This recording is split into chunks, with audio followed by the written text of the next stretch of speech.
Now that I can talk, hello, Spin. It is nice to see you, buddy. Glad that you had the time of the day to give it to me by wasting on hearing an old man ramble on. I do indeed share your sentiment. I miss those times when synths were a new thing and they were absolutely everywhere. Mainstream music, movies, you name it. But I'm still glad that the legacy lives on and that you have Dungeon Synth to keep the legend alive, as well as Synthwave and generally all of these new electronic music offshoots that are a good nostalgia trip, besides just being generally good music. My man, realistically speaking, I will never be a Twitch partner. Not unless something happens, some weird twist of fate, where I have that one moment in my quote unquote career where I suddenly have like 1,000 people tuning in. What is up with people bringing up John Lennon lately? Is the anniversary of his passing coming by? Because you're like the second guy I hear talking about the late musician. Anyway, let me sub Dante's Inferno because we're pretty late into the journey. Actually, close to the finale, I believe. So we might be able to knock this out tonight. Here's hoping. Anyway, tell me, Spin, what is new in the hood? What's been going on with your life? Except you expressing homicidal thoughts towards popular YouTubers.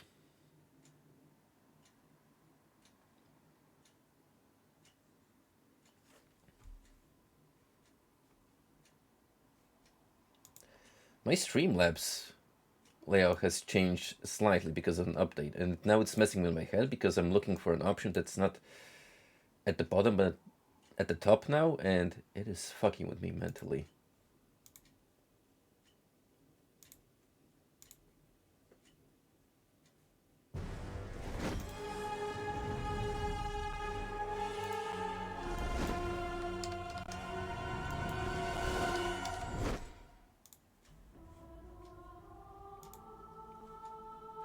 So, just to catch you up to speed, Spin, I'm playing this on the PS3 emulator. For the most part, it runs fine. However, every single time Lucifer comes up in a cutscene, it glitches, which I find extremely poetic. Get it? Because Dante's Inferno is a work of poetry. Ooh. Also, fun fact, I have actually ordered in the novel itself. Problem is, it's lost somewhere in the shipment. I don't know why, but it should have come here yesterday, and I still haven't received an update. It's handled by the government-supported Royal Mail, so like, you know, the official parcel distributor in the country, so it should be fine, but they've lately been going on some strike actions, which has me concerned a little bit.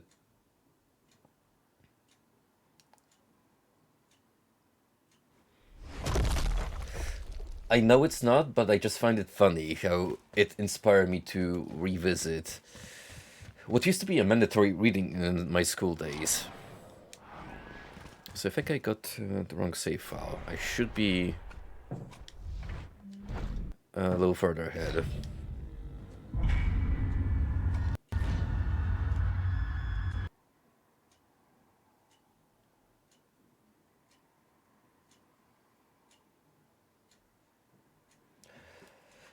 Well, you gotta realize, Spin.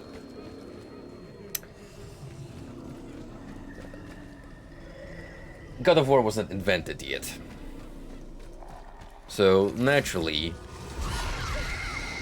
it could have been the pinnacle of literary work. No, actually, my high school, it was included in the Renaissance section of literature, which I found to be pretty based, and it was probably one of the more interesting little pieces included, because trust me, between all the, and that's a little me going a little too far into the intricacy of the Polish educational system, but especially later into past the Renaissance, I would say, and more into the modern times, because of the turbulent era in my country's history. A lot of literary work. What the hell just happened? What am I supposed to be doing here? Anyway, here's me failing at multitasking.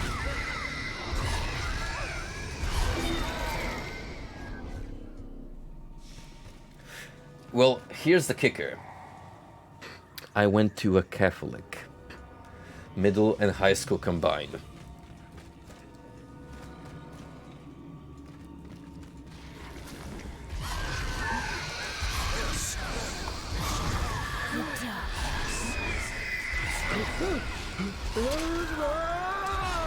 Huh? Why am I stabbing myself with a cross?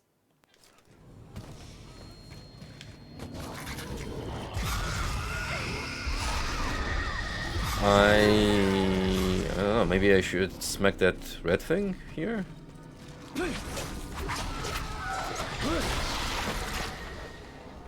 There we go, easy enough. Anyway, let me finish my trail of thought before I completely forget. So, a little bit mandatory reading in my heyday, when I was but a wee lad, a angsty teenager. It's very intertwined into our turbulent history, including basically 250 years of losing independence back and forth. So you'll see a lot of revolutionary works, romantic sentiment about fighting the oppressors, and it's all the same shit, just worded differently, and it gets super stale and boring, in my opinion. But no, because we love our martyrdom so much, and we put our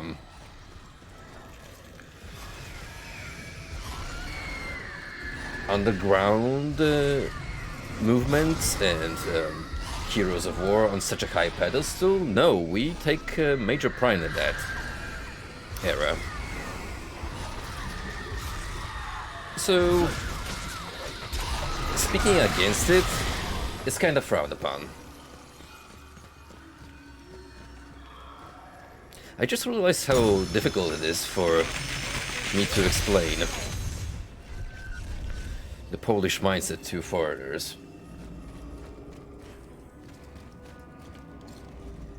But then again, I guess that same principle could be applied to just about any kind of home experience, to any kind of context, really.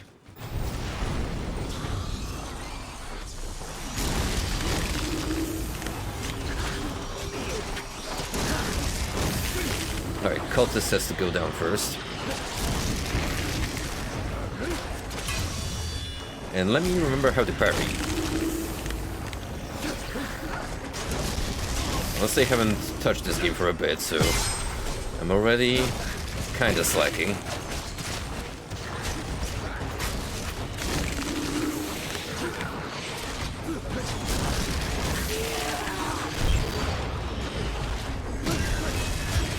Be gone, bats. You think Belmonts are cool because they have a boomerang cross? Well, I can summon the holy symbol on demand. Multiple of them, in fact.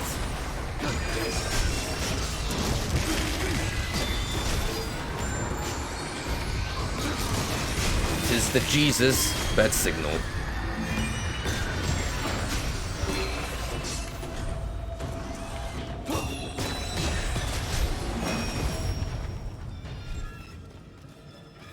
Whenever Christ sees Dante flailing these light crosses across the skyline, he knows that it's time for the rapture to commence.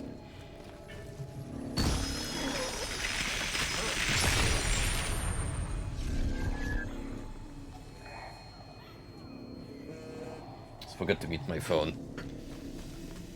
It's generally a bad idea to keep it unmuted.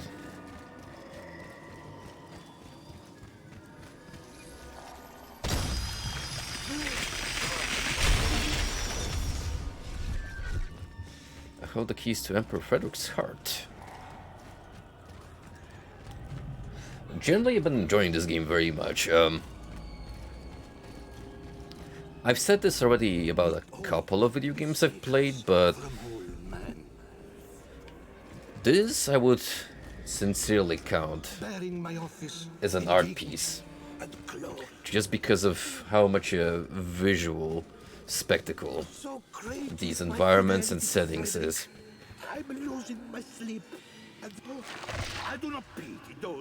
So in today's episode of Punish or Absolve, Pietro della Vigna, Chancellor to Holy Roman Emperor Frederick II, he failed to defend the honor of his master.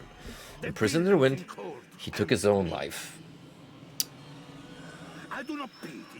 Well, you know what they say about suicide in the Catholic scripture. The villains in court ended me. I do not.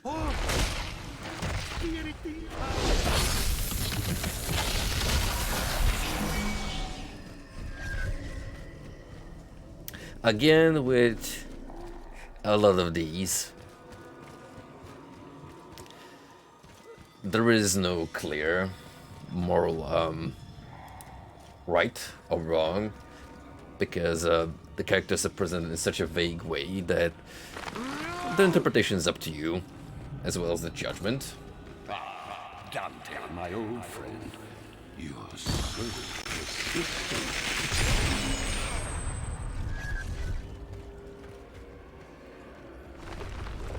Oh boy, more puzzles. I have noticed that whenever you give me one of these boulders to move, that's when the fun starts.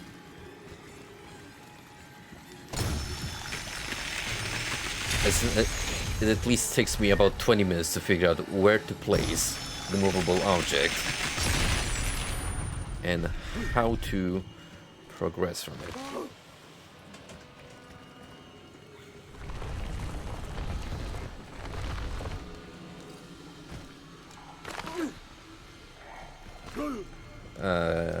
Right.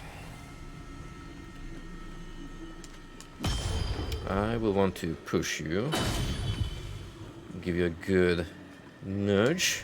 Are you sure you're ready for what's coming next? And preferably not get caught on the sticky, fleshy substance. Brilliant.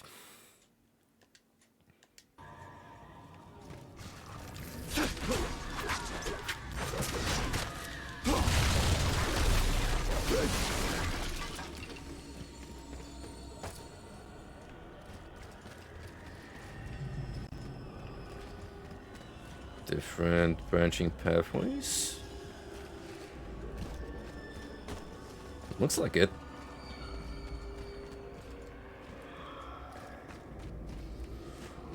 Wow, that's the most illusion of open worldness I've had in the game so far.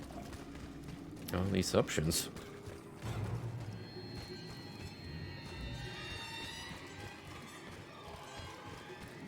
Well, it's not this way.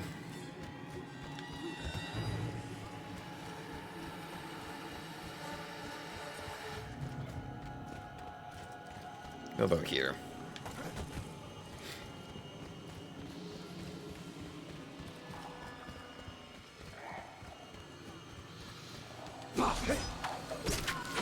More disgusting looking pus sacks.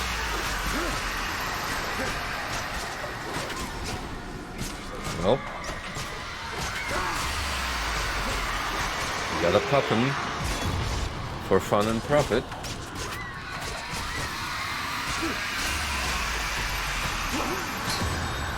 Or so you'd think. That's what I've been taught up to this point.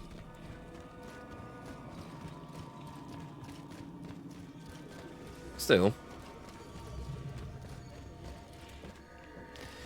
haven't been this unnerved by a forest ever since Mortal Kombat, which is quite a while away, really. But yeah, that living forest stage, still a banger to this day. Oh, look at that. I have looped.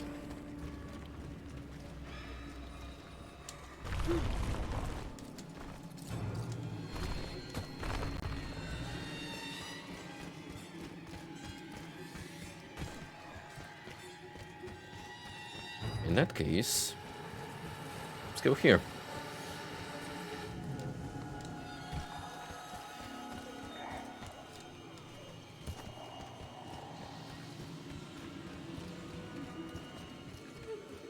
Oh. Hold on a second. Does this look identical to the left turn? Oh, look at that. Look at that. The game is absolutely fucking with your sense of direction.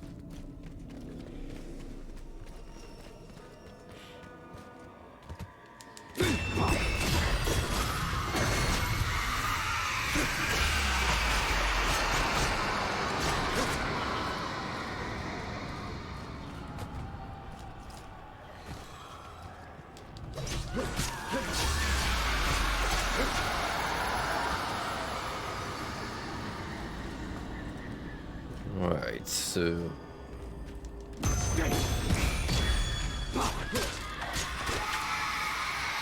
if I smack these pods, they're clearly upset by it. Yet, I don't know if it produces an effect.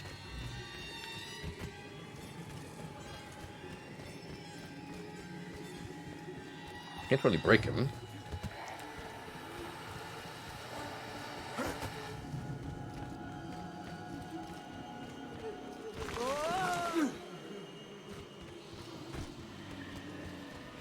But there's gonna be a trick.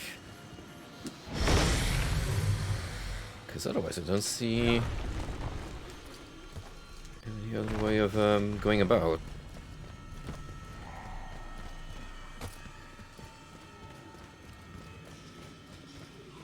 This would be a case of navigate the maze correctly, would it? Dante. Oh, there we go. I haven't been here. Streamer overthinking.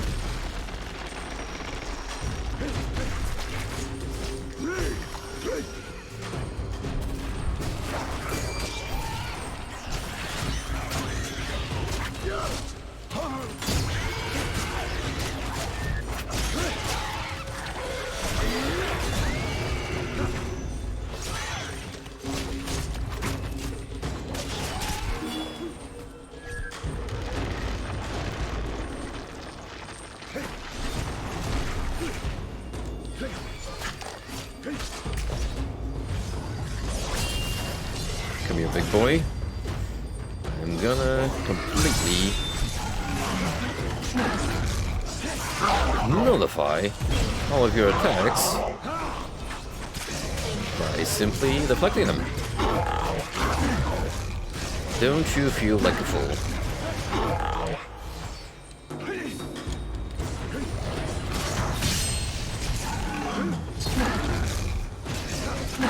Man, can you imagine that almost 40 minutes of the past stream was me complaining about an encounter being too difficult, while I haven't really even unlocked one of the game's, as it turns out, crucial mechanics to make life much easier.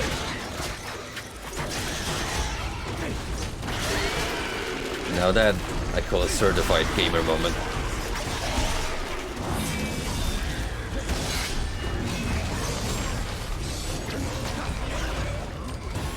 Oh. Gentlemen, please, do not need any distractions right now.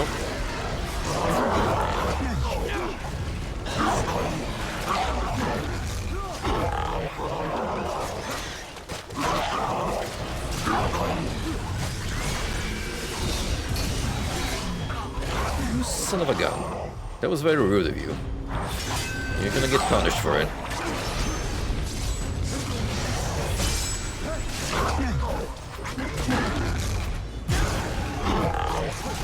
One way or another, I am getting my air juggles.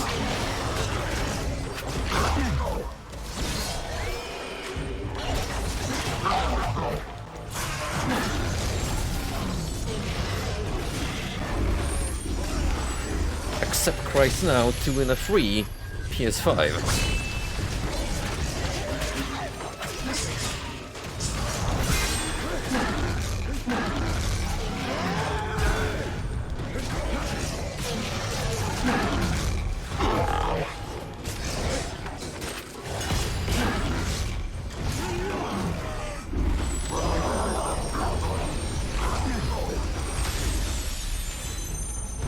Purified.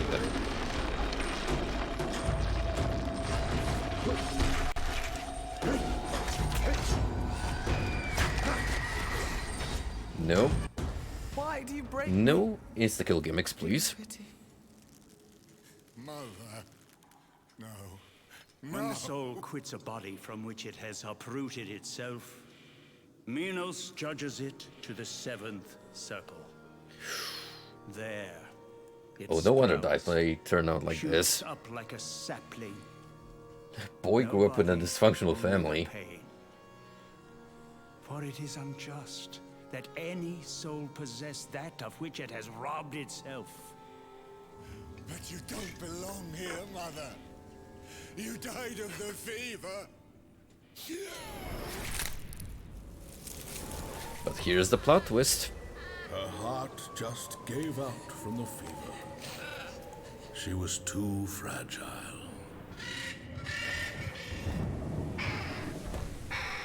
Wait a minute. I have been able to judge all these famous figures in history. Couldn't I just absolve her soul? To defy him. And so I took my own life. And you learned his ways. Forgive me. The fault is mine. I had not the courage to protect you. Can you forgive me? I should have. Mother, why did I lose everything? Some men change, son. Others become the man they once were. The man they wish to be. Beatrice was all I had. Why did I betray her? It is too late for us, son. There is still time for her. Absolve me. Yeah, there we go. My soul belongs to you. You must save Beatrice. She is innocent.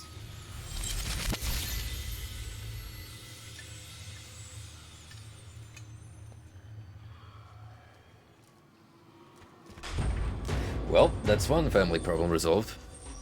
You found new magic. Suicide fruit.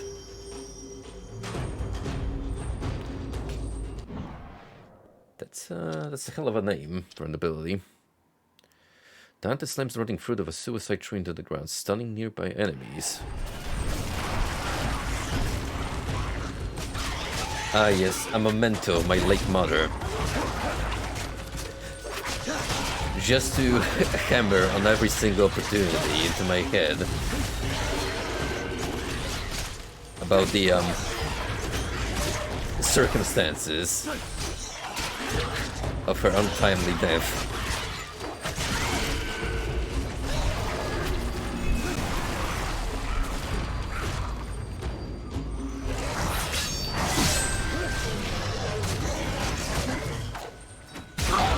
Slam.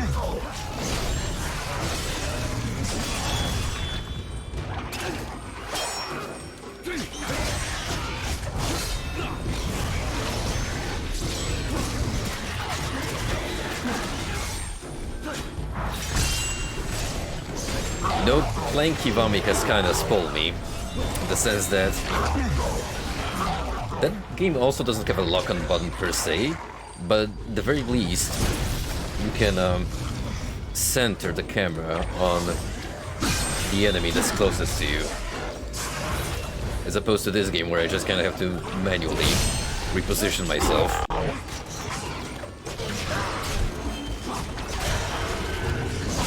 It's functional. It doesn't really detract too much from the experience. However, it does get very chaotic at times. In truth.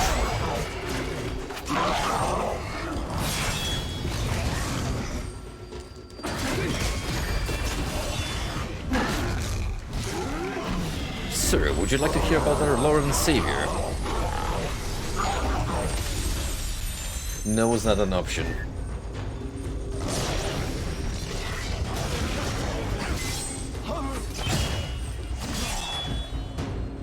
Come on.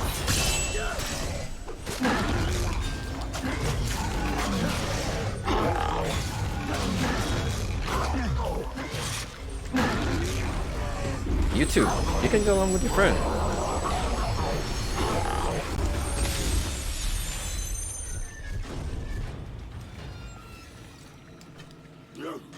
And yep.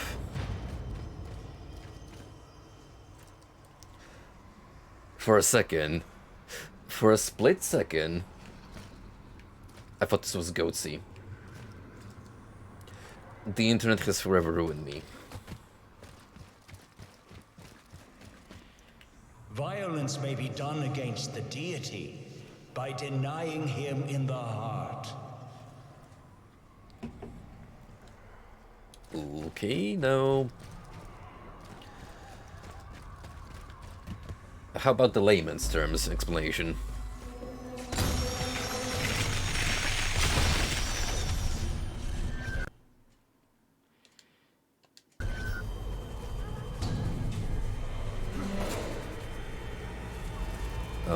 Fire bad, I reckon? I don't know. One of those weird cases, just like in Doom, where the lava texture does not always mean insta damage.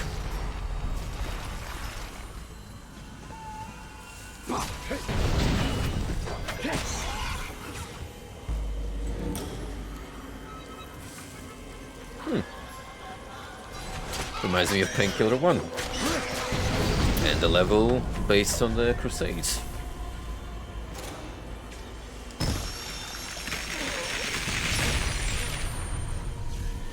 As janky as that series is, I will say this, and I'll keep on praising it. It does have some cool set pieces.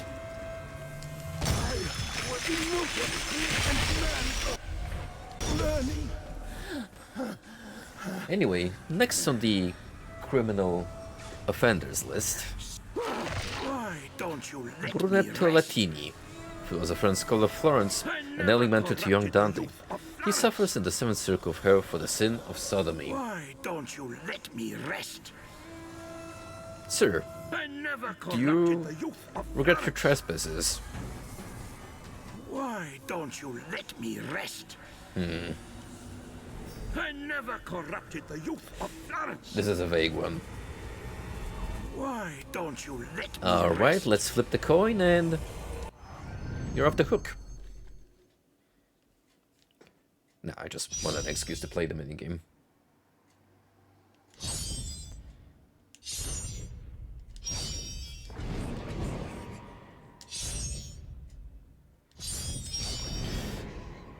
So this aura of light that appears, you'd think the beam would catch the ball all the way. That's not always the case.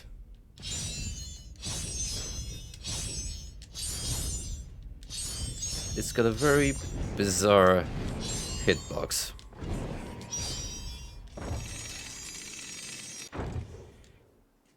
I never corrupted the youth of Florence.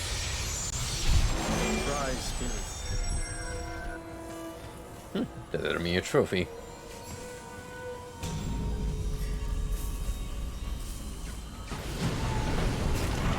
Your reward for nepotism is an achievement.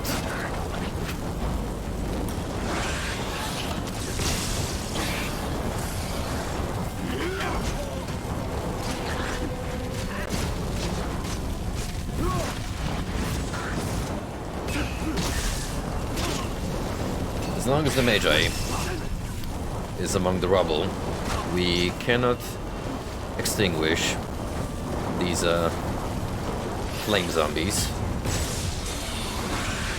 So, he's gotta go.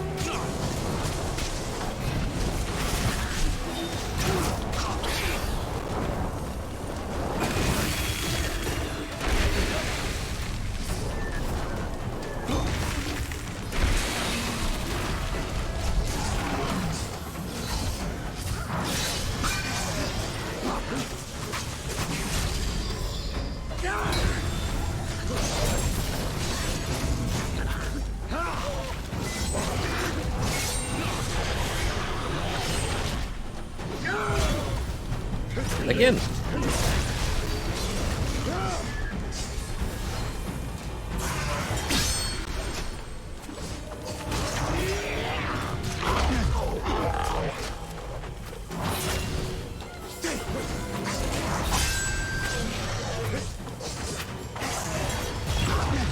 I love that overhead move so much.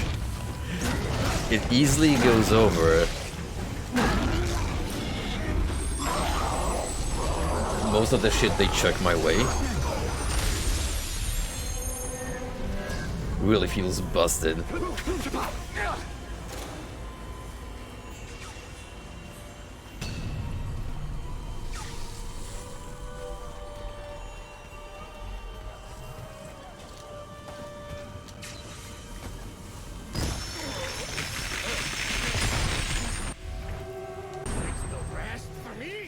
Ah, another poor soul waiting for my arbitrary judgment.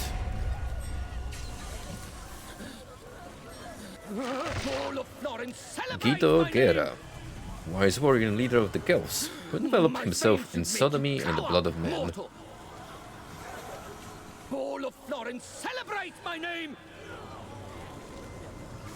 My fame should make you cower, mortal! I don't like your attitude, pal. No! I fought! Wicked. You fought wrong.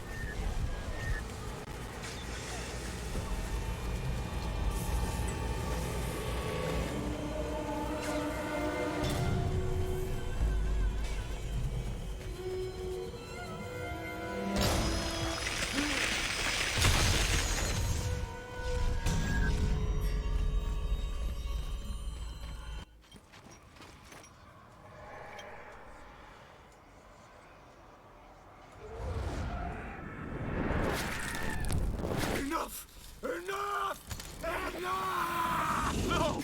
It is not for us to decide the fate of these souls! What souls? That is why we fight. They are not us! Fight with me, Sick. Crusaders! Spill the blood of heathens! There is no shame! Their souls are already lost!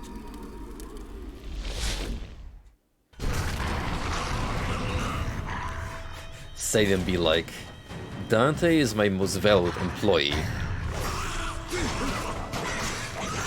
Maybe that's why he has kept me alive for so long. Because he knows he won't be running out of souls anytime soon.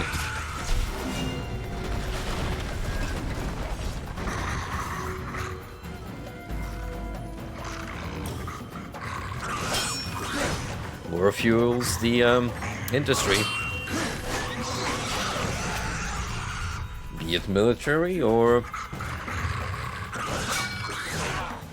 distributing souls.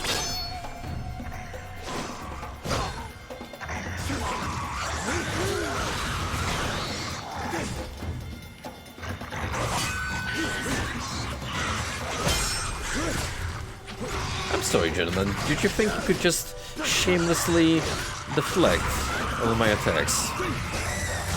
How foolish of you.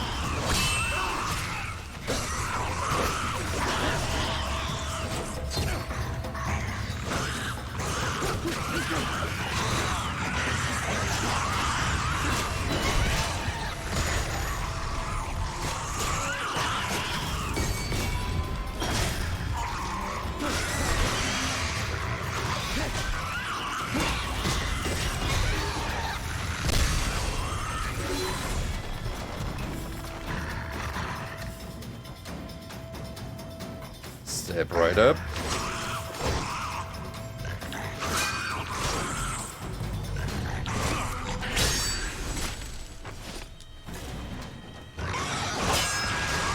Genuinely reminds me of my first time playing Dark Souls and struggling with the Black Knights as I was trying to learn their parry timings. But man, once you legitimately beat one of those guys early on in the game, the sense of pride lasts for hours.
Memory of Acre.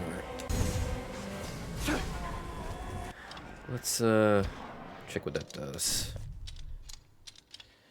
Requires holy level 5 to equip. Dante can no longer be interrupted while executing cross attacks. Wow, imagine that I had the equivalent of any normal attack. That'd be pretty insane. I also have like 5k souls. I should probably spend them. Right, so I'm almost at 5th level of Holy. Steadily approaching level 6 of its counterpart.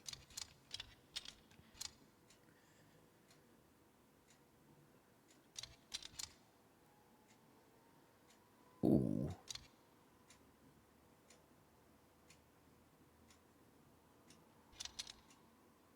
Why did I skip this so far? If you level up the Divine Armor spell, that actually sounds pretty rad. Regenerating health while it's active. And on top of that, damage resistance at the last cap. let's go. It's time to save up some cash.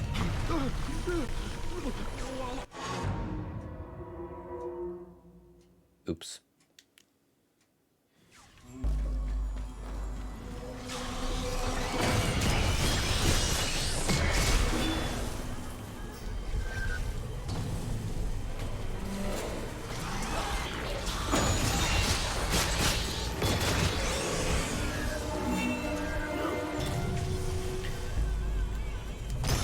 Truly, the greatest punishment is not descending into hell itself, but all of this gratuitous platforming.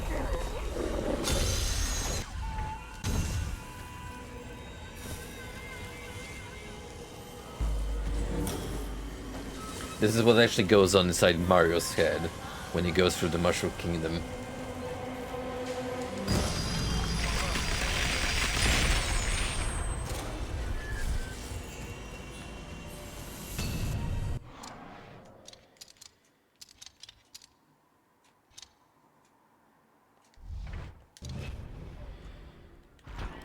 Now, let's assign it.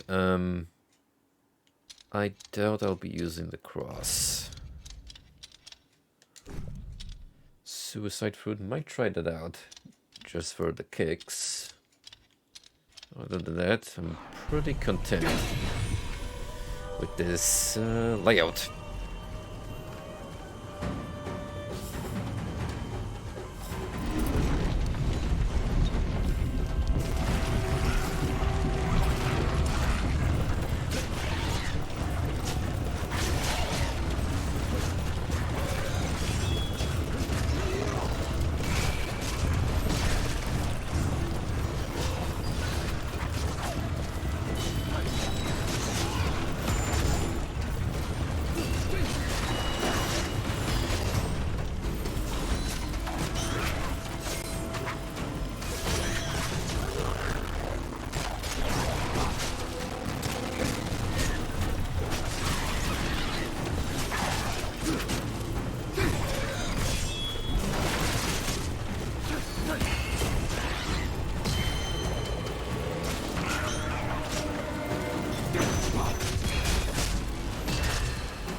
We're gonna try.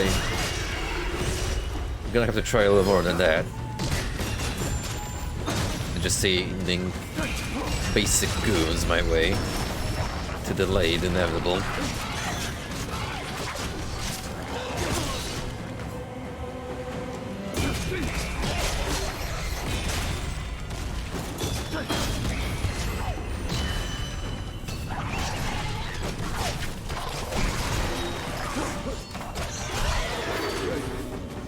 Are you just gonna keep on coming until I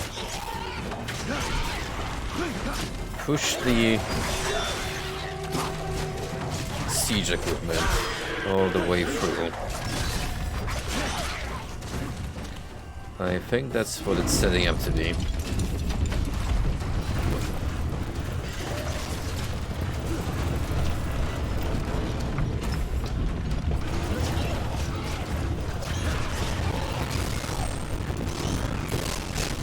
Oh wow, the audio is getting really crusty in this segment.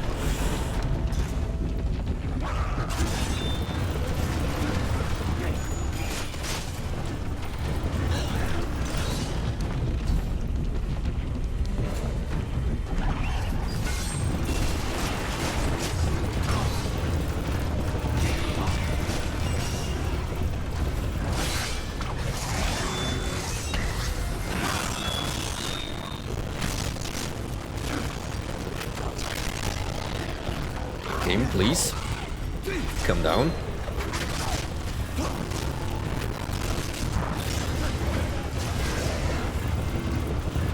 I know this is hell and all, but we do not require the distorted audio.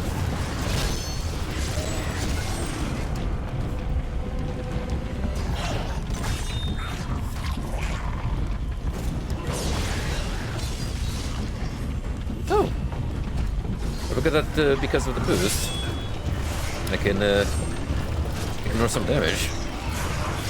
Talk about a push.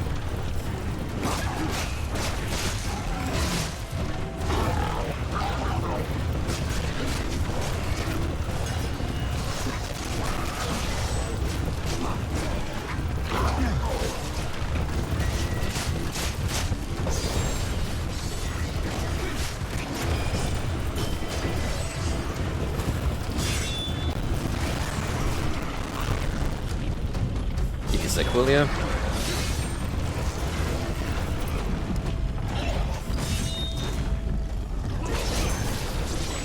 Sheesh. How far do we have to go with this thing?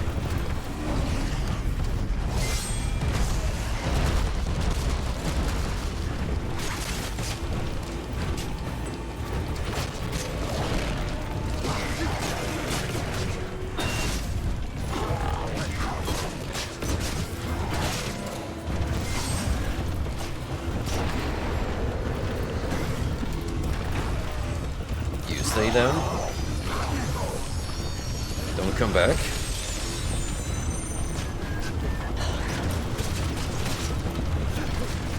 Same you annoying flies.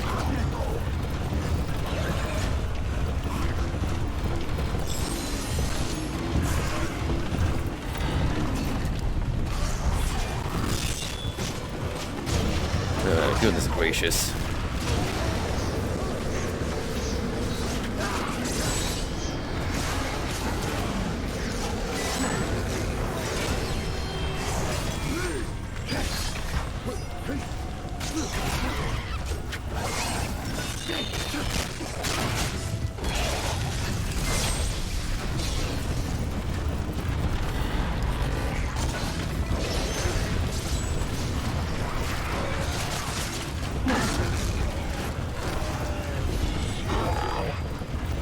Whoops. I've been too spoiled by the button mashing prompt.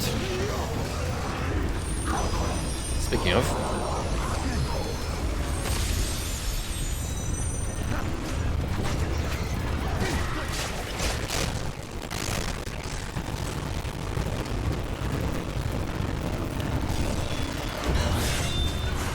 Whoosh. Grab it, jeez.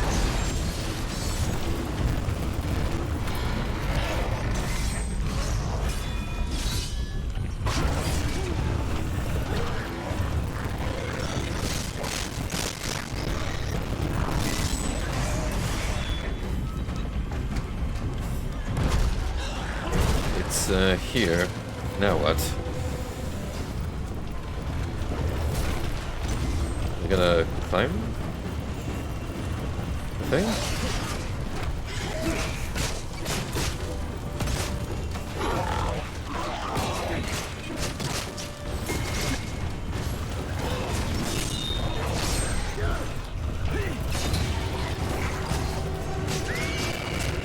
Heck if I know, because I sure as hell am not being given even a second to calm down and assess the situation.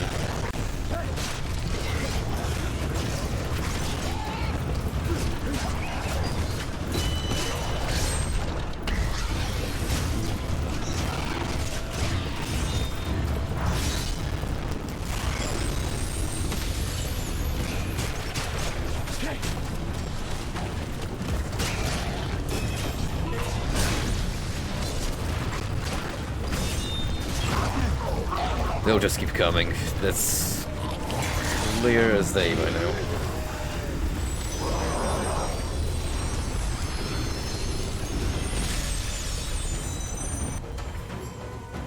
I mean, thanks for the souls.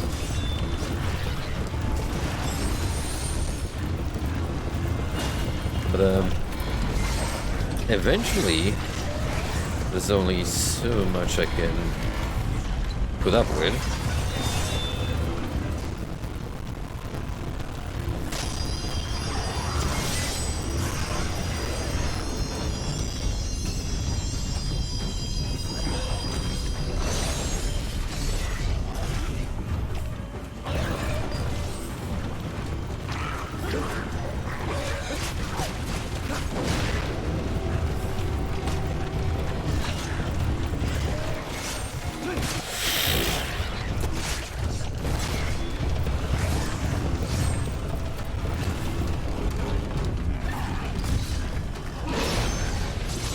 got it all the way.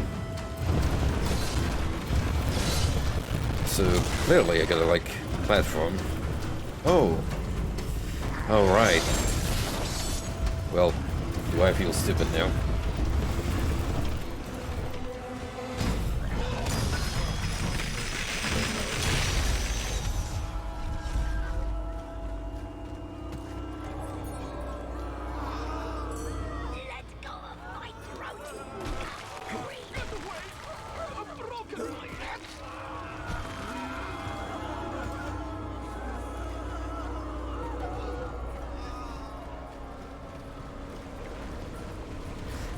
Just another peaceful day, night, whatever, in the underworld.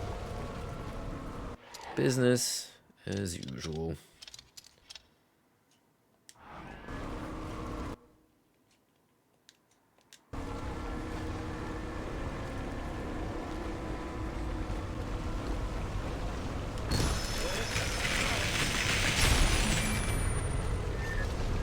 The Phlegethon, the third river in hell.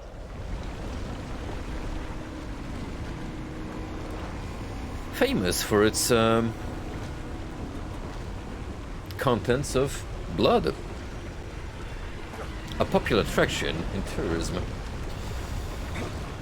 People pay crazy money to see this thing. Yo, what's up, Sergeant Joker? It is indeed Inferno. Francesco! And Dante's not having a good time right now. You did this to me! Wait, listen! You don't deserve to be my sister's slave, let alone her lord. Now pay for what you have done! Francesco, no! Very much so. You're nothing to me now! I had to wait a very, very long time until You started this became playable on the PS3 emulator. I've been having some serious audio distinct issues before the recent updates, so I'm happy that I'm finally able to appreciate this classic of video games.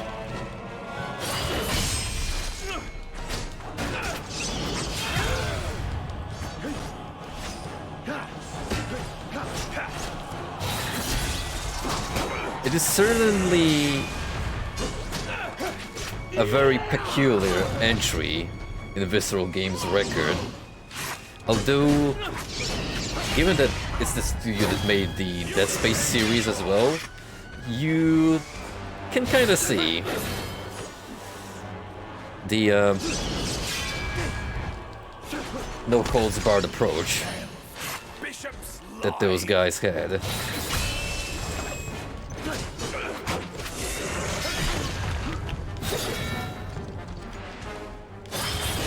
Thank you for the follow, man. Appreciate it.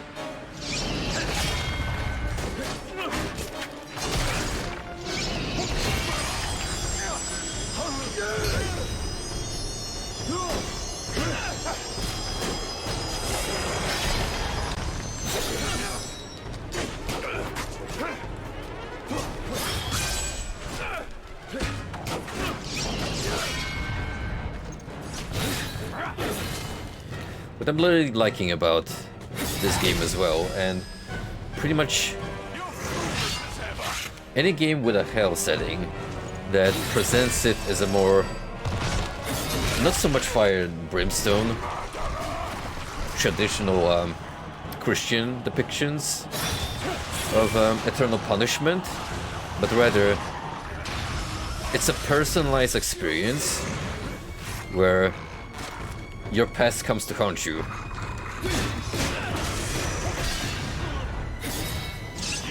And it's not only physical anguish, in the sense that your soul is suffering, but you are also getting taken for a mental ride.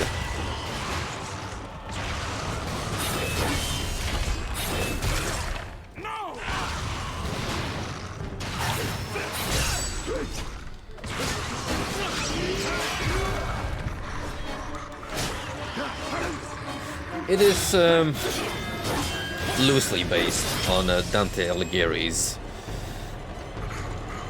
classic novel. For the most part, we got the main idea of the titular character Dante being guided through hell by his accomplice Virgil. But I don't think Dante was kicking this much ass in the book. Like, correct me if I'm wrong, but I don't remember the exact chapter where he defeats death and kills it with its own scythe.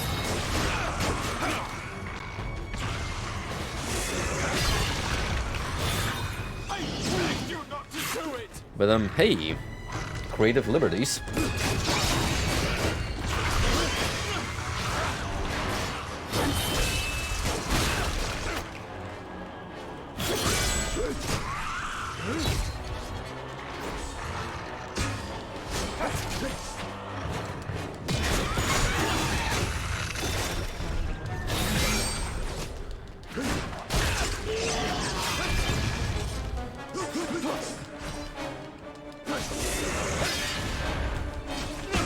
Did I just interrupt that unlockable? Sweet.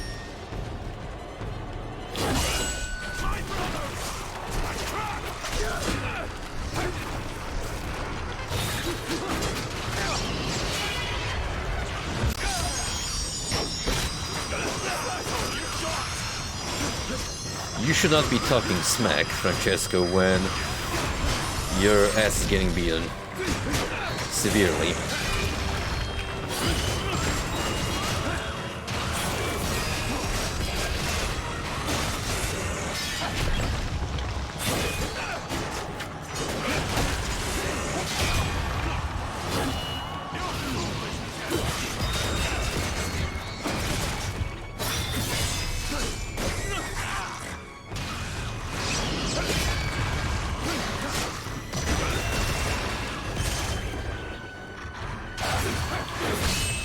Got you.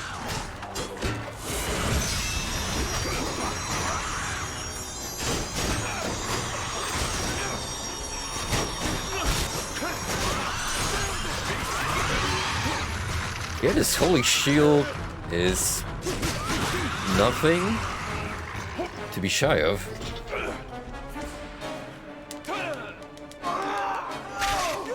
My sword now.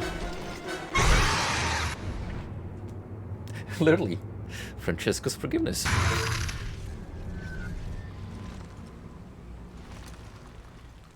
Our deeds were done in the name of God. Why is he forsaken us? Well, you gotta admit, name of they God? did a pretty damn solid job. Murder is only in the name of the murderer. Redeem yourself. This game is epic in the best Use my sense soul wisely. of that term. Beatrice. Sister.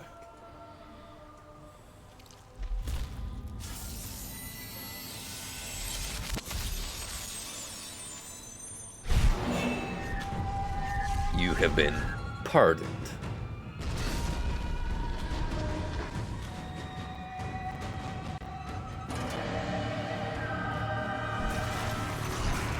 Oh shit. The choir's coming back.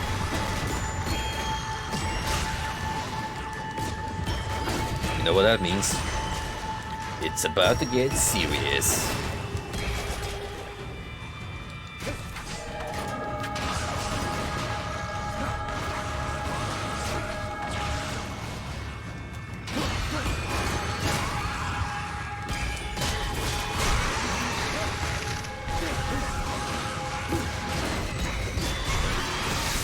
Now, why is there an elevator ride in hell, you may be asking yourselves? It's because we gotta fit our video game trope quota.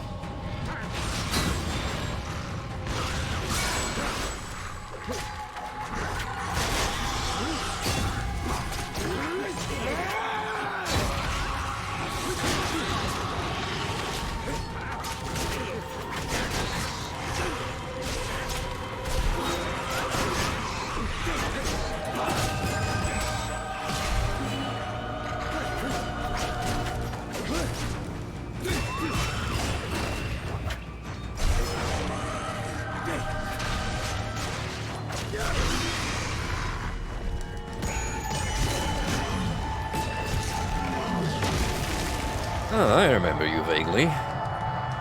You're the head conchu of the Vanguard Demon category. But still, a beating is about to be delivered.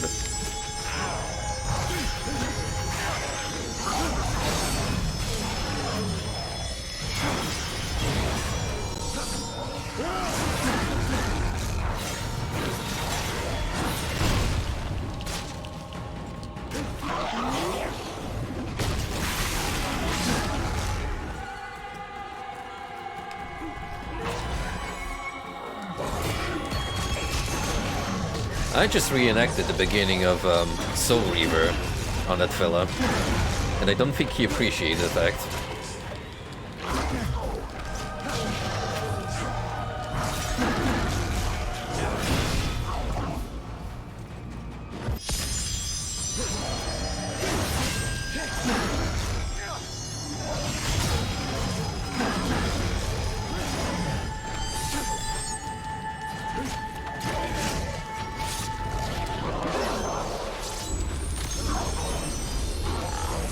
Christ is your savior.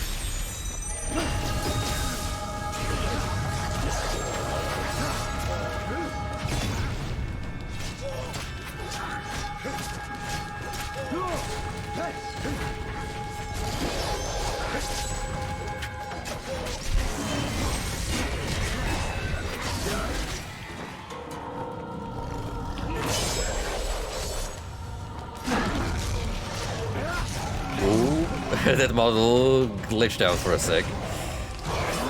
I don't think he's supposed to be lying down there.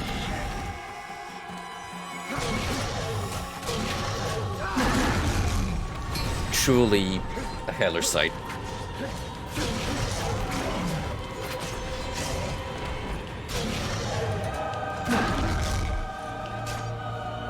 Stand up. I wish to absolve you.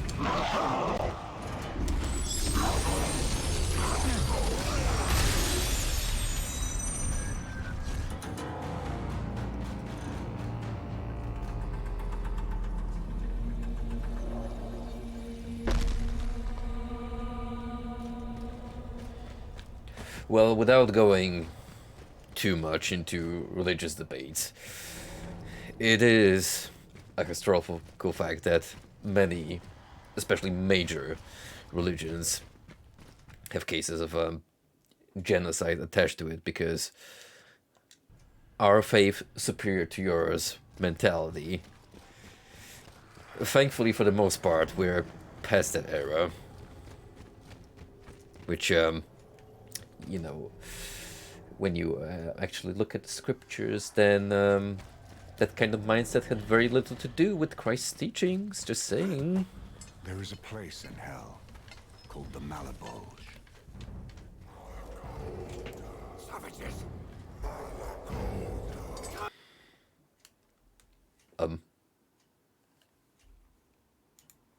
Uh-oh. Did the game crash?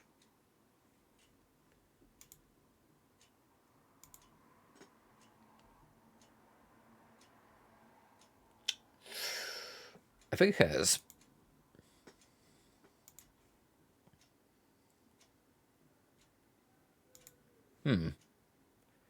Well, that sucks.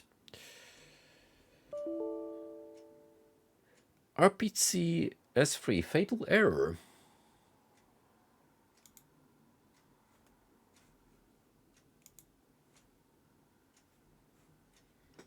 Wow, that just took down the whole application.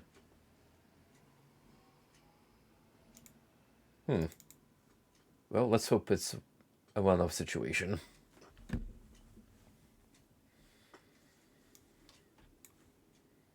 Otherwise, I'm gonna have to do some intense troubleshooting, like with that bridge part. That fortunately proved to be a common issue. It was easily rectifiable, but still. Always get a little worried.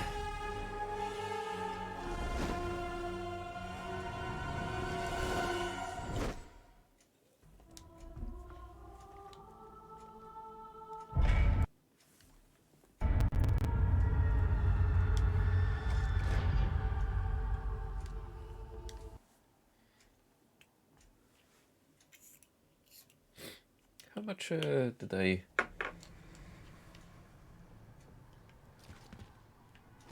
Oh, actually, not a whole lot. There is a place in hell called the Malabulge. Well, good thing we had a save point right after that encounter.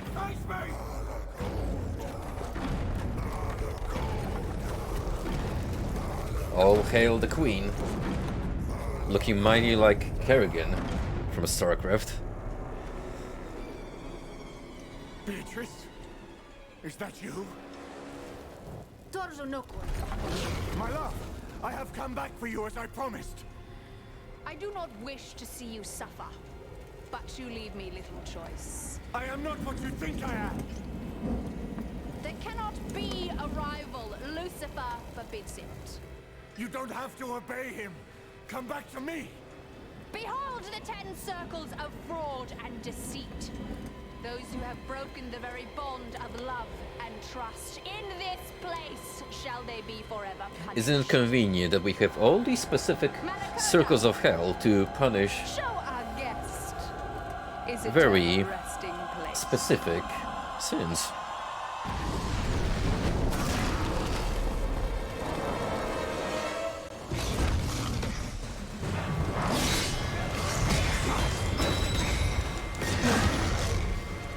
Imagine you're just a regular office employee down in the corporate ladder of hell, and it's your job to actually archive who goes where.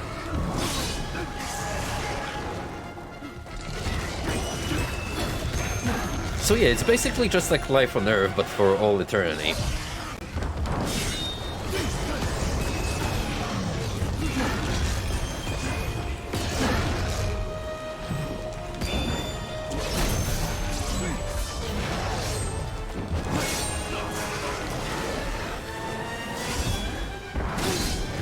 Well, he cheated on his wife. That's kinda deceit.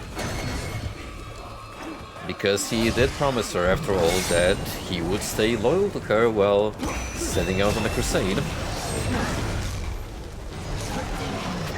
Someone's been a naughty boy.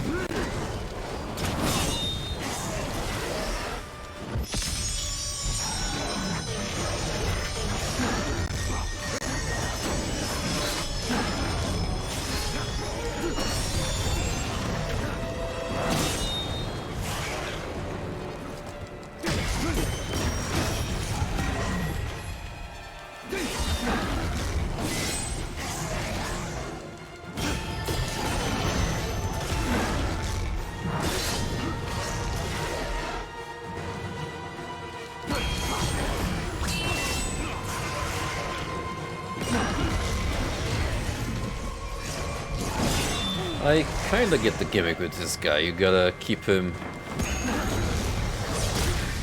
cooled down so you can actually lay down the damage. Weirdly enough, I'm having a lot of trouble countering when it was a basic attacks.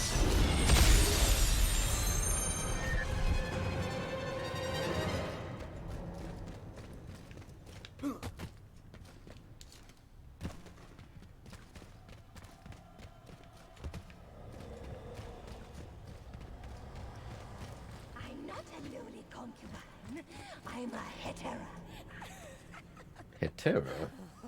What does that mean? Never heard of that term. We Heterae are kept women, renowned for our dancing and music. Hetera, a courtesan or mistress, especially an educated one in ancient Greece. Famed for our flattering tongues. So a type of prostitute in ancient Greece who served as an artist and entertaining conversationalist in addition to providing sexual service. General Ptolemy, shall So an all-in-one package. A woman of many talents. Are we to go to Persia with Alexander? Soft words are the only way. Face the to harlot. survive. A once beauty now stricken and broke. She lashed watching men kill another over the chance to sleep with her. She suffers here for the crime of Words are the flattery. only way to survive. All of us women had to use false praise. I was trusted by Sins. Not tonight. Not tonight.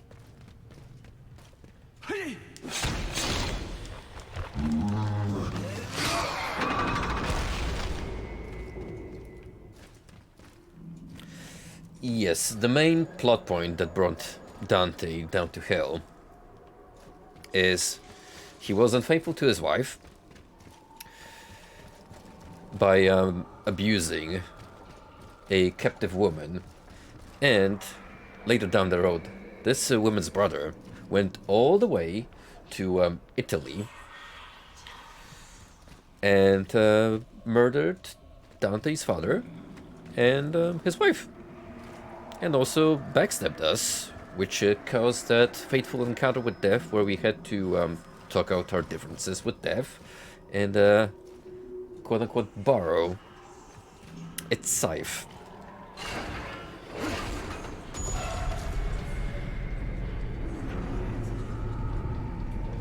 And now we're casually strolling through hell like it's our home turf.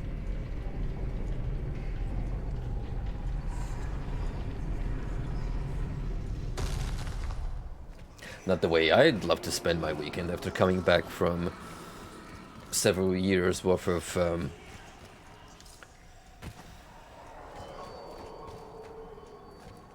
fighting quote-unquote infidels on a holy crusade.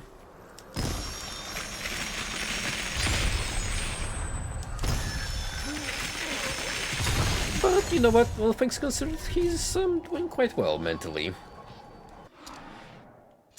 Given all the atrocious sights laid before us.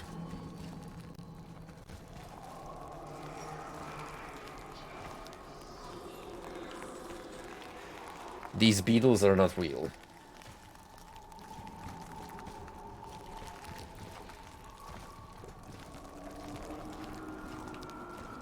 However, nice illusion.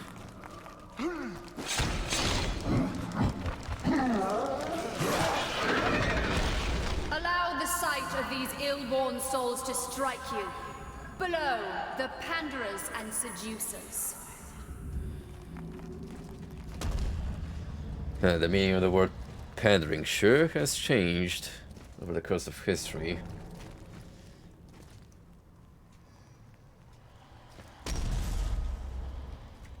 Oh, absolutely.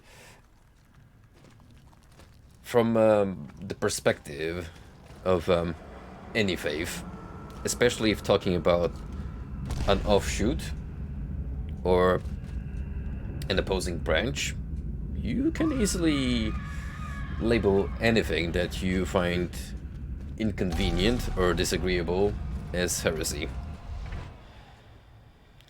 Infinite magic. Kill enemies using infinite mana. Complete under 75 seconds. So we got some trials.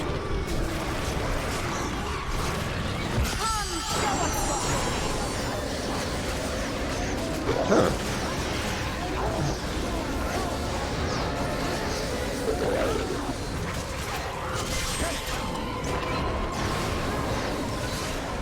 They're just gonna give me magic for free. Won't say no.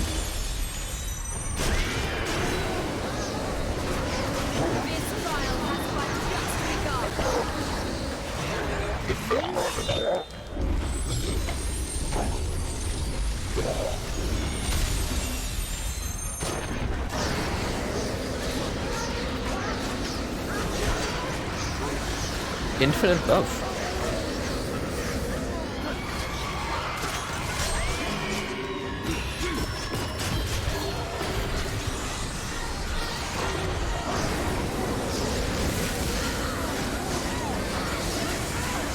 These lovely maidens.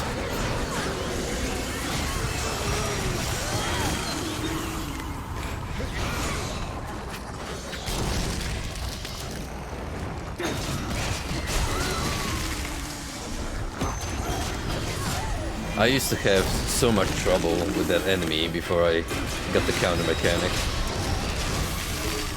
But now it's like, oh, probably should have purchased that sooner.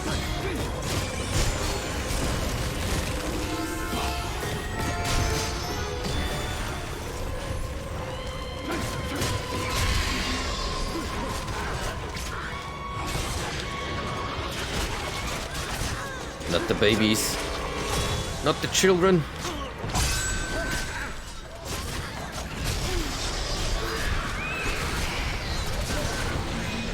Video games have successfully dissuaded me from the idea of parenthood.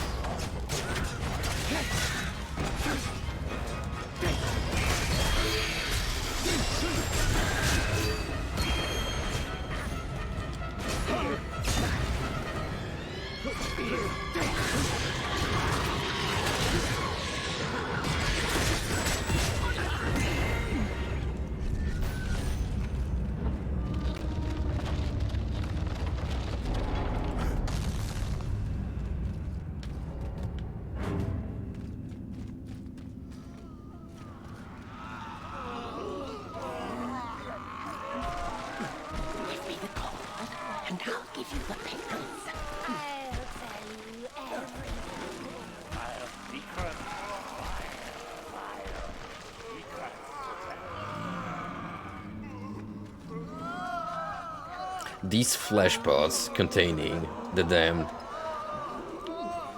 literally look like spider webs, like actual traps an arachnid would weave. And it's a splendid visual choice, if you ask me.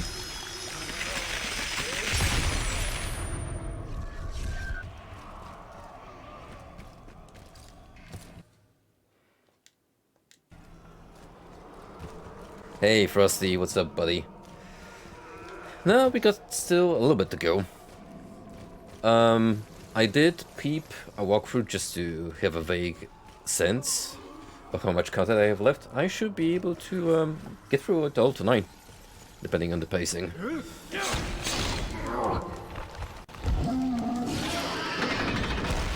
These souls below, stewed in human filth, suffer for the crime of flattery.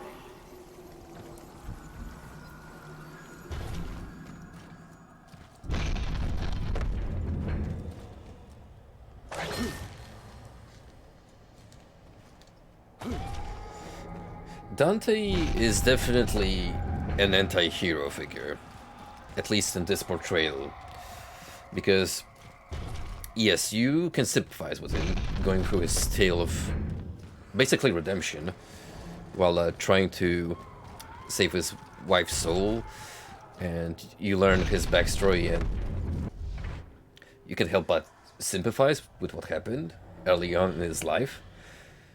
But a lot of what went wrong is clearly on him, and for that, he deserves what's happened to him. Because a priest steps all wrong. That's your pathetic excuse.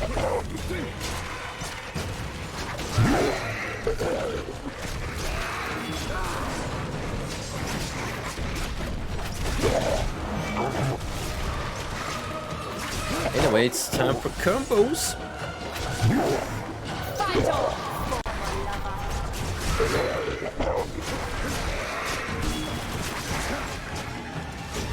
Press that square like there's no end. Oh shit.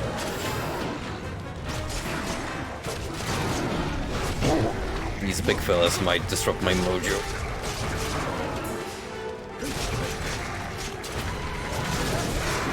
That's fine. So long as I can keep consistent.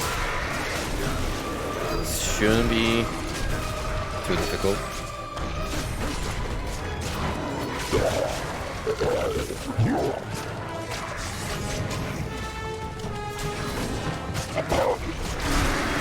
There we go.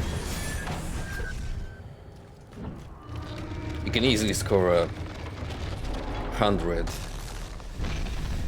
combo string at the very tutorial because there's just a lot of basic enemy types spawning in when you're getting a hold of the basics.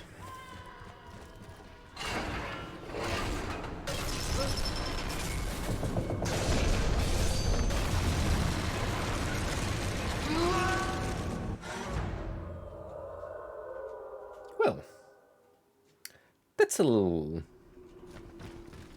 BS, don't you think?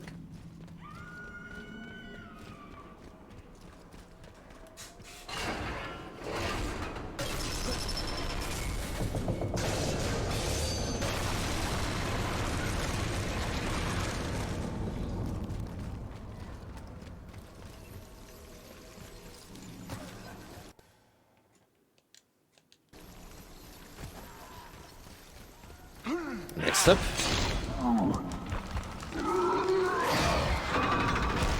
Below are the Simonist popes, those false men of the cloth whom you follow so blindly.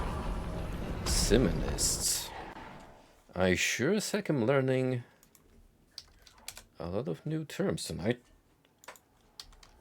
Simonist. One who engages in simoning the purchase of church offices. Oh, that's what this is. Simony is the act of selling church offices and the roles of or sacred things. It is named after Simon Magus, who is described in the Acts of the Apostles as having offered to disciples of Jesus payment in exchange for their empowering him to impart the power of the Holy Spirit to anyone on whom he would place his hands.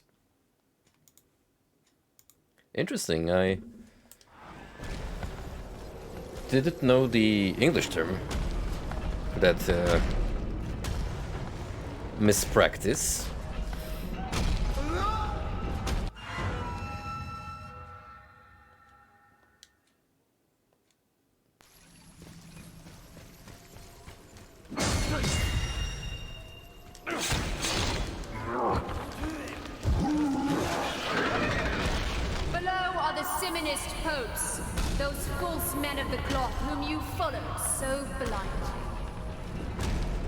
Actually, how do we call this in Polish? Because it's a very specific... Oh,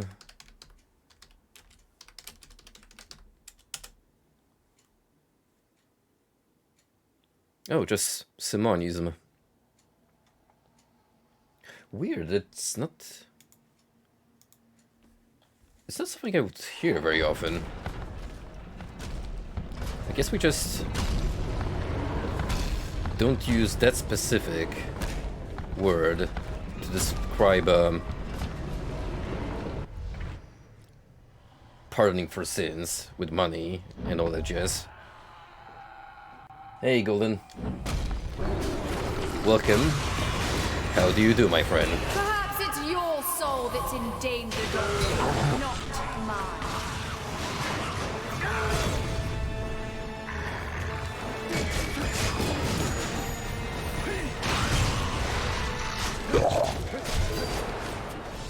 We got some air raids to do.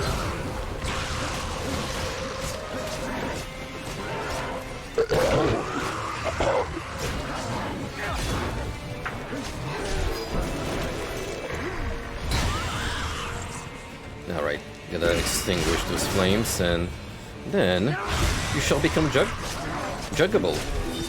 Juggleable? A juggalo? Ooh.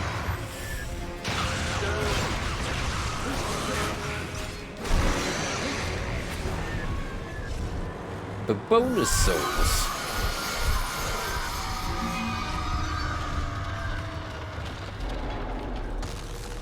Quite a hefty number too.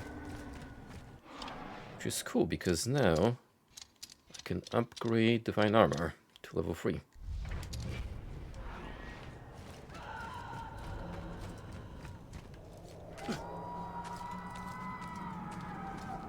Something tells me I want that particular magic ability on me in case we come up to a boss, maybe even the lesson cutter, who, well, we can suspect who's it gonna be, and there might not be a whole lot of healing. Of Apollo, How precious. Tiresias, Above all the blind wealth prophet of is Thebes, good just to counsel. the 8th circle of fraud. He changed himself from a man to woman, indulging in the pleasures of both. How precious above all wealth. Oh, that is so touchy in today's context. Trust in my divinations, please. Yikes. How precious above all wealth is good counsel. Trust in my divinations, please. Fraud? Not on my watch.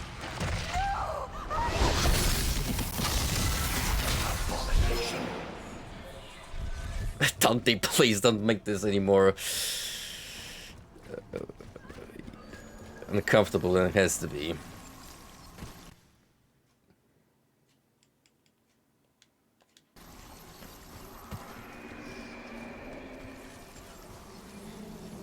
Hello there, Ivy, if that's how you pronounce your newest name. I've actually seen quite a few people stream this on Twitch. Prophets here could have seen your future. Looked up the most recent clips and highlights, and trust me when I say there were quite a few in recent times who have actually gone live on Twitch, Dante's Inferno. So this definitely is taking some rounds. Only 3 right now. Well, still better than none.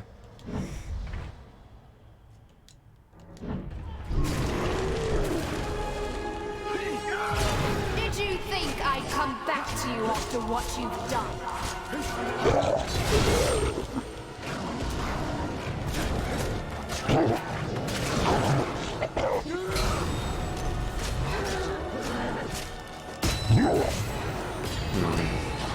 How should I prolong my fire leaves? I need to be Dark secrets. up there for 8 Corrupted seconds.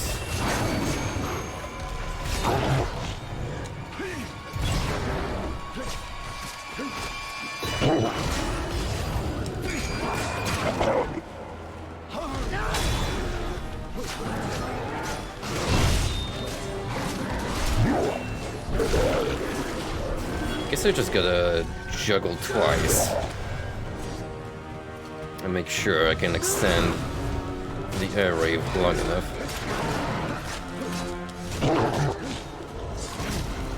Went up to 5. Still.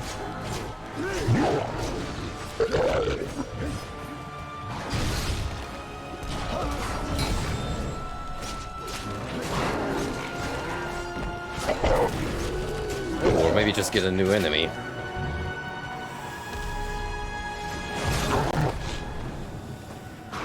It's also viable.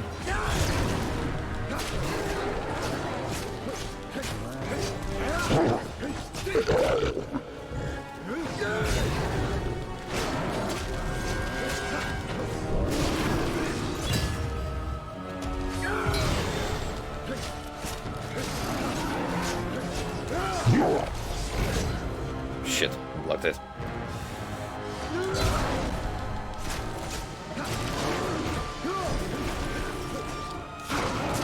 Do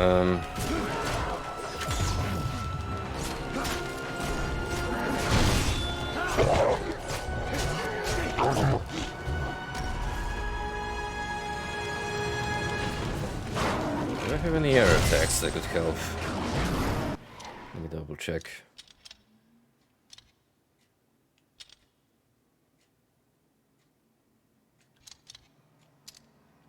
I don't remember actually. This has never been a concern up to this point.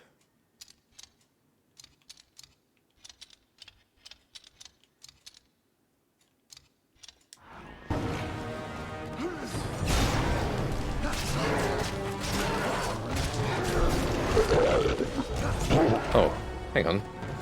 Wisdom of Synth. Let's see. Serial attack and grab R2 to bounce enemies.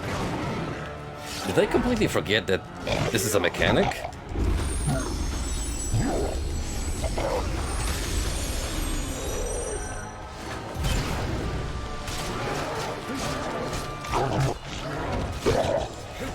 I may have.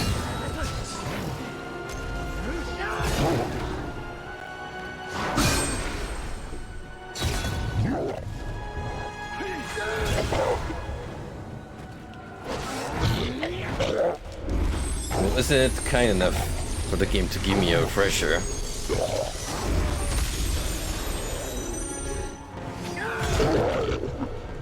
Gentlemen, please.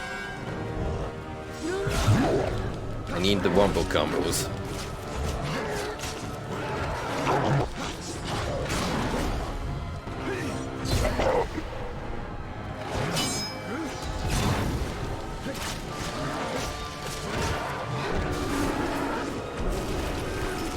Stop dying on me.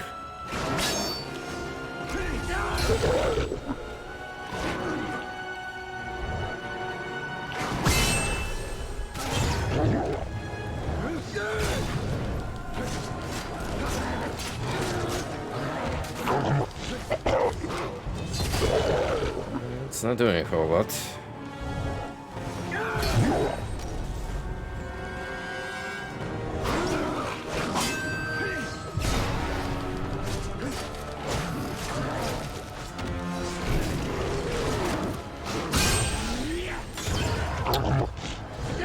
So it tells me I need 2 of you.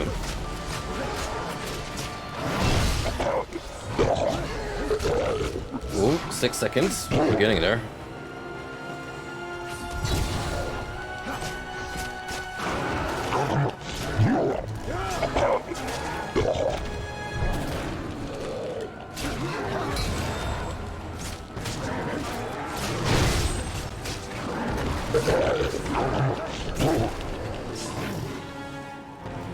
Just need a little more.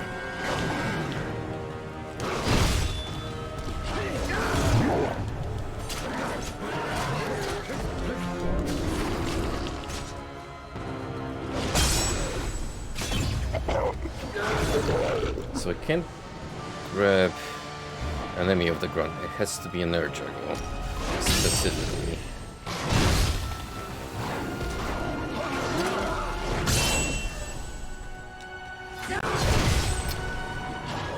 Guys, come on.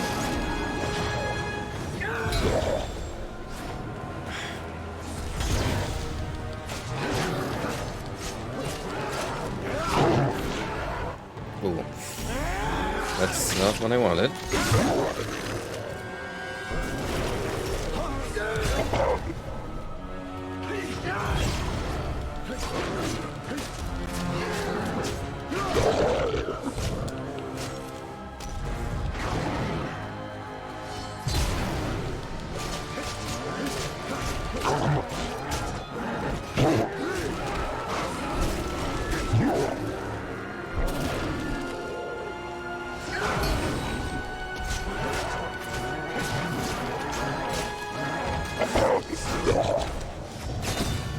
We're still falling too soon. How do we get this going?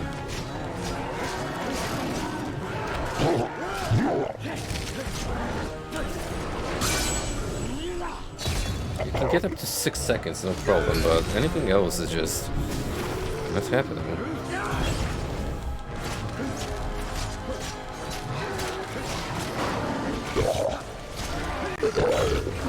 Maybe I can jump while that's happening?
I am confused.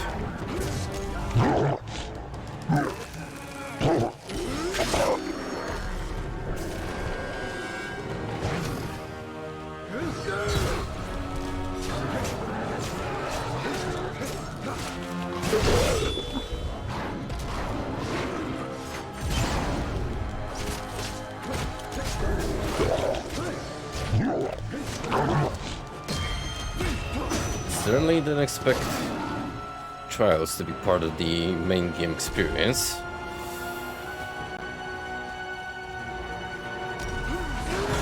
This one's proving to be the most uncooperative so far.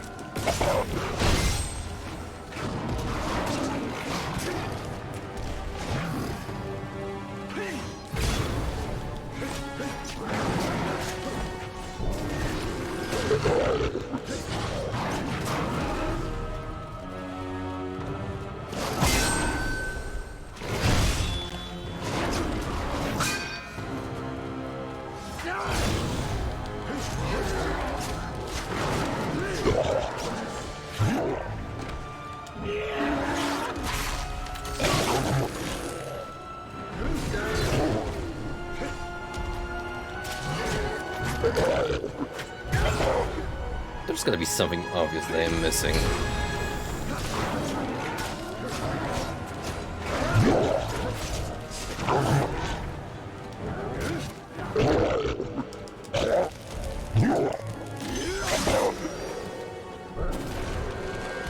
There's gotta be.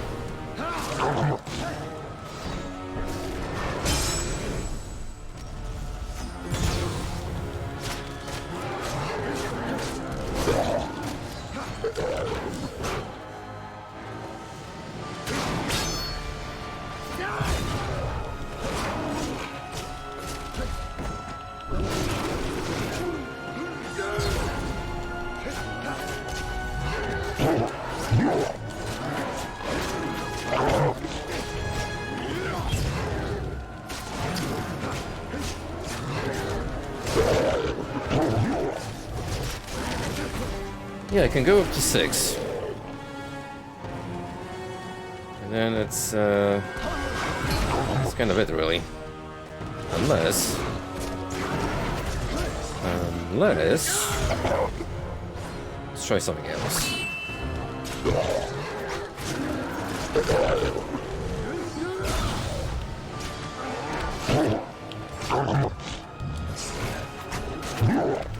I don't think I can do that twice. The grab thing.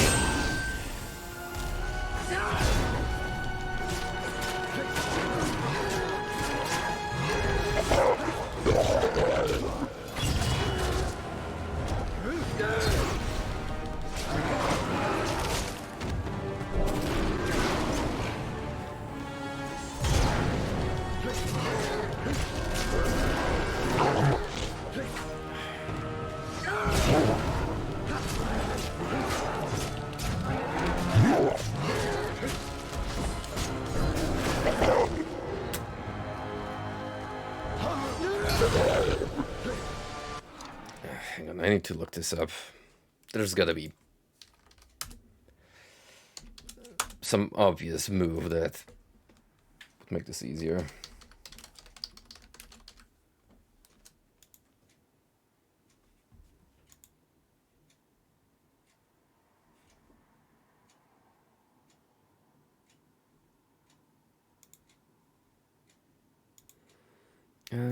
Where are we right now? Sorcerers, I think we did that. No, that's actually where I am. Stay in the 8 seconds.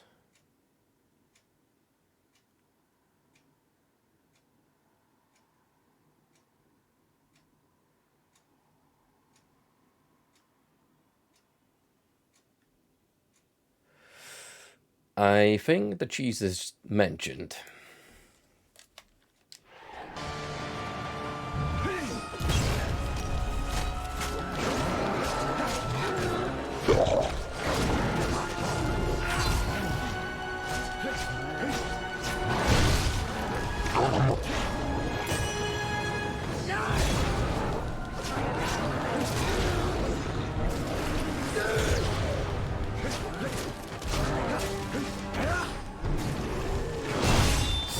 we gotta get one of you down. Near death.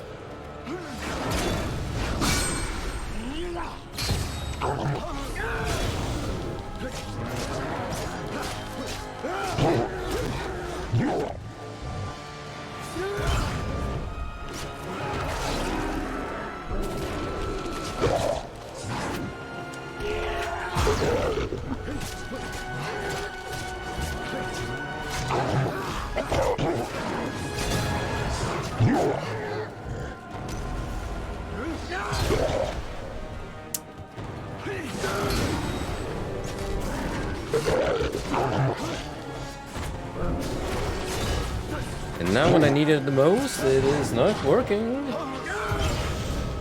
I needed to...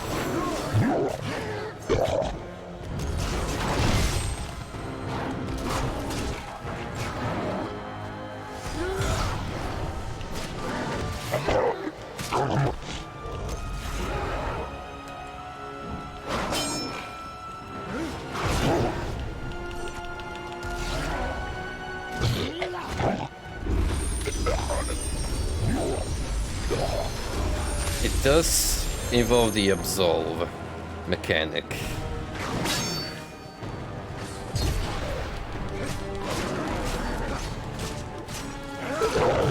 It's not like set up correctly.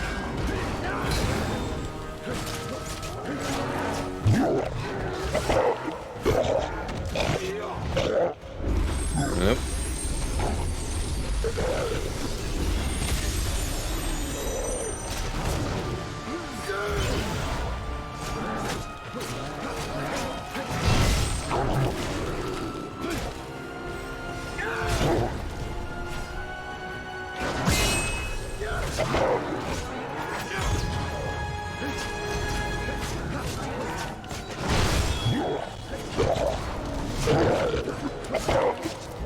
Dude, 7 seconds.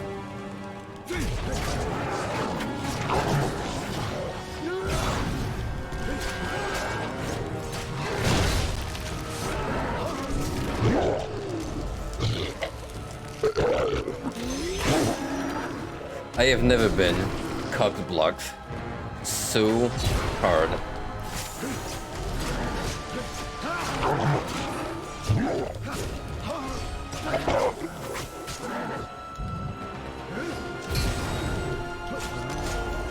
You do not deny me my 8 seconds. And get away with it.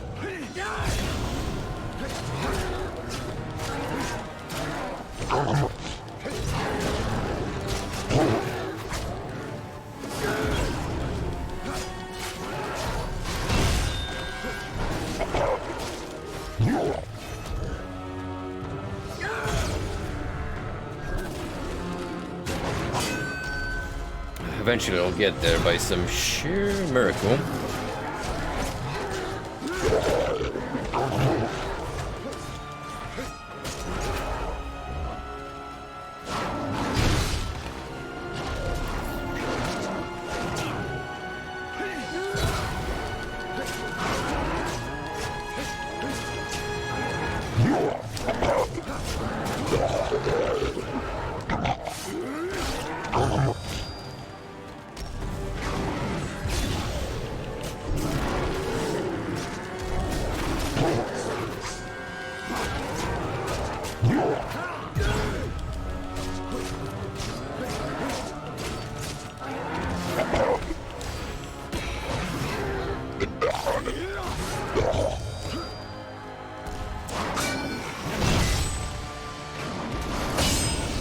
Please. Just wanna be done.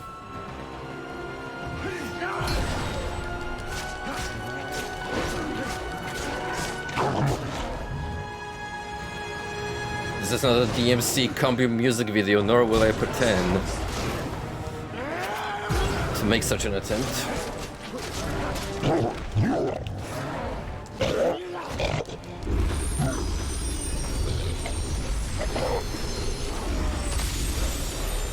Triangle, triangle.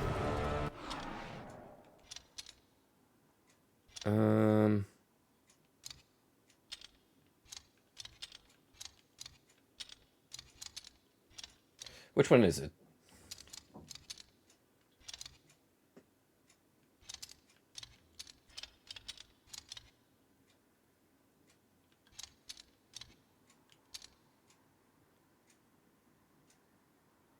It's not Diabolic Rapture. Is it? Because that's the one that sends them flying away.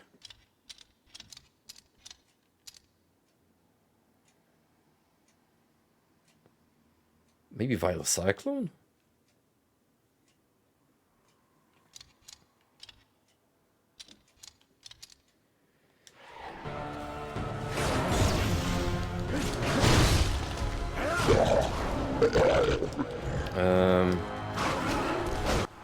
What's the input for it? L2 square.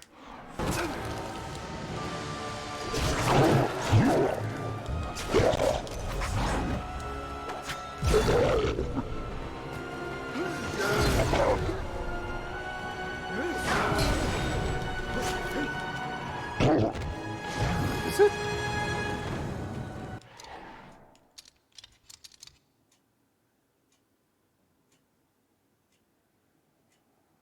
Huh. For some reason it's not coming out.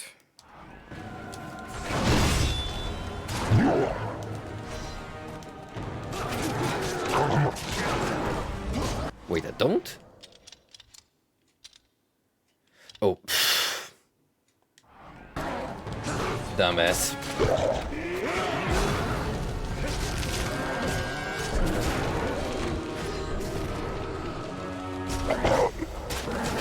Alright, well.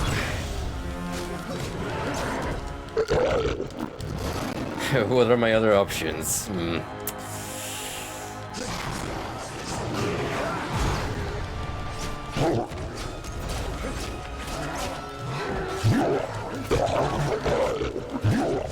Just mash, I suppose.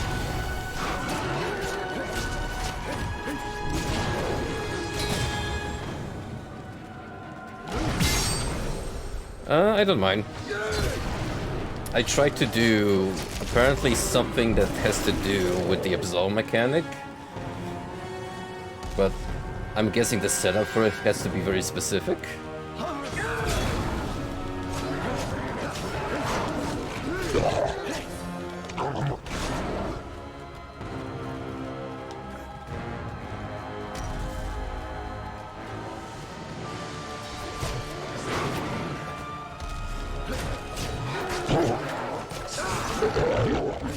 Try to punish it.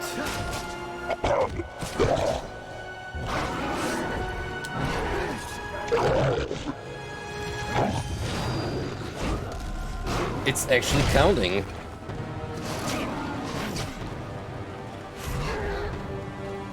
This fucking game.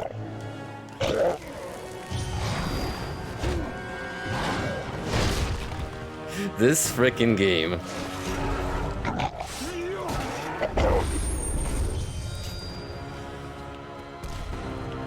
Alright, well.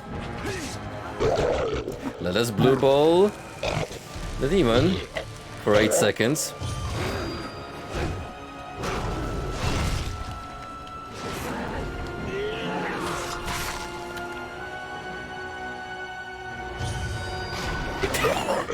Splits in half. Nope. Never happened.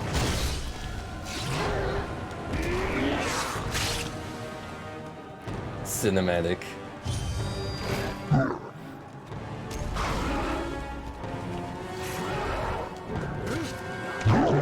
No, I like this. This is actually pretty funny.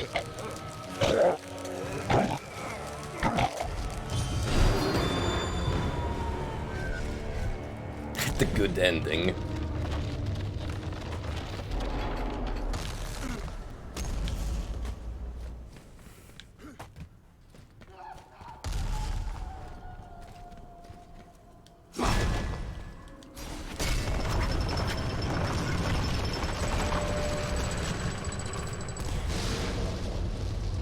I ain't falling for the same trick twice.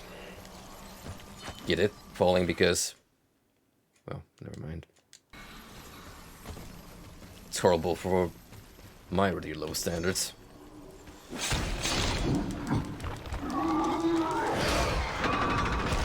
The boiling pitch of the politicians, among the worst of the liars.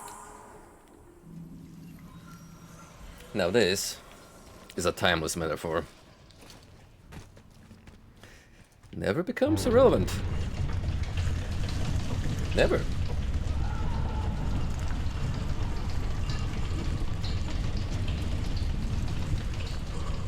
Leap. Protect innocent, destroy all enemies, and protect the human. Keep all innocents alive. Why did you really come on? Suddenly, mobile gaming. This is literally just Plants vs. Zombies.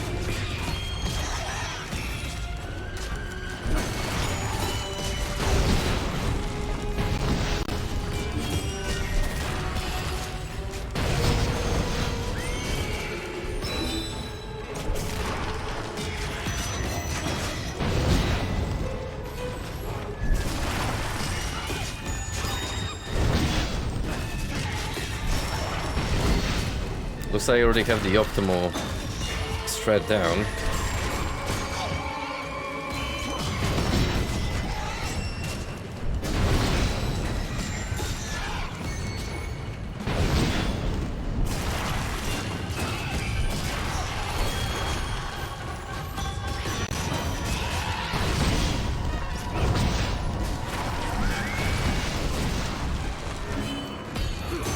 You've forgotten what truth looks like.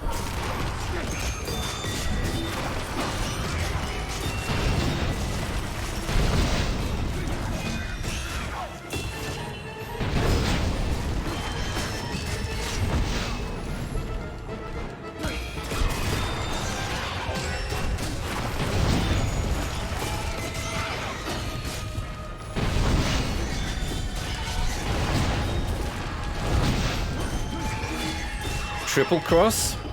A godsend.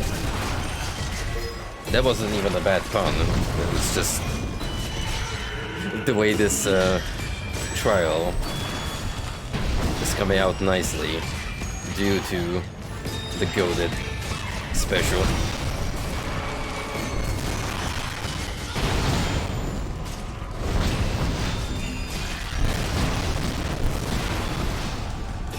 Look at all these explosions.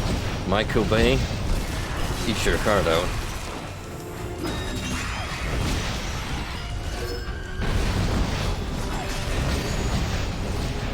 Yep. Denied my bonus on the last Zombo. I see fool do that. Rigged.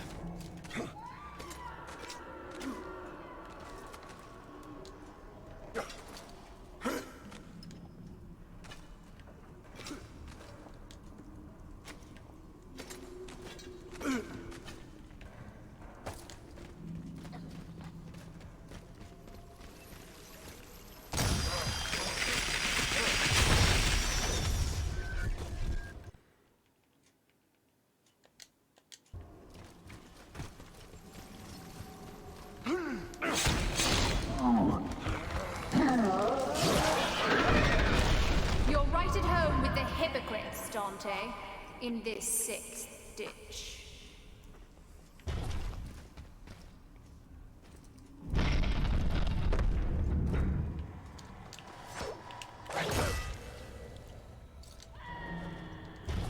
I'm being called out left and right. No magic kill enemies without using mana. In under 1 minute.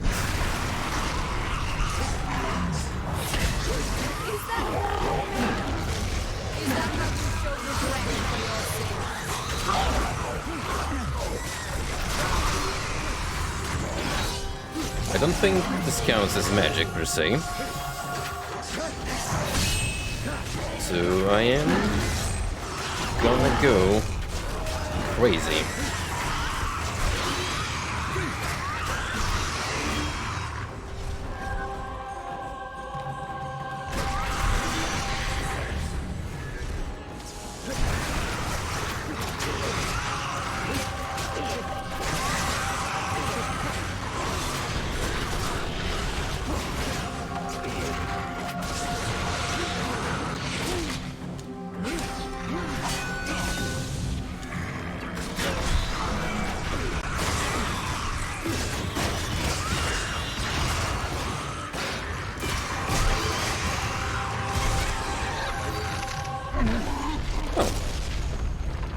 went quite swimmingly.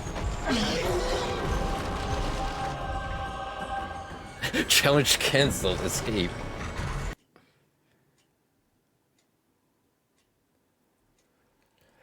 Escape. More like game crashed.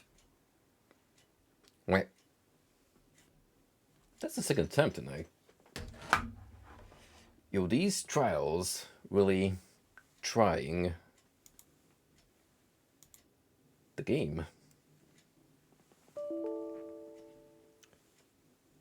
Verification failed.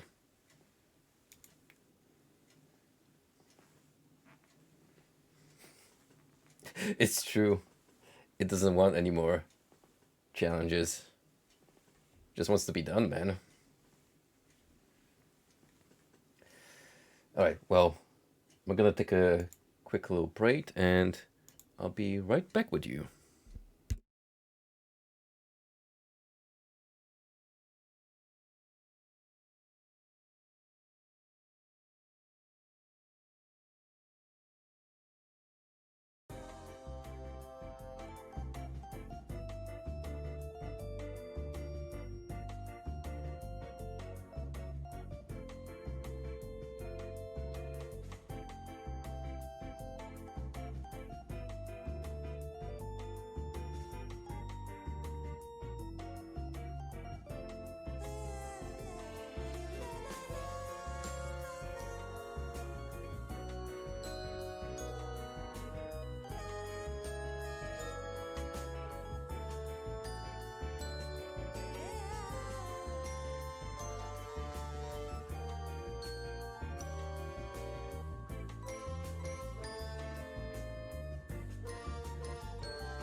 And I am back with you lovely people. So, tick number 3. Fingers crossed. No more emulation problems. Maybe I shouldn't have updated the software tonight. But then again, who knows? This may as well be exclusively associated with the game itself.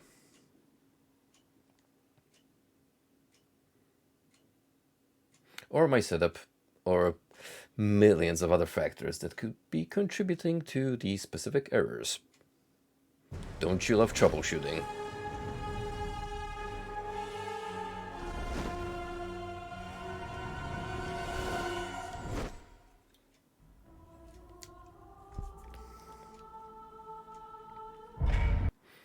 Yesterday I was doing prep work for a job at home.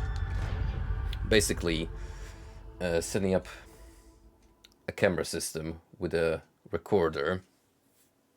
And believe me, I spent more trying to connect this to an app developed by the same company, which is supposed to support the software. But get this, there's like 5 different instances of the app, and you're not told in the manual which one is the correct.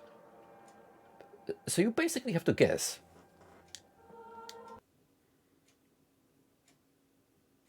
So yeah, actually connecting up the recorder and all the cameras to each other, linking that, and doing the setup of my mother took less time than me going through like 5 different apps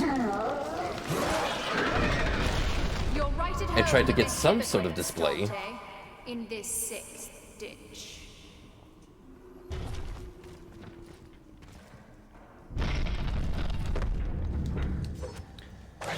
Maybe the smart technology that's lobbied oh so much these days is not as smart as we thought it is. Is that all you're made of?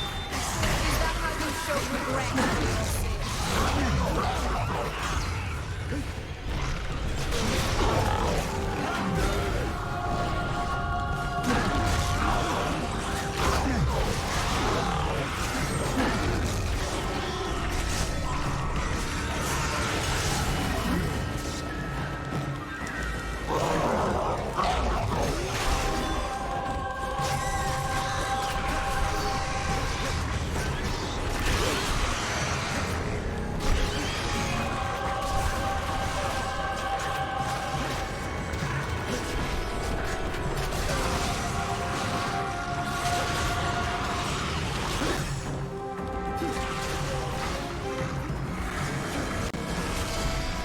I've had several clients praising those bulbs. I never particularly saw the appeal myself, but apparently they're supposed to, which is always nice.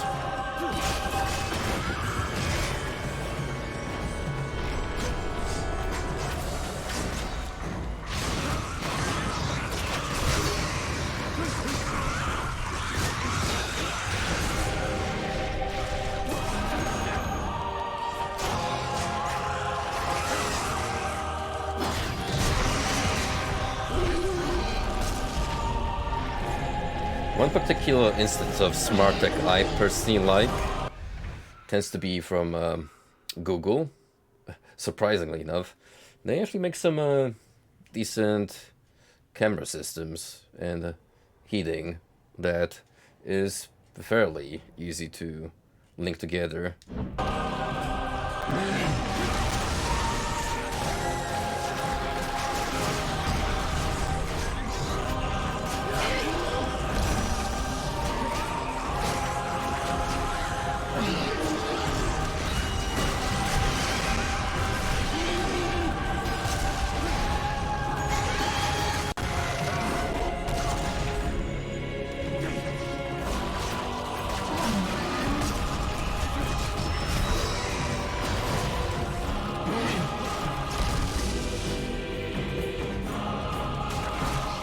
Oh yeah, you just have to make sure when you're purchasing cameras that they're specifically designed for outside conditions.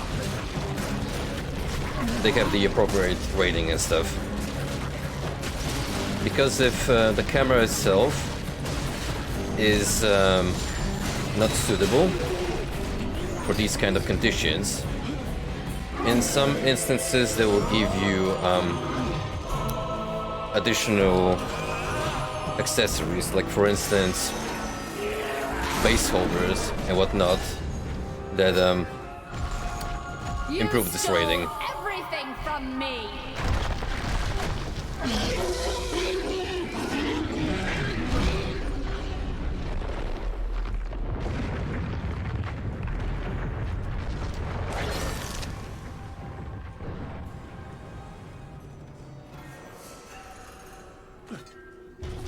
Kino moment right here.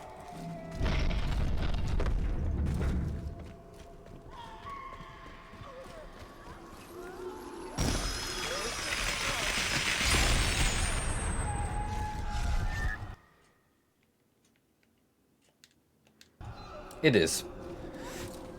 There's some good in the wave of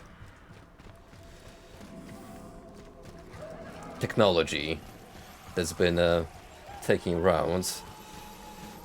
Still, I'm very hesitant about electric car chargers at this point, because the UK in particular does not really have the infrastructure to support moving on to purely electric vehicles in the near future.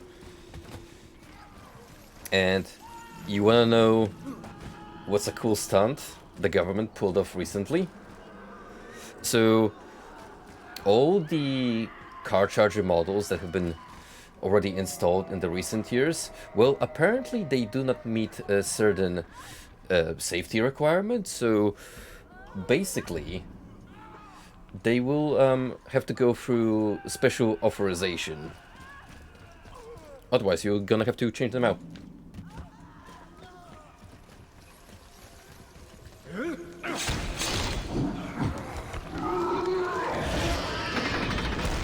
Eternally bound in snakes, the thieves suffer below.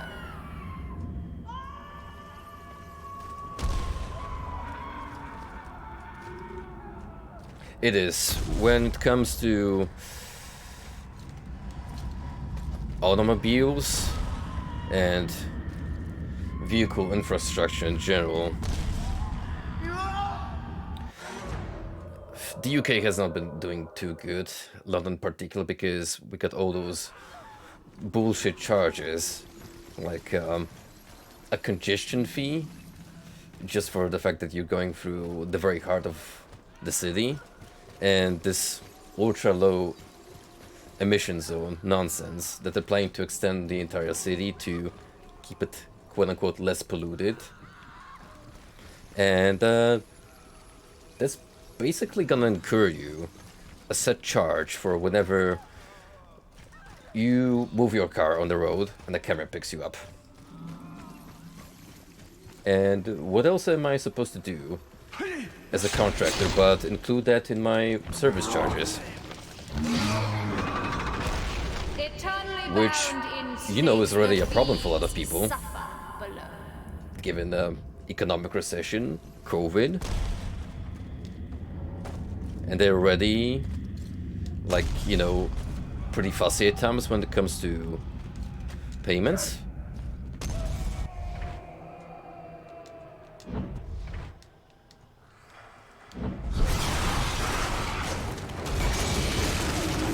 What did you promise that girl? So, in the long run, we've been thinking about moving out of the city into the countryside. An extra incentive to push that is for the rent that you have to pay for an apartment, even on the outer regions of the city, so in the more suburban parts of London, you can get a 3-bedroom house in a small town like an hour away, which is nuts.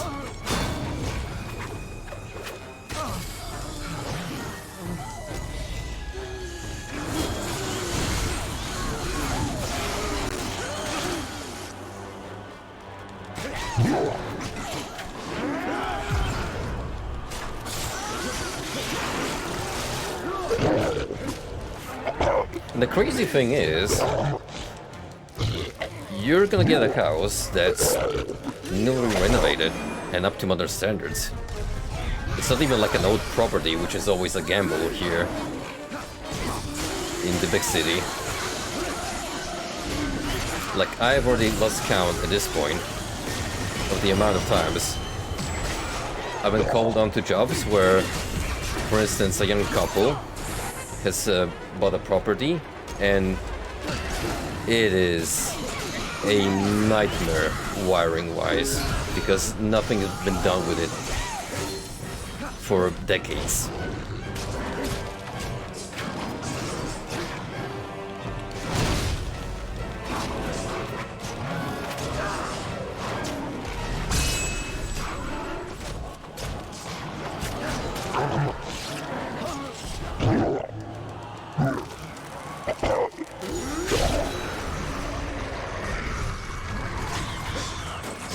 still going.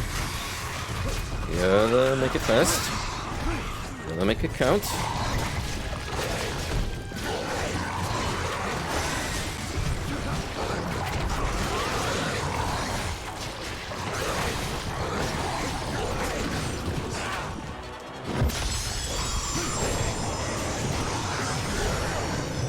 Okay, I got Divine Armor, which, look at that health regain.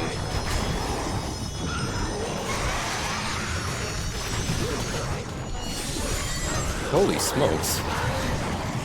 That just pretty much healed me up to max.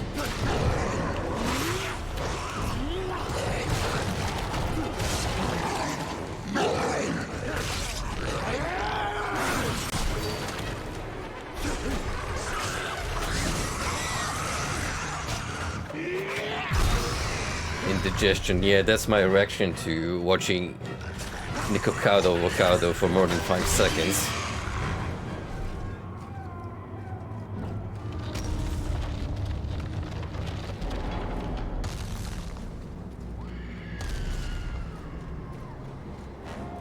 I'm gonna be honest, I never understood the appeal of mukbangs as a concept.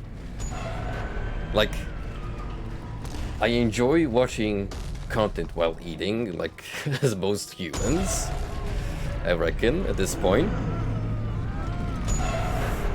But actually watching other people eat, especially if they're doing so in the most vile, apprehensive manner possible, heck no.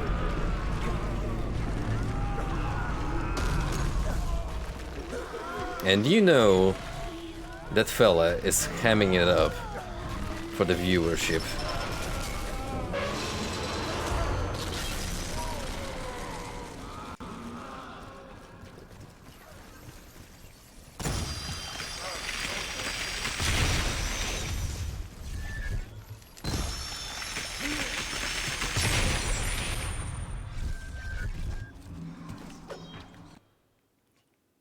That upsets me too.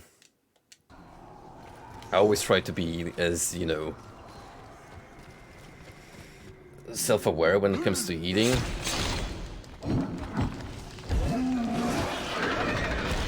Stay here and find company with the false advisors.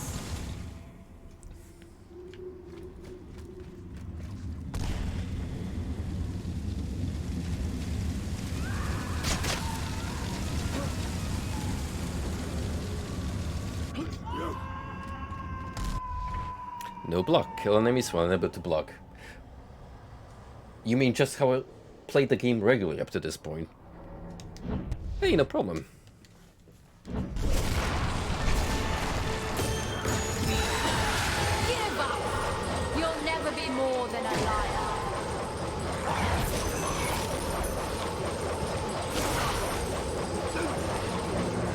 I will give the game, however, credit.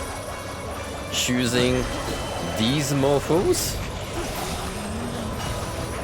Absolutely despicable.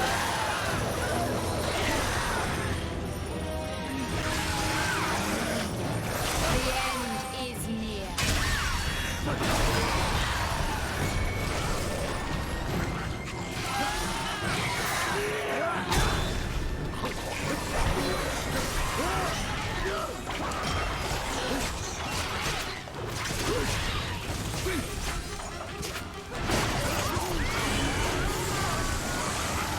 Well, that also means that I have absolutely zero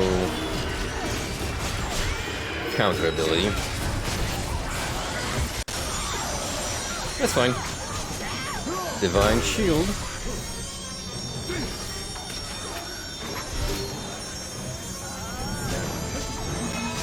No corny.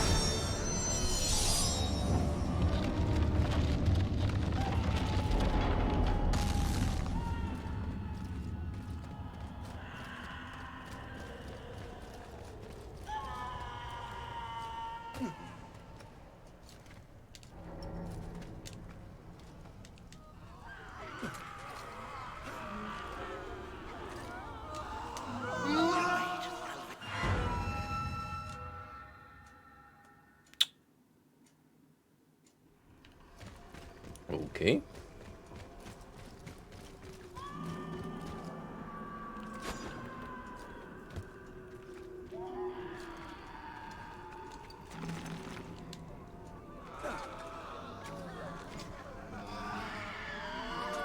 The way to salvation is just ahead. You'll be wealthy beyond your wildest dreams. I think we should be done with the trials soon. We've gone through quite a few of them.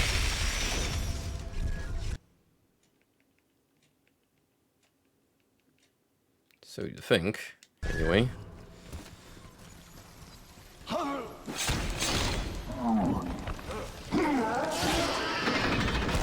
The worst of the frauds. Oh, those no. who seed evil and discord amongst those they should trust. The Discord moderators. Oh, no wonder they saved that for the deepest recesses of hell.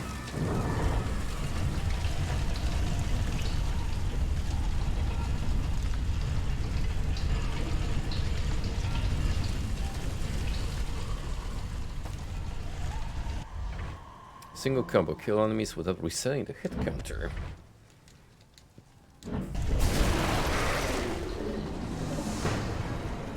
You're a sad, false shell of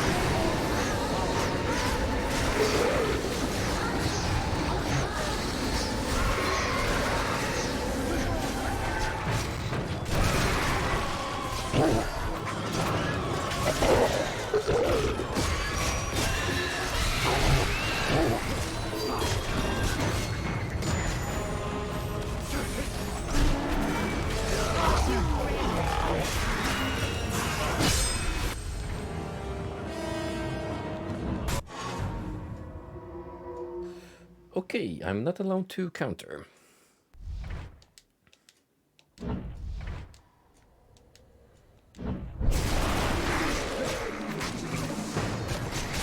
You're a sad, false shell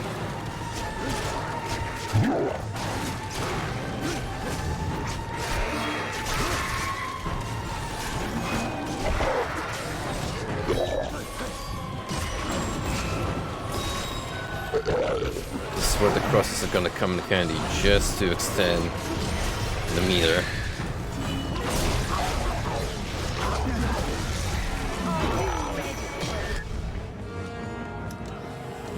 Probably on that with the armored dude, however. That's gonna be the trickiest of them all. However...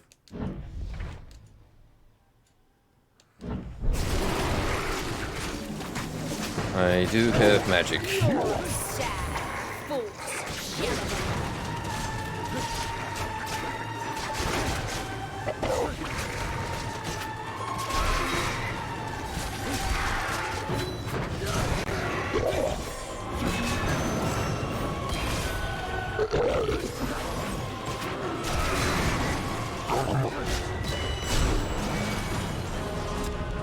Oh, you... One frame. One frame of...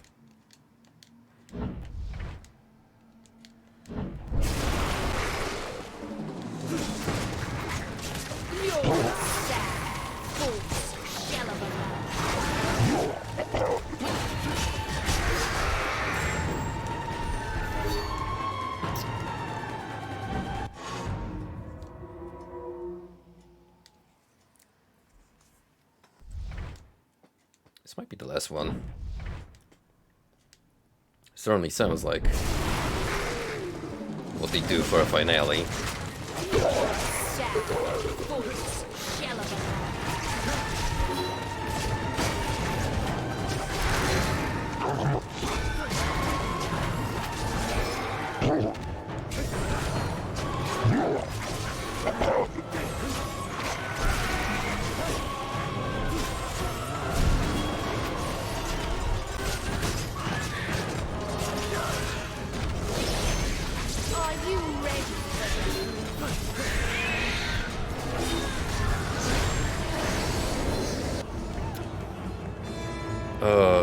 The spell takes too long to set up.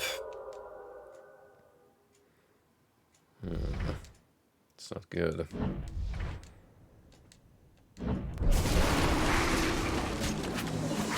May have to use the ice charge just to break the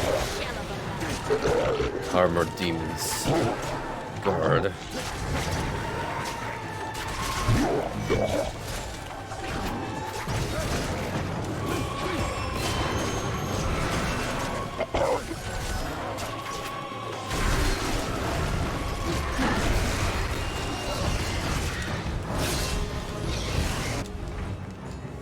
Yeah, he's gonna be a problem. Goldar looking ass.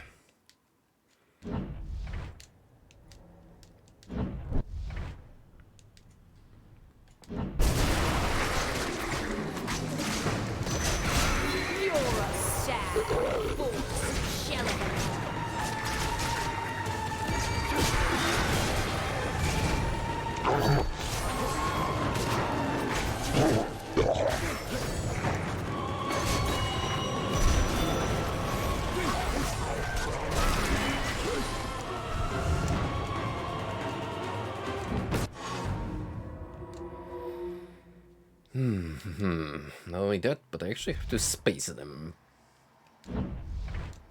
appropriately.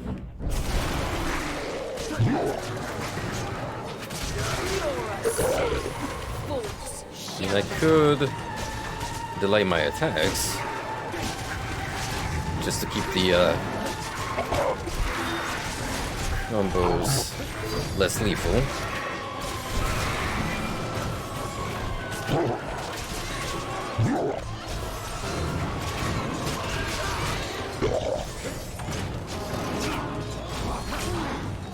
Are you ready?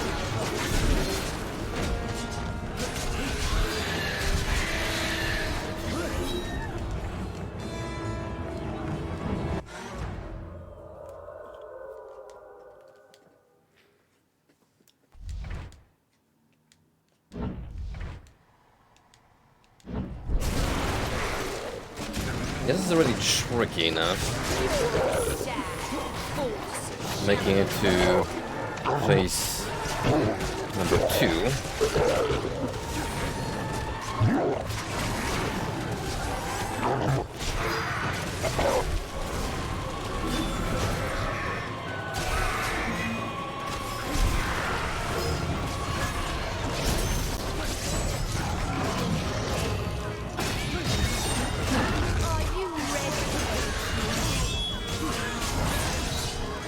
Nope.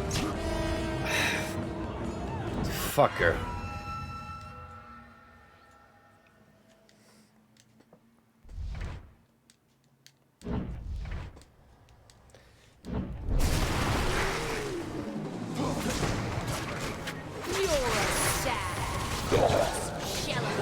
The actual challenge where the lack of blocking is more detrimental than the one where it's set in stone.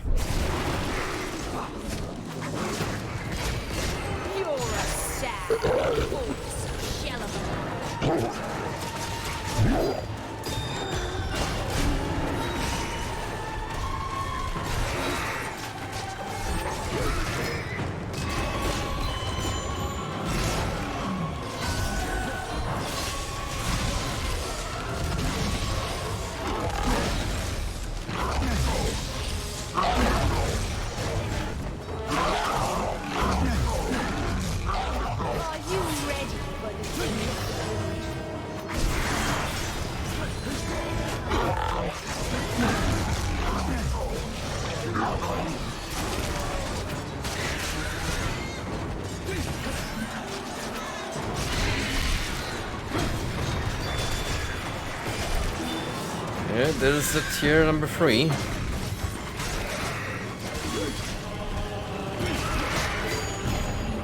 Phew. And I got the bonus too.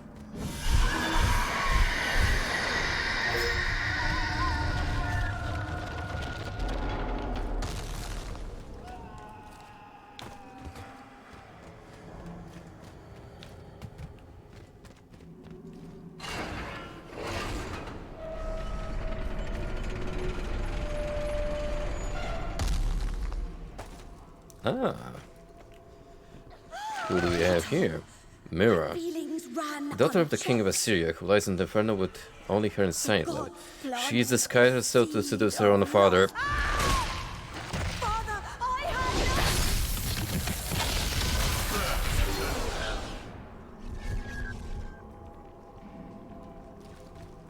No questions asked.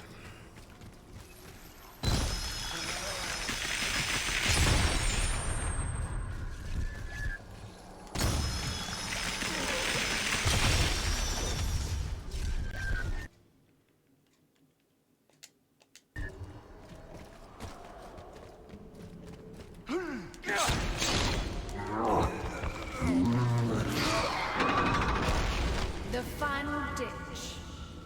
Below are the fakes, society's plague, who suffer for eternity in disease.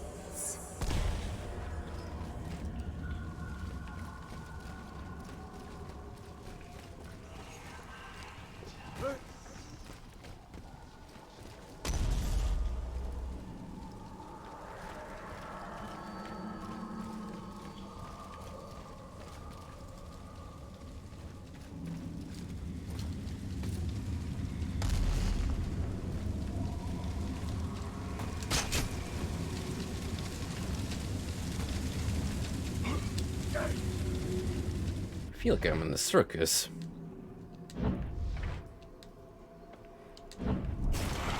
Well, I suppose this is the Divine Comedy. Although, who's laughing?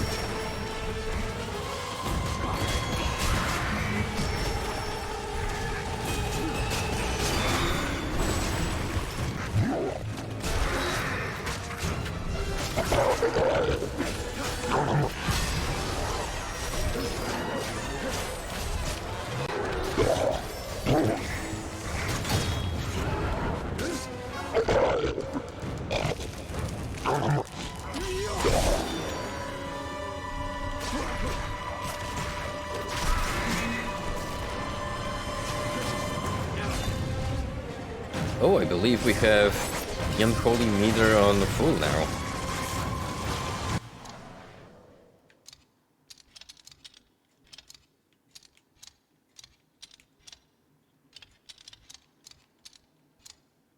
I think that we're close. No, we still have a tiny little bit.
Now these fools have been incredibly helpful just for that alone.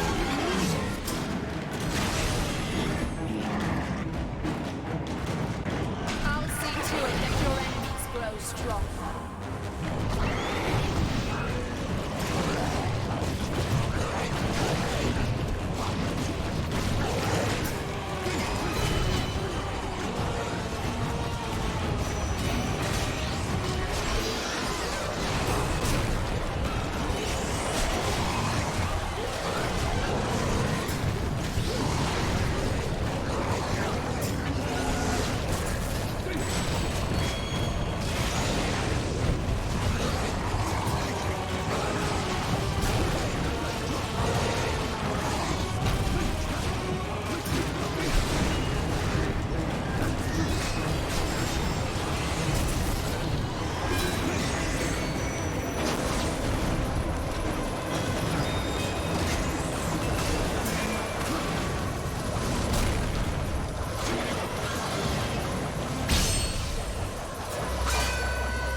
Let's go.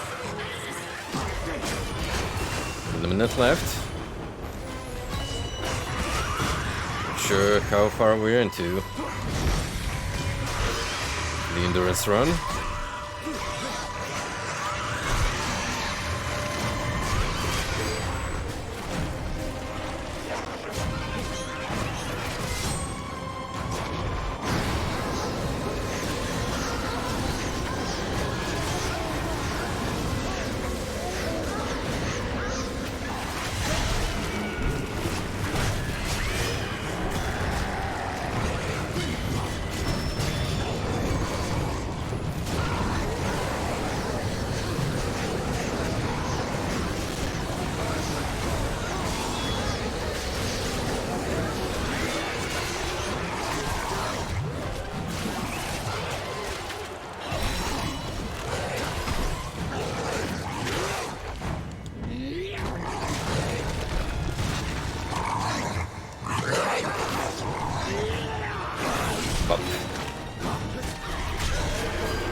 I assume you are the end boss of this encounter.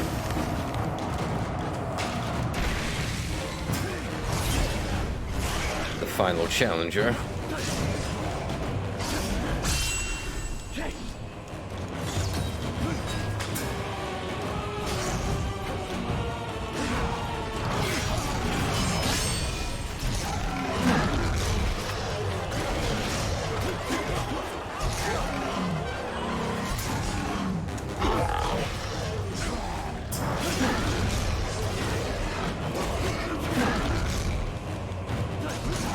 Uh-oh, he's glitching out again.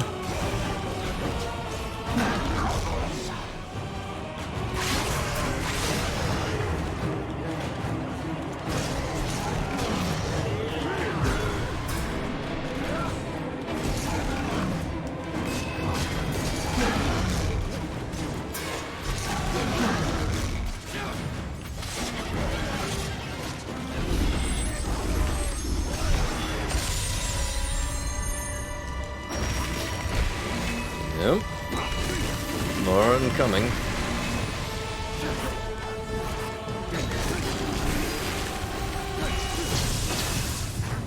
Including you. Should have anticipated there was gonna be at least one.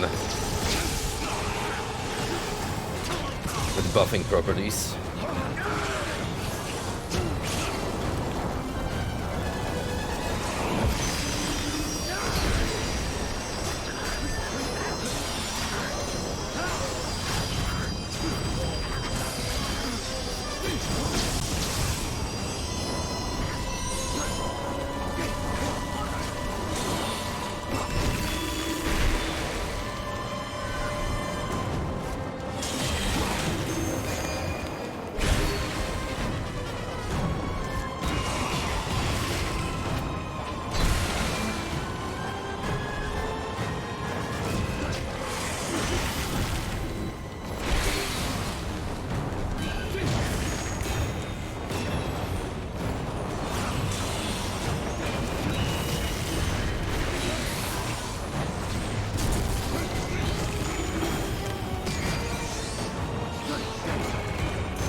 Oh, damn.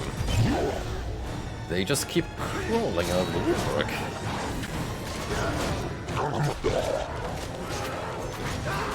Kevin, you learned your lesson already.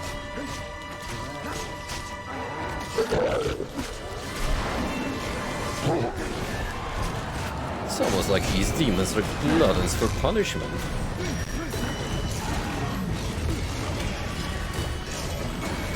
Speaking of, I think we found the boss of this gym.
Become one with Christ.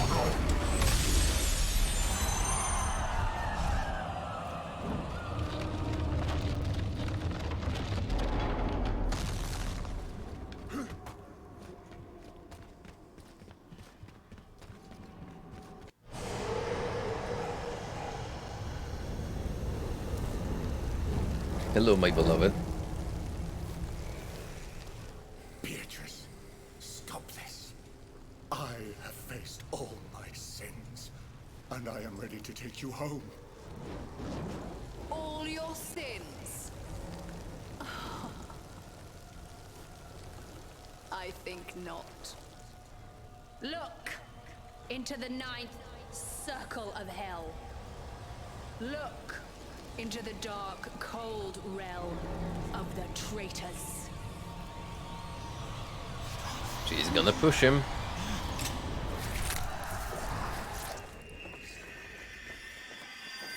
God in heaven. Who is responsible for this? Take care of my sister. I am responsible. Hang him. Prepare to march tonight. When the noble Saladin learns of this atrocity, He will bring forth the forces of hell. Beatrice, I will protect you.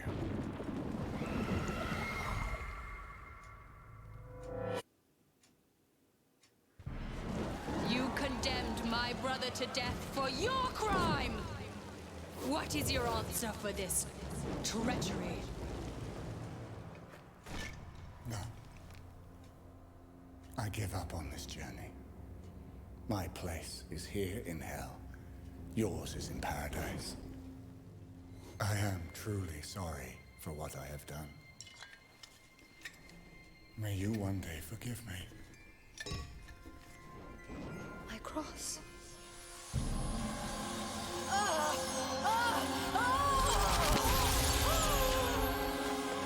With the power of love and forgiveness. You've done well, Dante. And though you may not understand it now, Oh you shit. have saved much more than this SMT innocent moment. soul. For your role in the ongoing battle is more important. Except this time we're not than possibly actually fighting God. I don't understand. For once. Your redemption is near. Wait! I have to take care of her! I have come this far! Trust me. You will see her again. Well, at least it's not like the painkiller and just when they're like, here, take this gun and go through hell. Maybe you will find salvation. And then it turns out one of them is just a douchebag who is looking to enact the apocalypse. Spur yourself onward, Dante. The final circle is near.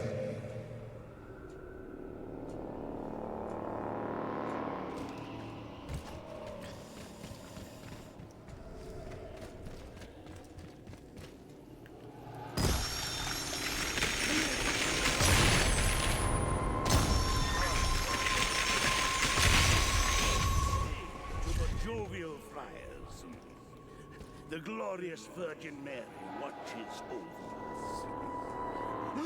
I receive no Fra punishment at all for Alberigo, murdering them. traitor to family and country, he sits in the lowest circle of hell. He murdered his own son for the sake of revengeance. I receive no punishment at all for murdering them. Everyone applauded my actions. I receive no punishment at all for murdering them. Now you have. I am a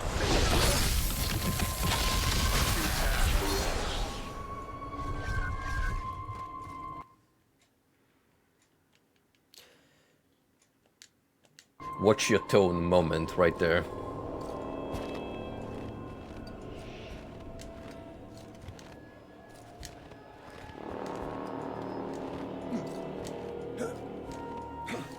When you go down so deep into the abyss that hell has quite literally frozen over.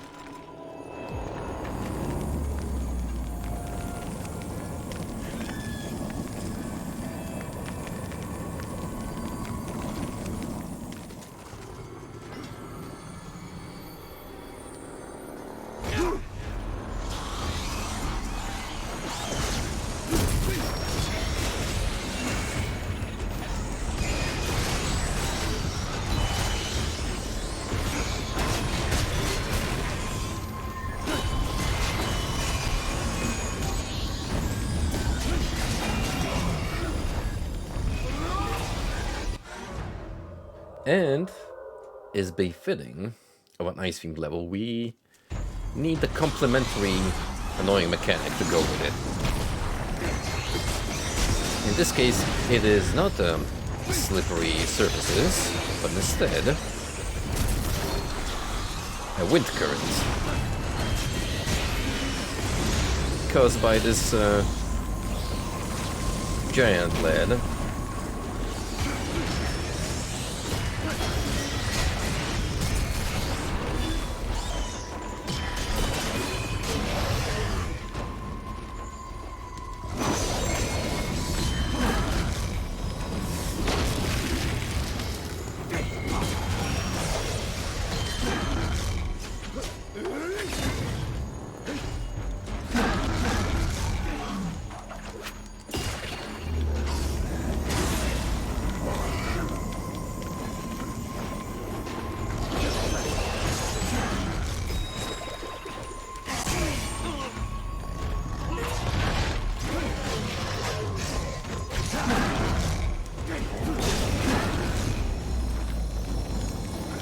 Oh, this is getting ahead. We got two of them.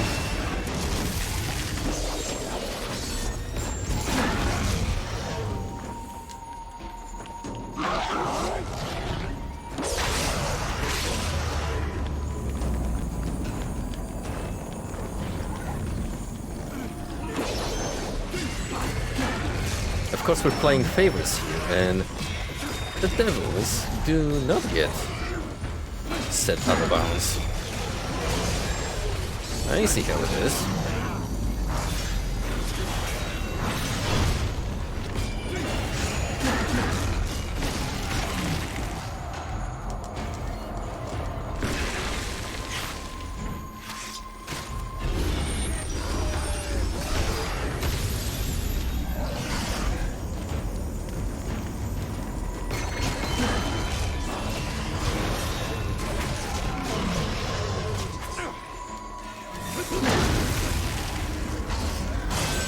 Fun fact, jumping actually works better.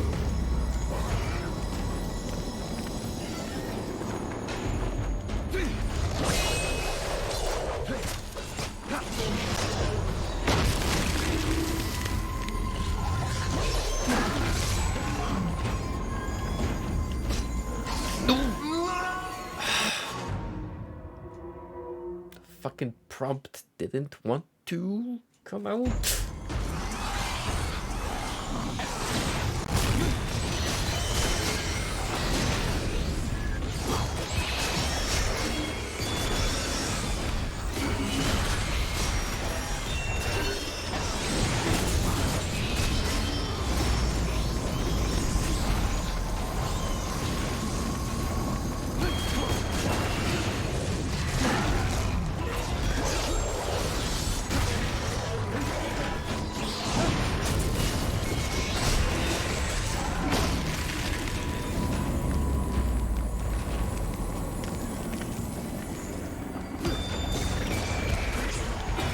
Hey, friend, come a little closer.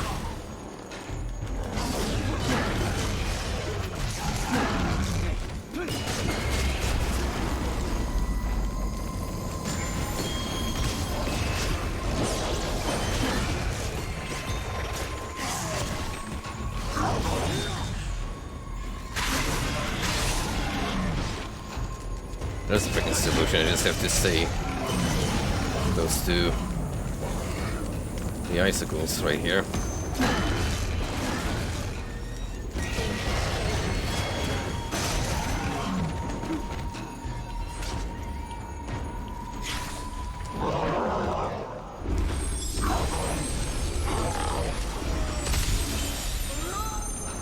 Oh, fuck you, that's BS.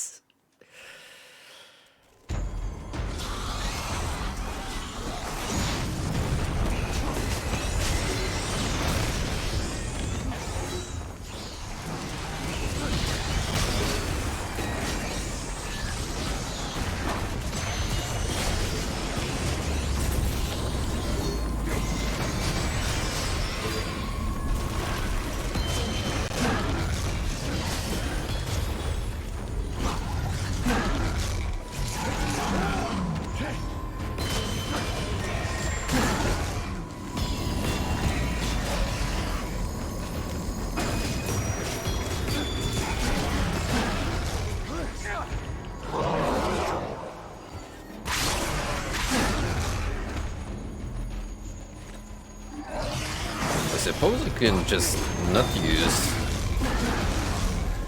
the mechanic when their wings are off. It's not as exciting, but might spare me some headaches.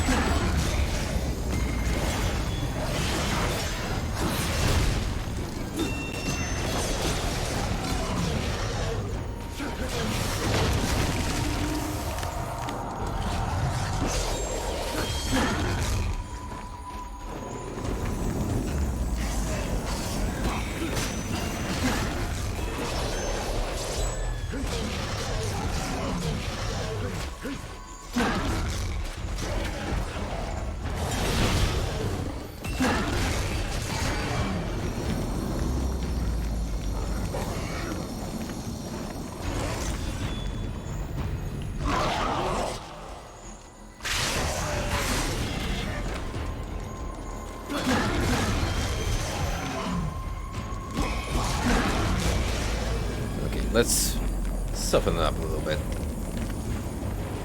Then we shall absolve you in peace and love. Is befitting of a true man of faith.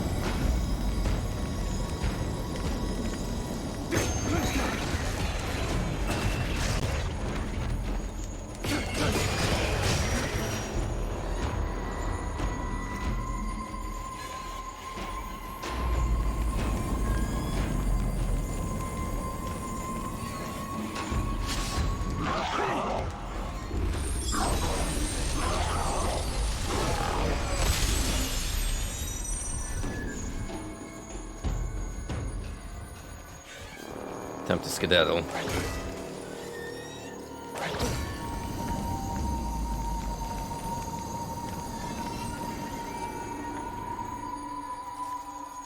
Whee!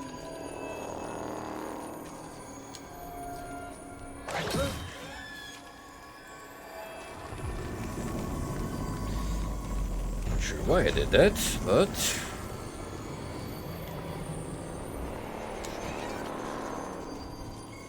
almost cussed me.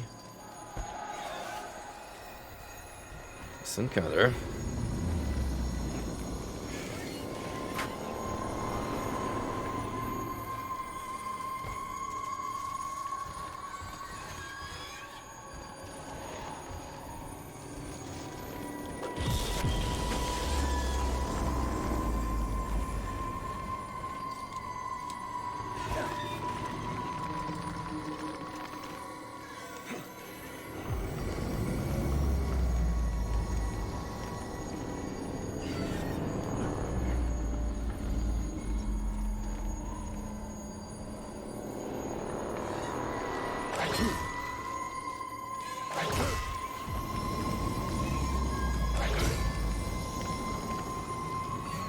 As cool as this is, I'm getting very nervous with this much platforming that could potentially set me back.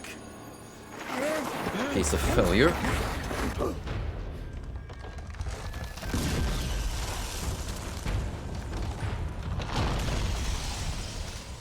Ah. Guess the tile. For betrayed the love and trust that nature makes. At the center of the universe, in the seat of the devil himself, every traitor is consumed eternally.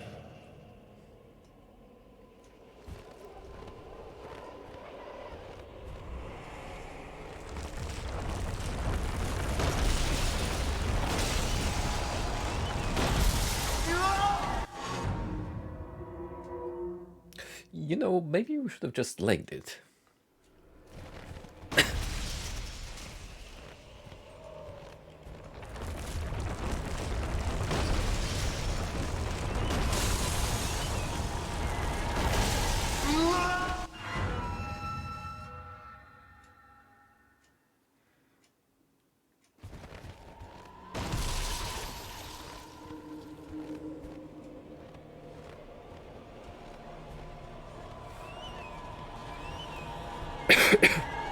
It's literally a try and error.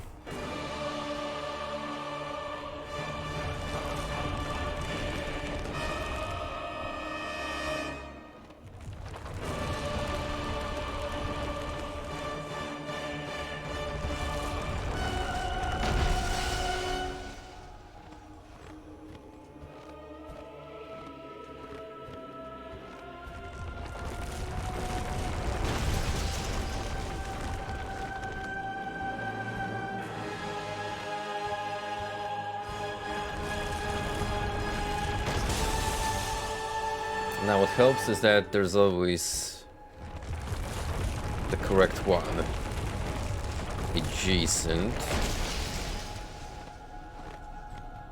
to the firm bridge.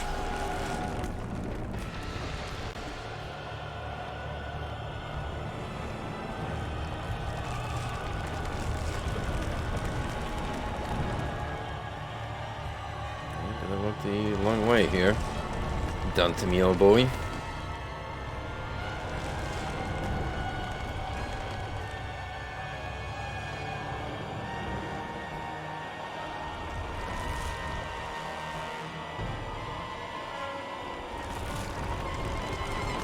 It's a little difficult to see, but you can kind of see the outline of each fragment. But you definitely want to tippy-toe onto the next layer to try it out.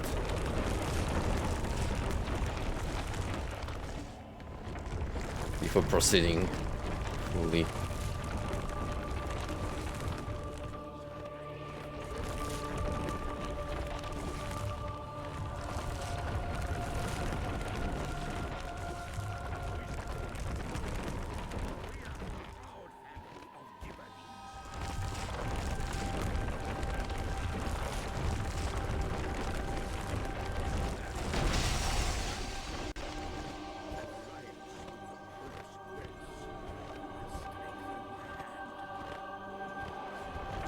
No distractions yet, please.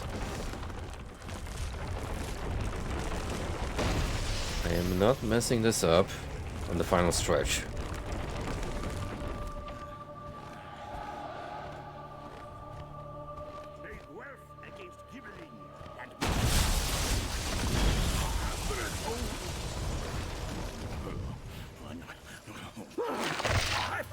Count Ugolino, Italian nobleman, naval commander, aligning himself with Kells and Ghibellines alike, he switched allegiances often until his ultimate imprisonment and by starvation.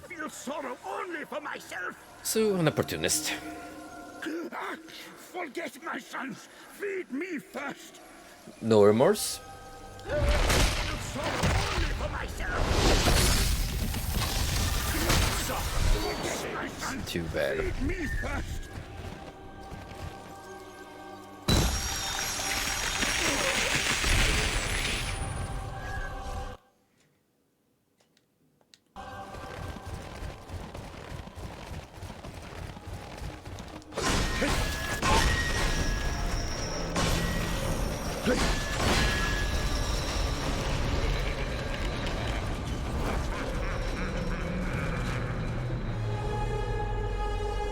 Is this it?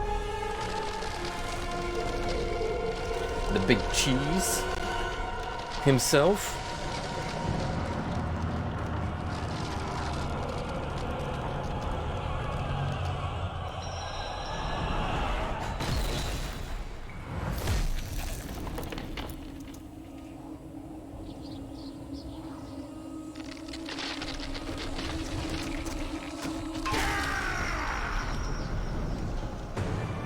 I've waited eternity for this emancipation.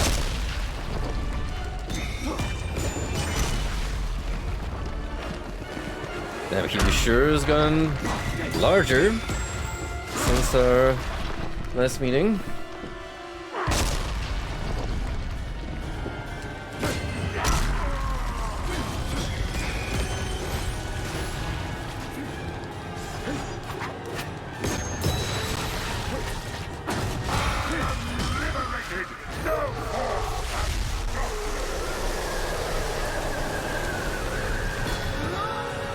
Whoa. It was weird.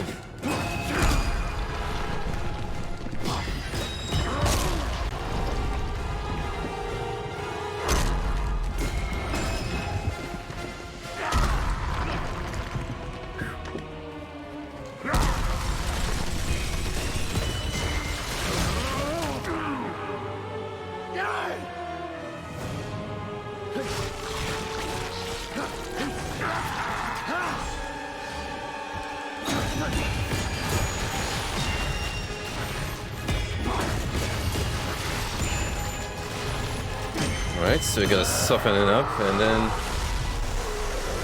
smack that belly where the obvious weak spot is.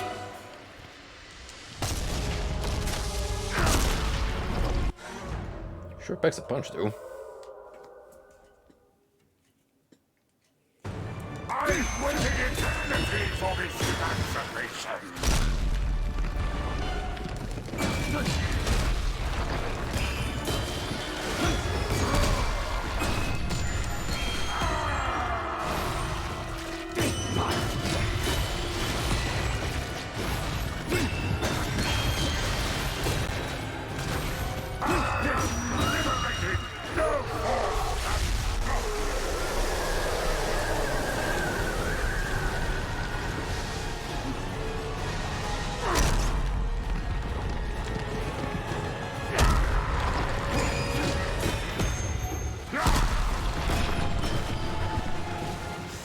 Not sure if I can even melee him.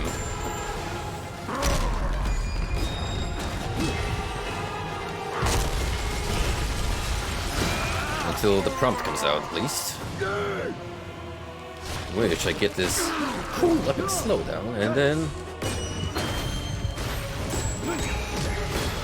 I am allowed to continue on.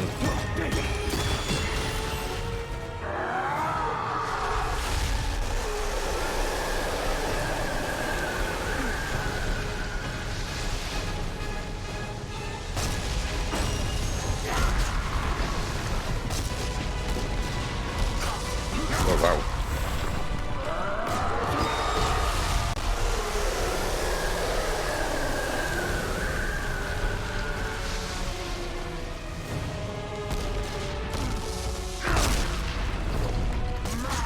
What a feeble creation you are! Whoosh.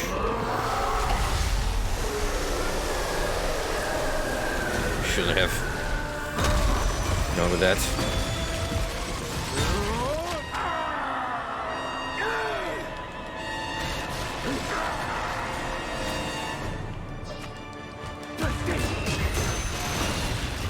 Oh, did this even hell of a damage?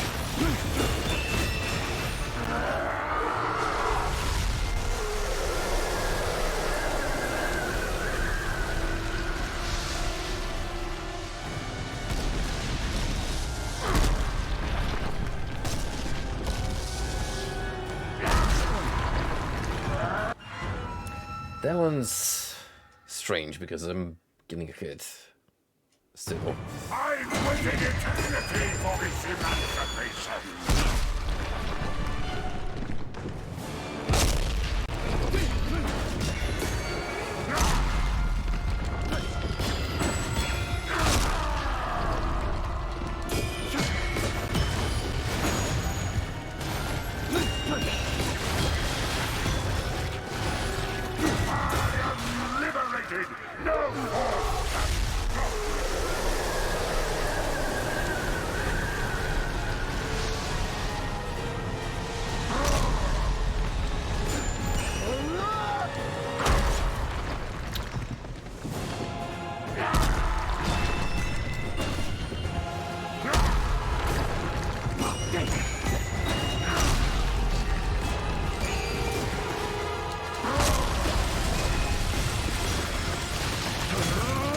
Yep.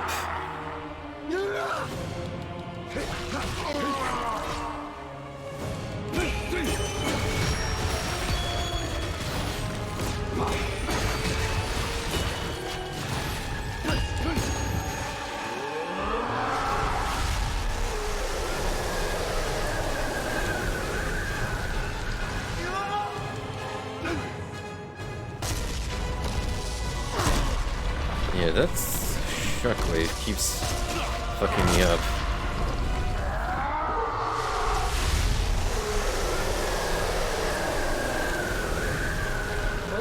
Magic, please.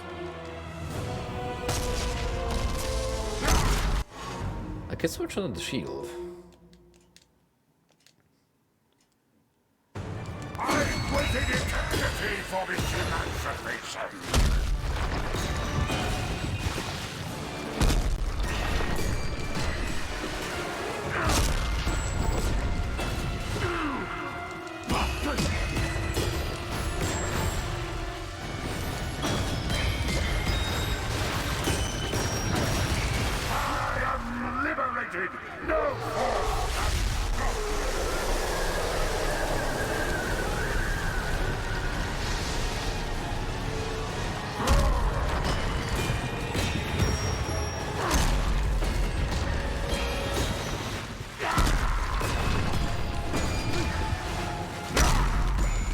This one's a no-brainer. Just keep jumping and spray crosses. It's when he does the middle slam. It's when it starts falling apart, because I'm not sure how to avoid that one.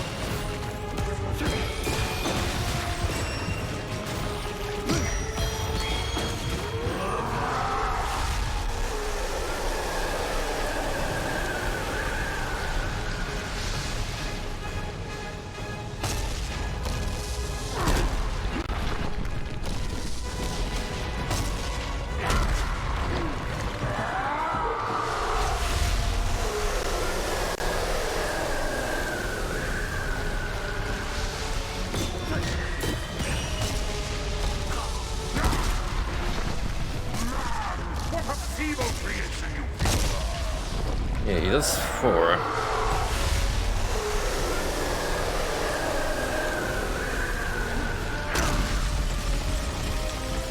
Oh, R2. Oh, you bastard. Fucking tornado.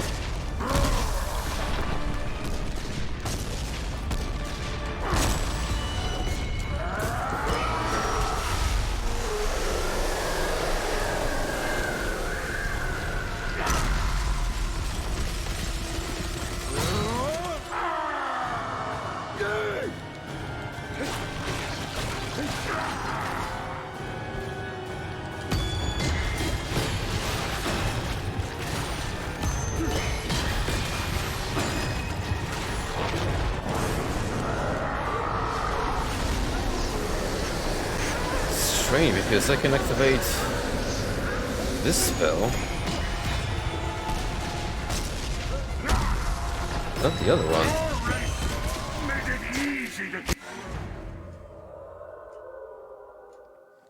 Yeah, we just need to jump through that part.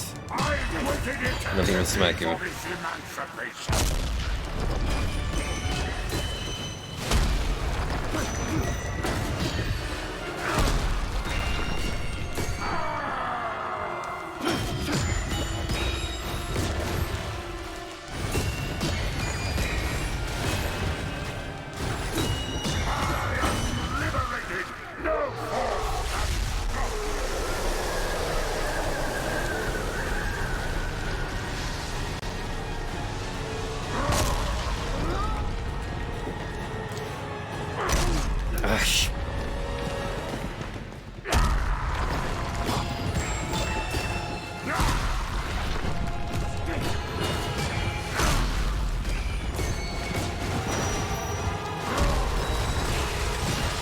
Yep, eventually the prompt will come up, so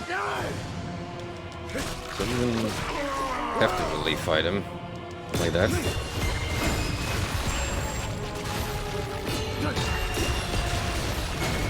Just gonna survive.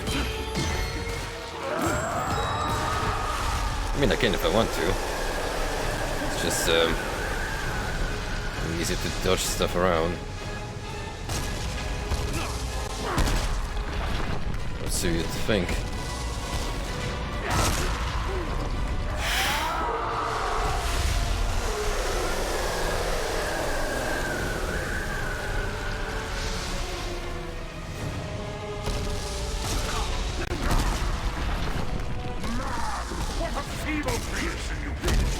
Oh, this is messing me up badly.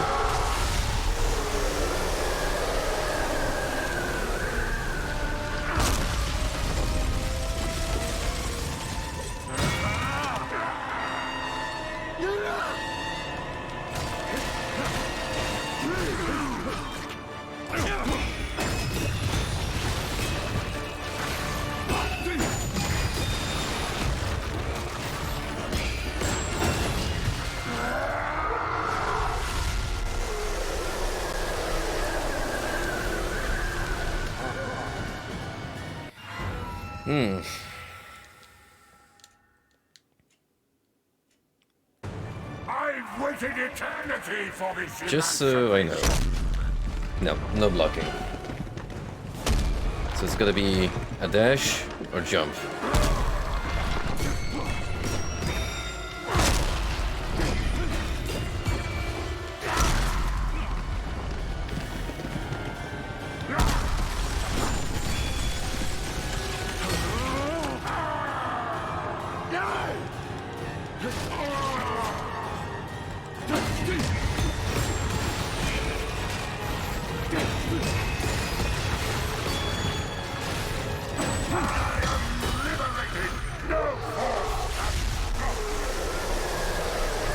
This time let's just try dashing around.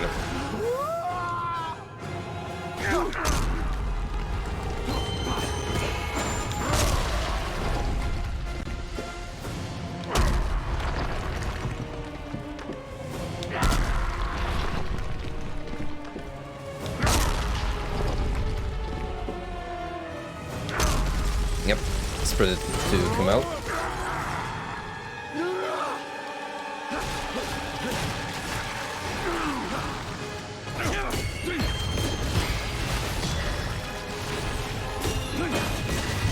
And we're smacking that big old belly with some Holy Spirit.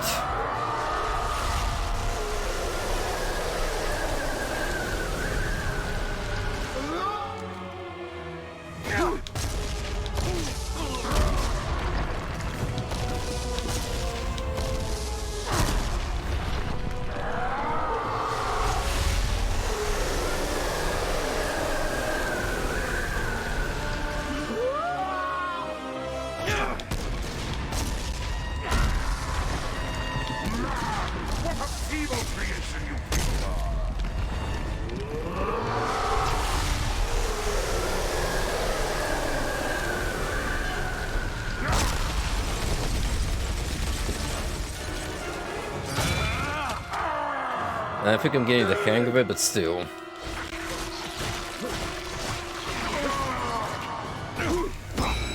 This is incredibly punishing.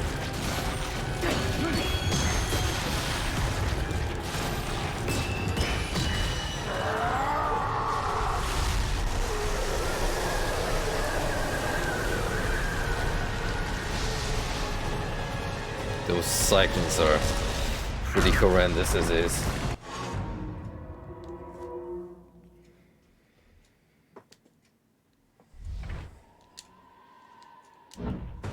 I've waited eternity for this emancipation.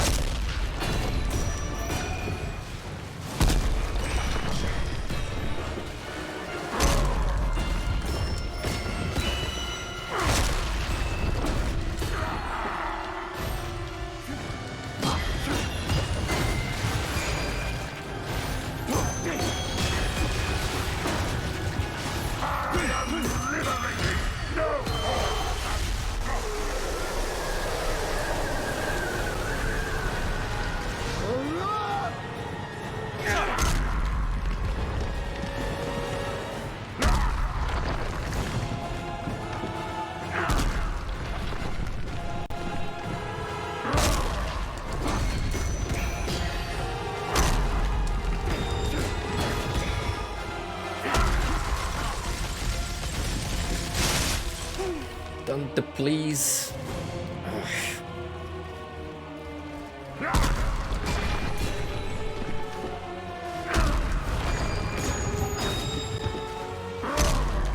This has to be like phase 1. No way it doesn't end on just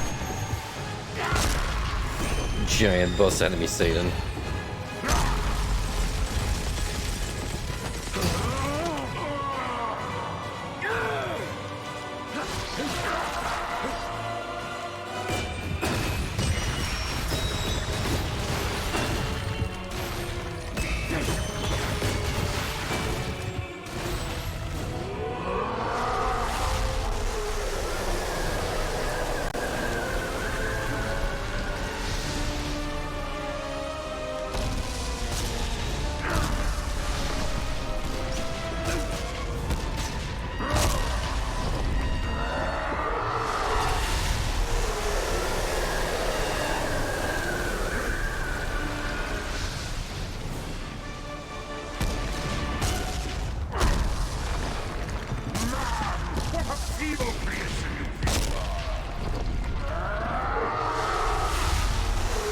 I think I got it.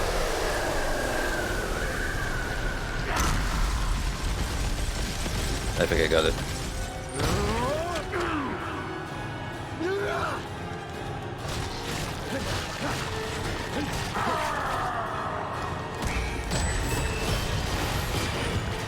Now we just gotta put this knowledge to good use.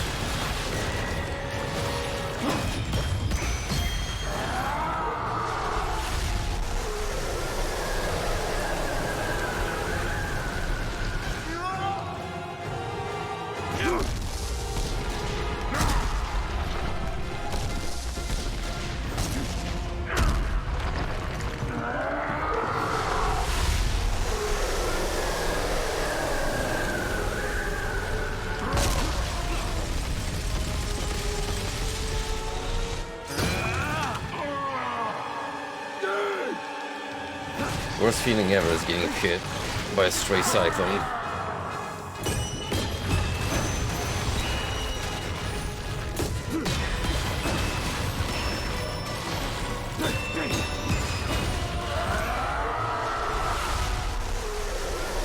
Okay. One more round should do it. Your race made it easy to keep this place going.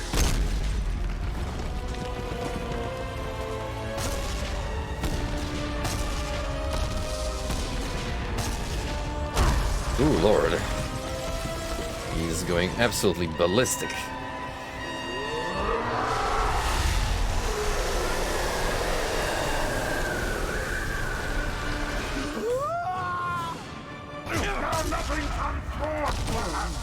Oh, shit.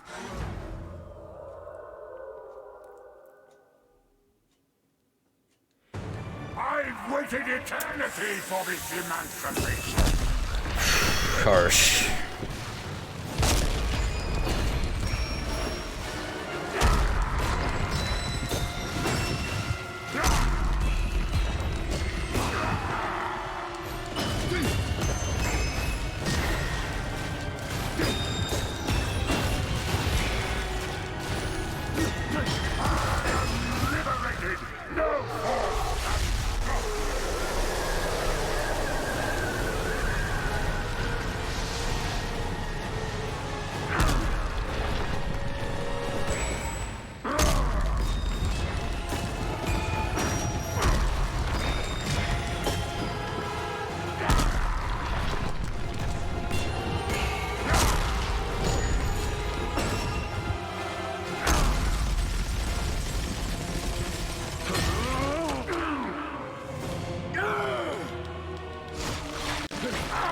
you go, boy.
Come on, Mr. Lucifer.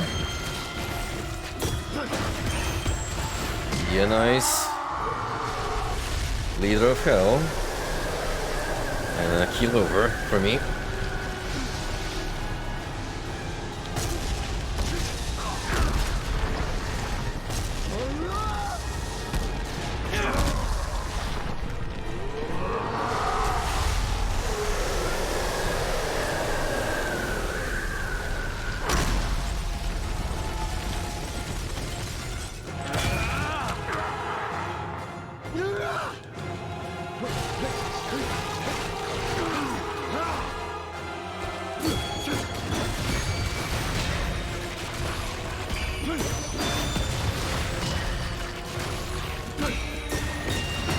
At least one more.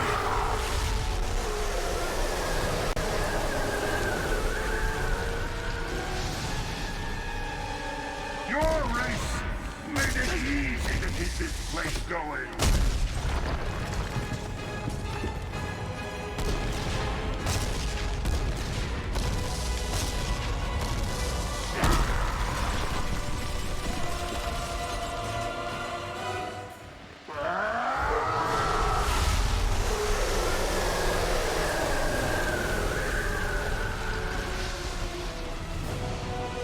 Nothing comes forth has begun!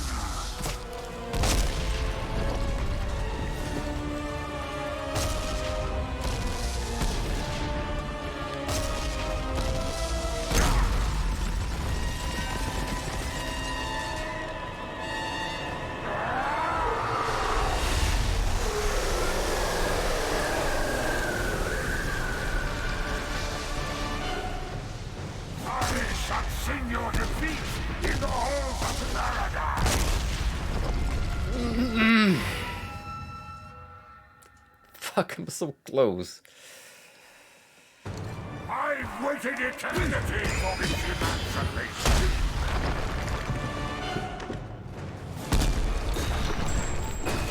Every single time I miss a jump or a dash, and that just screws me over.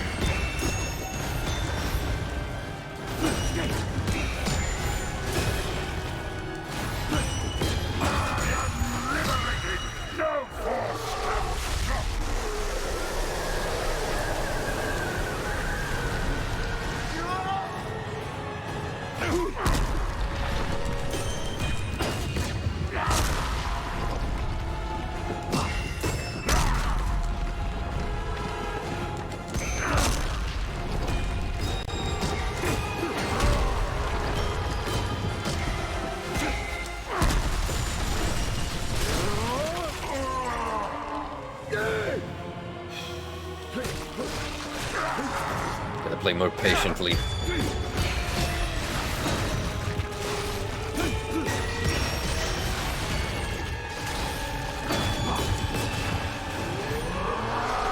They're going really early on with a test of patience and reflexes.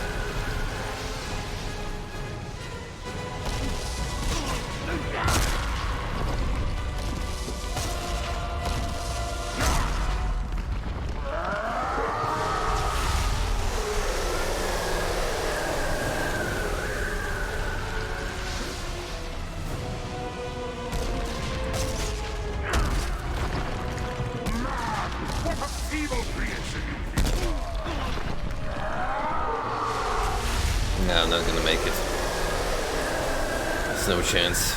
May as well just call it here.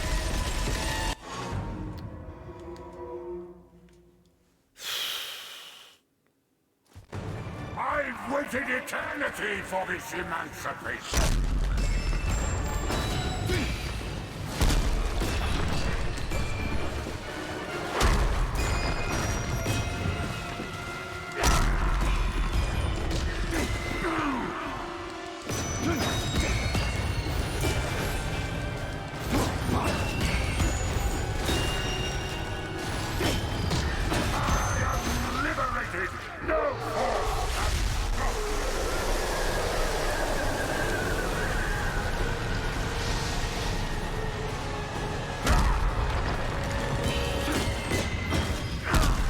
I would have liked this a little better if it wasn't dreadfully slow, given the heavily scripted nature of this phase.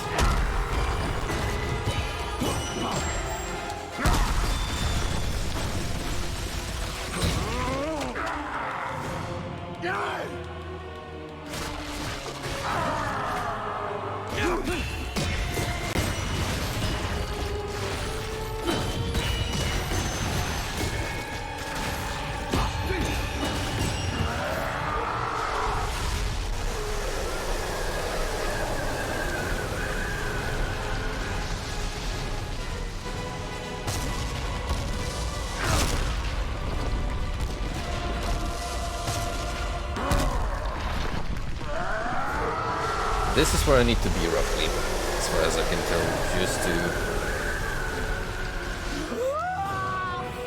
dodge what he's throwing my way.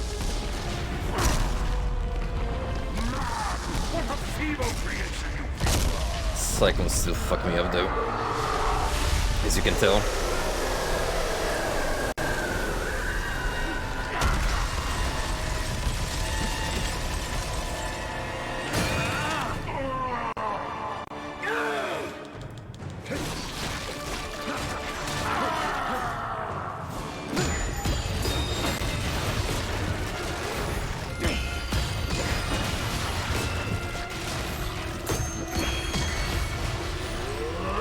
Halfway through.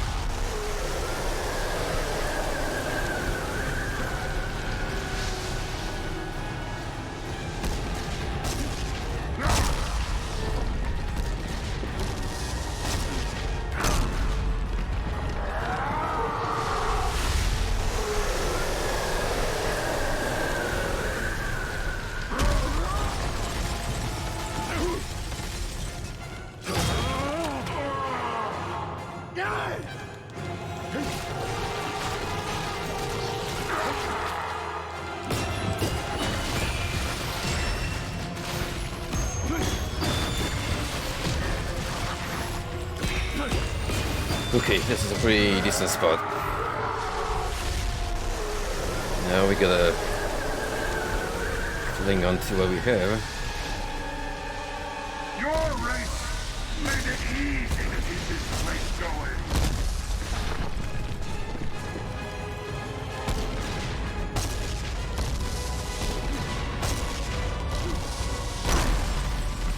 Nice.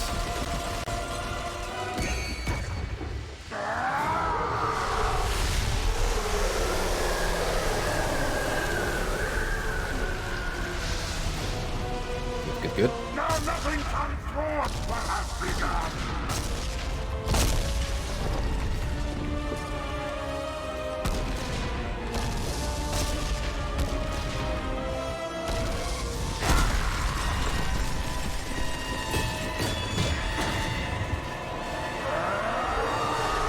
One more, I think you should be able to give us the prompt. Sing your defeat in the halls of paradise!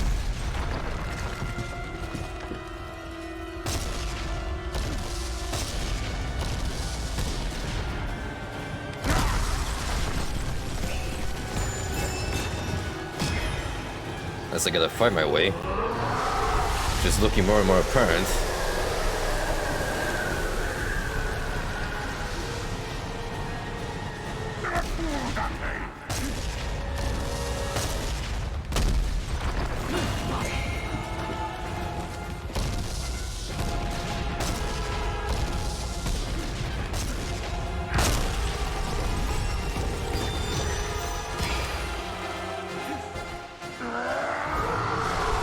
This time I think I gotta smack the head enough times for this to work. Oh no, no. Eventually, came through.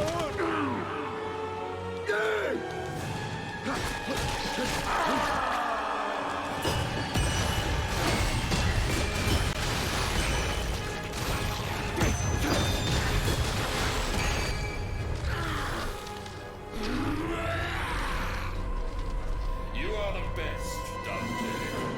Many have tried and many have failed me. Brave Ulysses, the great Alexander, I don't Attila, like Lancelot, how wobbly those ear horns are. to free me.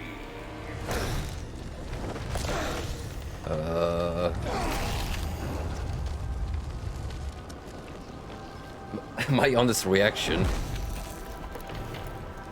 Wait. What is that? Beatrice, not you. Did you Does he? think this was all about the girl?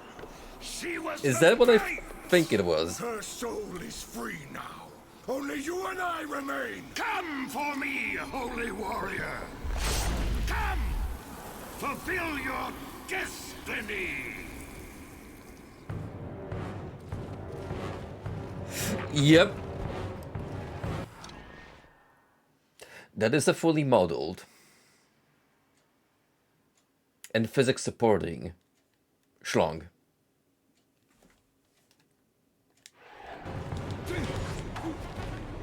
You cannot imagine what it means to be free of that prison!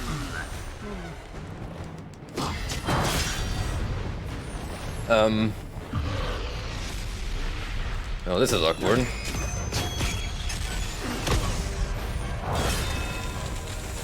It's certainly a tactical distraction you got there, Mr. Lucifer.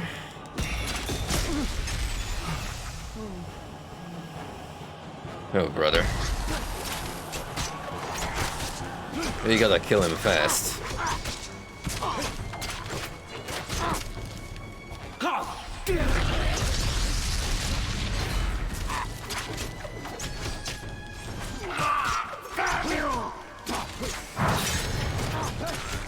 Alright, everyone, don't look down there. It is, you know, it's an extra appendage. That's what it is.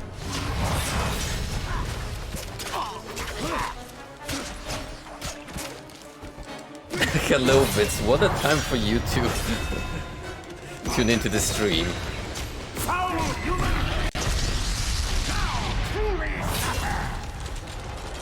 This fucker just did a power bomb. What a legend.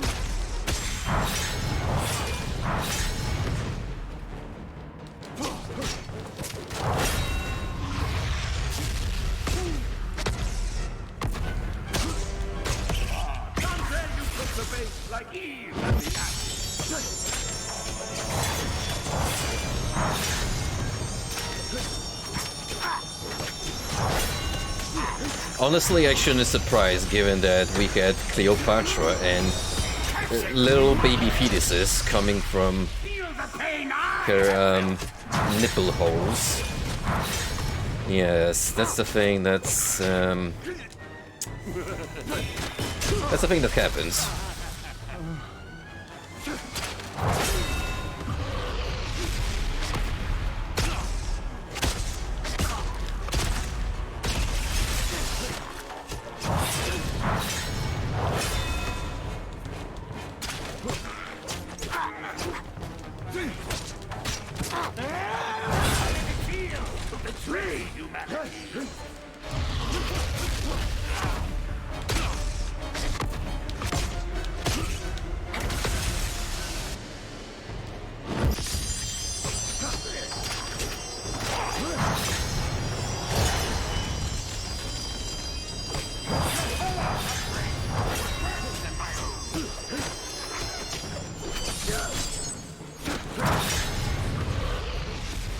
Sure as hell.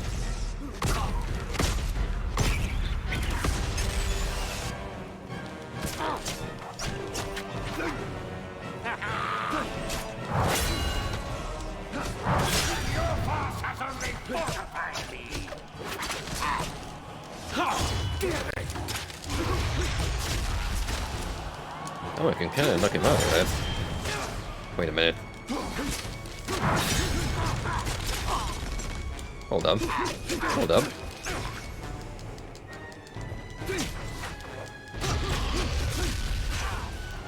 Wait a damn minute. Wait a damn minute.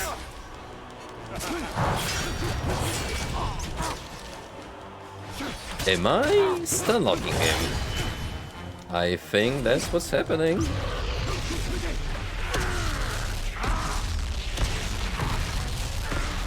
Your soul is mine! Your guard frames are mine.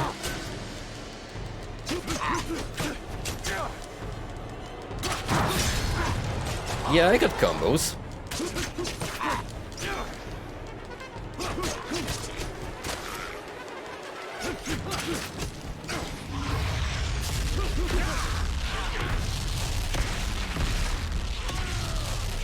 The one thing he did not take into consideration.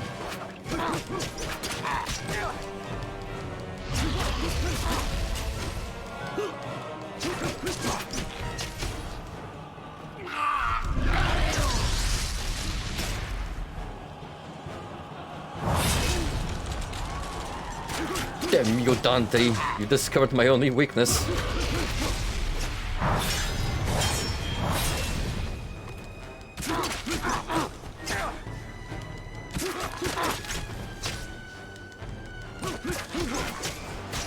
Fuck it, I'm gonna be leader that way.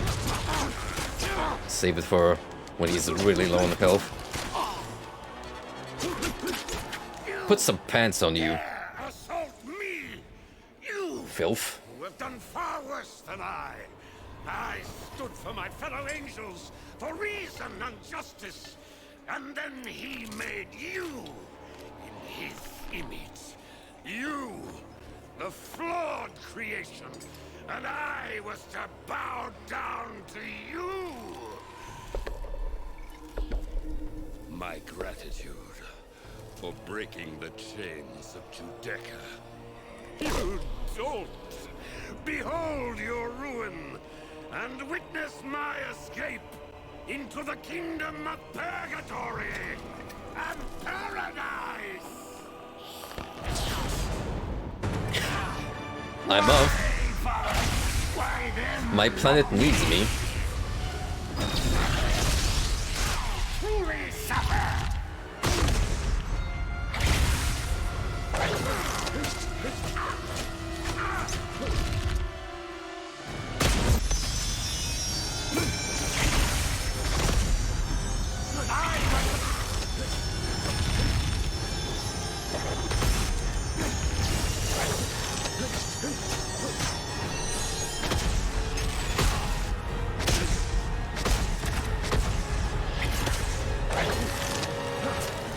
Aerial combat in hell.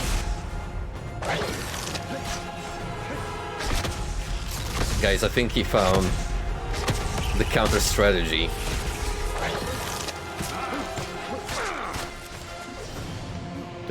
Too bad I can just air grapple. That kinda, you know, ruins the whole point of your high ground tactic.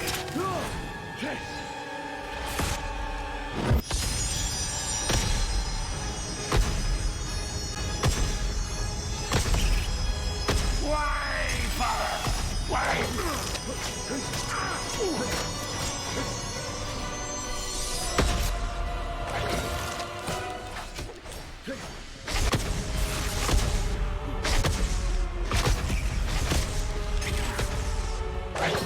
Alley-oop.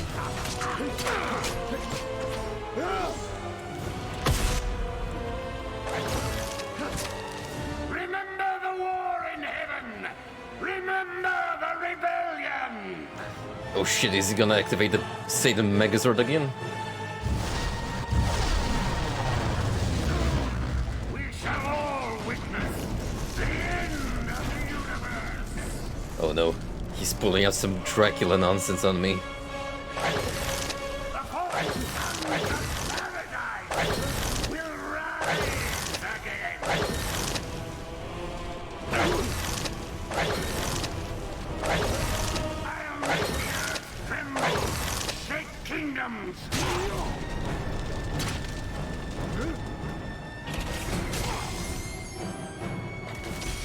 Get ready for the quick time events.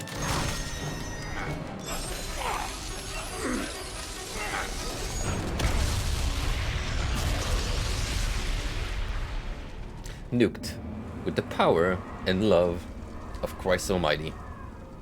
Amen.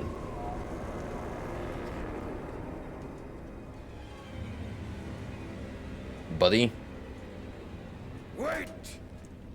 There's you're just getting one circumcised. last minor detail with which I ought to make you familiar.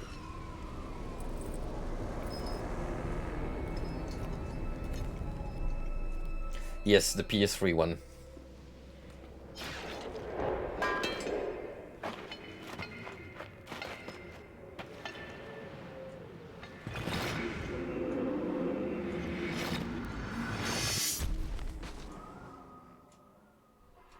It can't be. You're dead, Dante.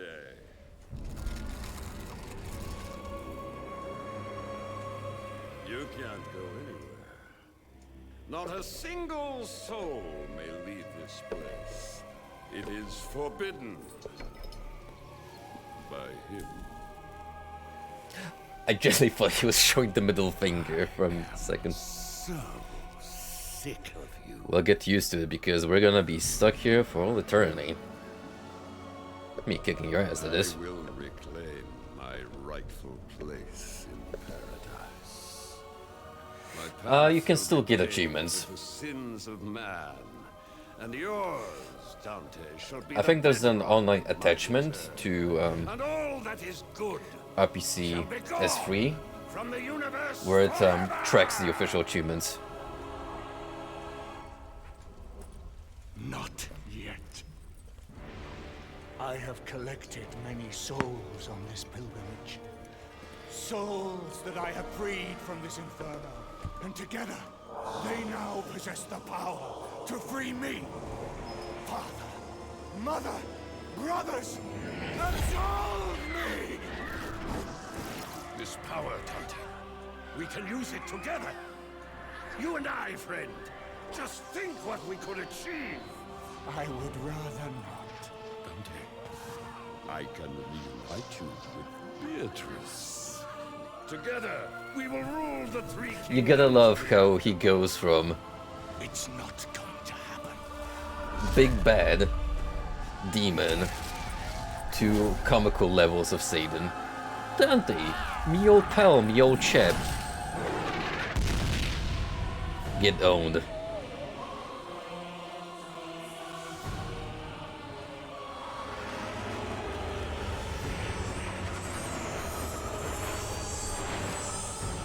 This is what would happen if Shang Tsung used his powers for good.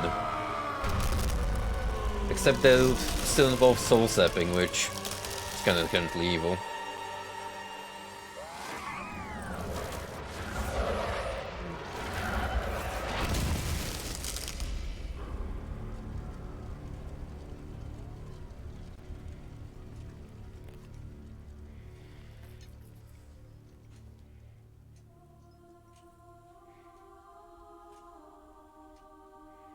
I won, but at what cost?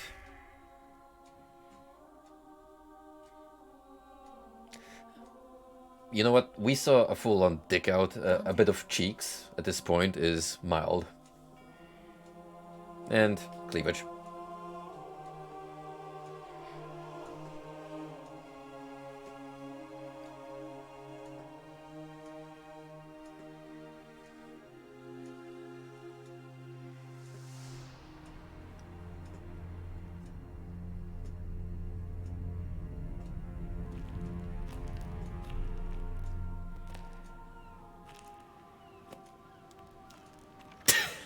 This almost looks like a Fabino headed.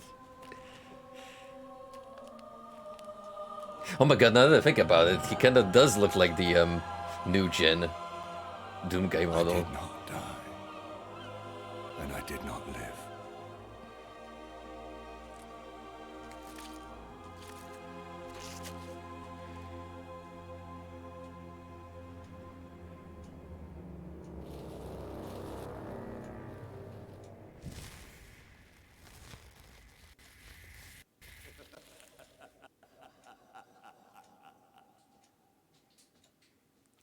continued. Well, unfortunately, there was never an official sequel because Visceral Games eventually kicked the bucket. Which is a shame because a sequel set in Purgatory would have been amazing. I'm sorry, what do you mean making of baby?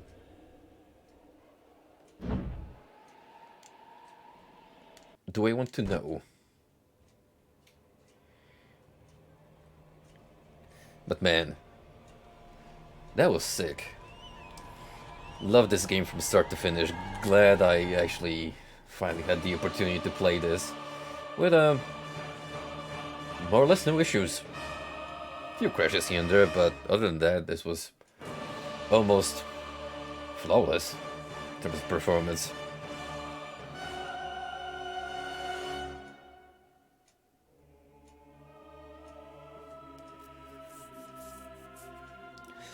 Can you buy this on the Xbox store? Or do you actually have to hunt for a physical copy if you want to play on actual hardware?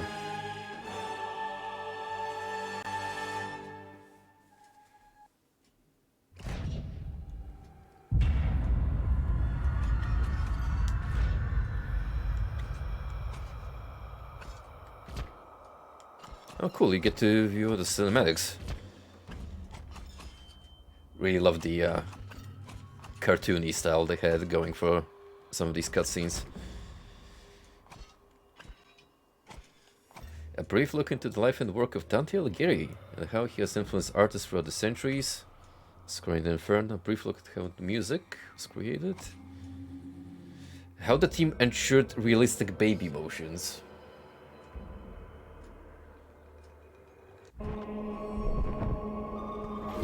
I'm gonna regret this, aren't I?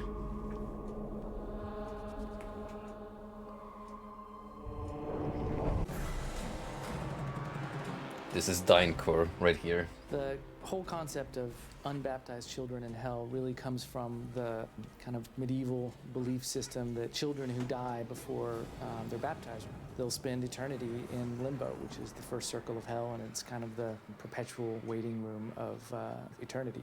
The design itself, early on, we had a pretty small team, and we contracted with... Yeah, funny how that has Great come full circle. contributions to the whole character design was bringing in the umbilical cord and the placenta, and it was just super creepy and then just, you know, very, very Wayne Barlow. And then someone came up with, how about we sever the arm? Oh, these little fuckers. Goes into a blade. And they attack you as this large pack. Suddenly when the babies were cooing and giggling as they were chasing, and then when you started hacking at them with your scythe, and they started crying like babies do. This is why gatekeeping should not only be allowed, but condoned.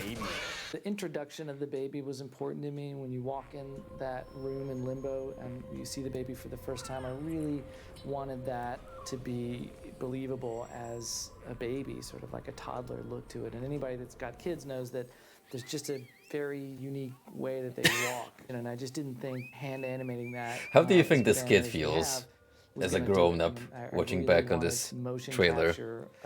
Hey, we used you as a evil fetus enemy in our Dante's Inferno He was just really recreation. out loud, and we started to talk about it very casually, not even knowing if it was actually going to be a possibility. It was just an idea. J.K. brought in his son to play one of the roles. It's an unbaptized baby. Typically, we don't capture... That's gonna be on his CV for the rest of young children, so it is a that kiddo's life. It took like an The hour unbaptized to go child, through all those Dante's answers. Inferno. He was so patient. I was such a proud mama. To have an 18-month-old baby on the set, dressed up in the mocap suit, was just such a treat for everybody. It's just not something anybody on the set had ever really seen before or done before. So it was a treat, and it just made that day kind of a little more fun than any other day. I just thought it was actually kind of the different thing that you do with your family instead of just a typical stroll in the mall or outing at the park. I love watching these stop-motion The only thing as a mom montages. was for me to make sure that he will not touch the hundreds and thousands of camera all around It's especially him. impressive since this has been around since the days of digitized video games like Mortal Kombat. It worked out really, really well today, and I think everybody was kind of happy about that because they didn't know what to expect. And the tech has improved, but the principles, like the general I think the bug might have caught him. idea is still the same. Just slap a bunch of sensors on the human actor and convert that.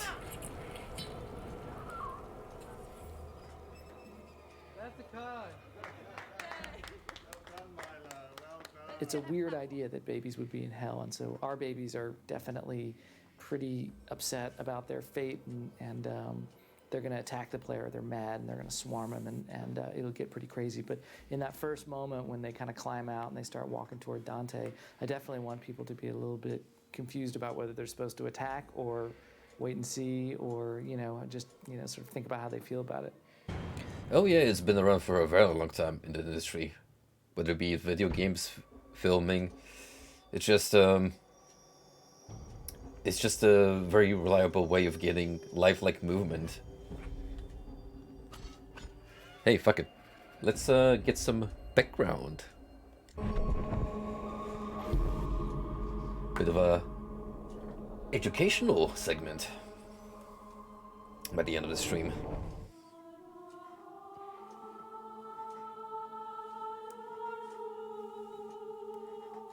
Most people are interested to know what happens when we die. And even in contemporary culture now, we still find a fascination with death. What's next? Everybody wants to know, where do I go when I die? So it's an age-old theme. What are the consequences to the choices we make in life? That is what Dante's Inferno explores. Still waiting for my copy to come in the mail. To the choices we make in life.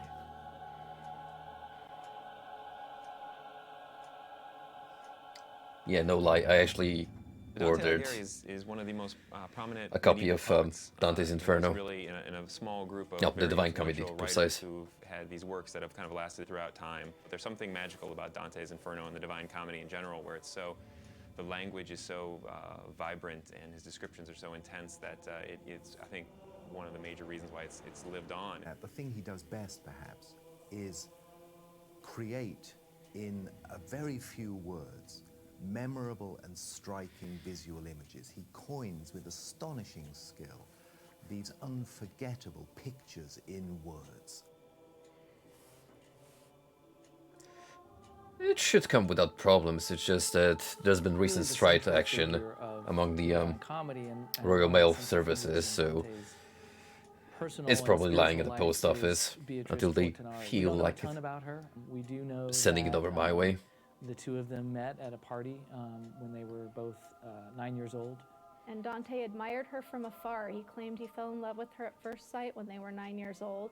And he is said to have written after he saw her again that she smiled at him. And he was thrilled about that. But that also indicates that like they probably 10 British didn't have a really pounds. close relationship. Not a She whole may lot. not even have known he was interested in her. Dante and Beatrice are never lovers. And it's a pretty fancy, like, separately. leather-bound She died quite young. copy with illustrations inside. This is I'll be sure to devastating take for some Dante snaps because when it he comes. held her up as his feminine ideal, as a spiritual ideal. And when she died, we're told that he just went into an insane depression. It was kind of one of those things that, it never happened for them. And he obviously regretted that his whole life, because when he got sent to exile and he chose to write what ended up being his defining work, it's all inspired by her. That poem would not exist if it weren't for Beatrice.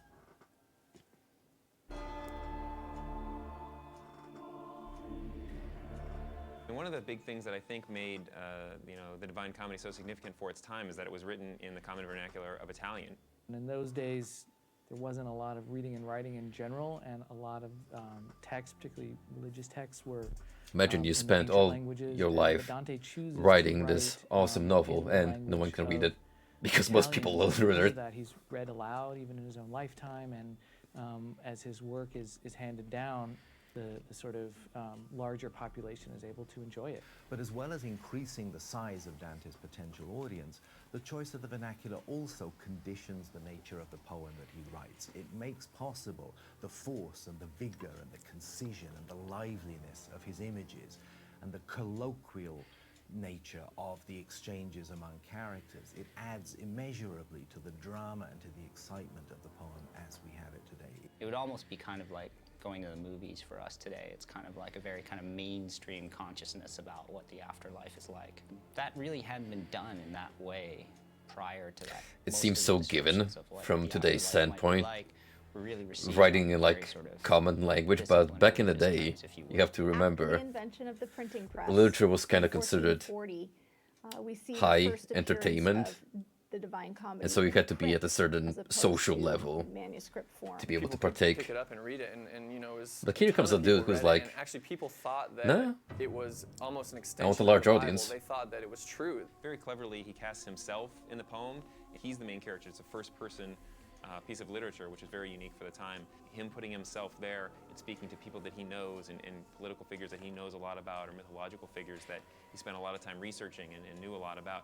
It makes it all come to life in an amazing way that doesn't feel like a flight of fantasy. It feels like he actually went there. Now that's, I think, probably that's kind of the war of the worlds of the time or whatever. Kind of fooling people, think, you know, did he really go there? Did he have this experience? There isn't really a description of hell in the way that our contemporary culture imagines hell to be. It was really Dante Alighieri in a way, in the way he had written about hell and described it, somehow has become kind of a permanent mainstay in the way we imagine hell to be. And in the Divine Comedy, what Dante is trying to do is fuse the art of his poetry with the substance of his ideas about human life and about the life to come.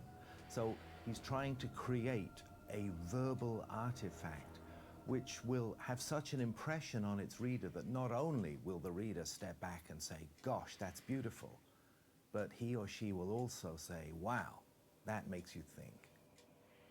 That could be said about the Renaissance as a whole. Like, that was easily one of the most crucial moments in human history where Number of artists that followed in behind him, from science, music and painting, entertainment, pretty much every aspect of our life was flipped To the manuscripts of the 14th century. on their heads. And there's a long tradition since then of interpretation and response to the text of the poem. The interesting thing is that this wonderful array of visual response to Dante all comes from the same source. All these artists, after all, are working with the same text. So around The Renaissance was this weird time where, I guess you could say culture-wise, Christian influences mingled with ancient mythology, especially Greek, Roman cultures, and they kind of influence each other. So you can see plenty of symbolism from both like many other artists, in the classical works. Working on Dante, and he literally was painting one of the watercolors from Dante on the day that he died. So he worked on it all the way up to his death, much like Rodin. And the idea that, you know, the Rodin's the Thinker, one of the world's most famous statues, that is Dante Alighieri, you know, contemplating the gates of hell, I think is a fascinating today I statement will. of, you know, something that everybody knows that statue. You look at it, you know, around the world, everyone knows who the Thinker is. And to have that be, you know, a portrait of Dante Alighieri, I think really says something, speaks to the importance of his work and how that's carried through, you know, to modern times. It's cold. I thought hell was supposed to be hot. Hell is a complicated and nuanced place that transcends cliches, Dante. Oh, you don't say. I was totally expecting to see demons and tortures and bondage stuff and, I don't know, like rubber and chicks in stiletto heels. This is hell, Dante, not your personal fantasy. I think everybody, Wow. when the idea of the illustration They of the Divine turned Comedy comes to the Divine mind, Comedy everybody perhaps into an still animated thinks, first sitcom. of all, of Gustave Doré. Doré is a 19th century French illustrator. He had an amazing affection for the Divine Comedy drawings. And I think what's unusual about them is Starring that Danny they're DeVito very as technical in Virgil. nature. They're incredibly violent. They're probably some of the first drawings that really capture the violence of Inferno. And he's very, very specific and methodical about following exactly what Dante wrote. And in that sense, his adaptation, if you will, is the tightest of almost any artist that's taken on the project.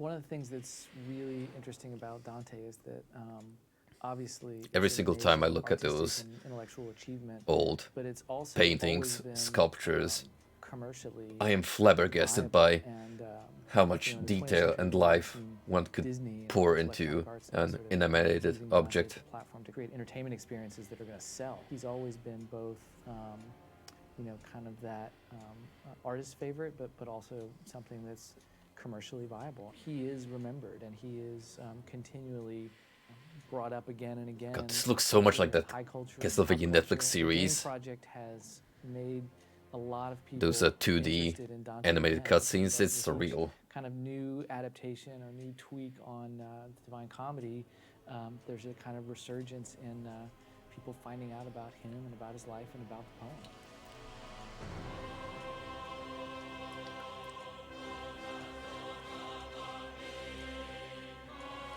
Well, thank you, Dante Alighieri, because you gave us a source for a banger of a video game. Funny how retroactively this is inspiring people like me to actually pick up the source material.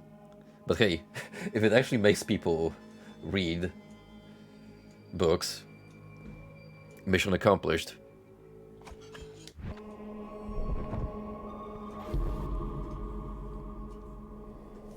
Nah, Tia's still around.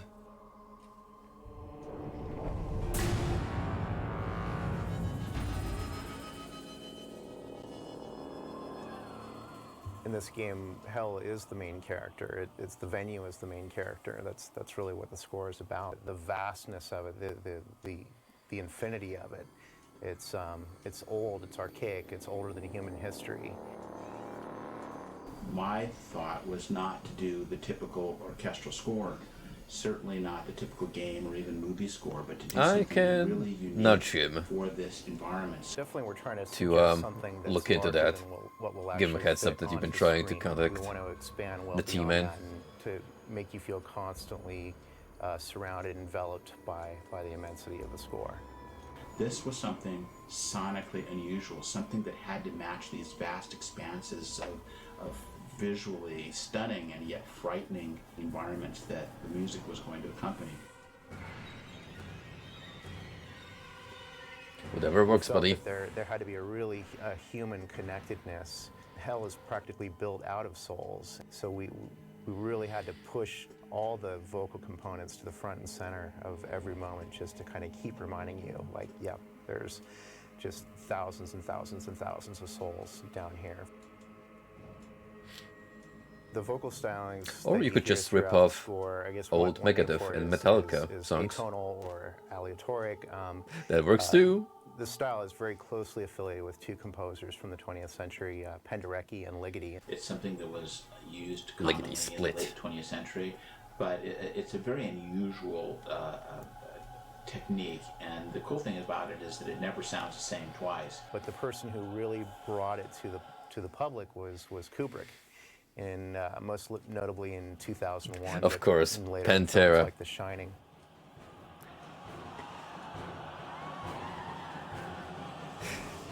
You know what's especially ironic? They shamelessly sampled all those tracks for Doom, but when Quake rolled on, they were like, okay, so we're gonna now officially hire Trent Reznor to compose the OST. But over the centuries since then, it's come to have a darker, demonic meaning. The sound is very chaotic, and you might think that we just kind of wing it with the chorus and tell them, you know, do some wailing here and there, but the exact opposite is true. It's the score is really, really specific notes. Here. You can hear the trumpets.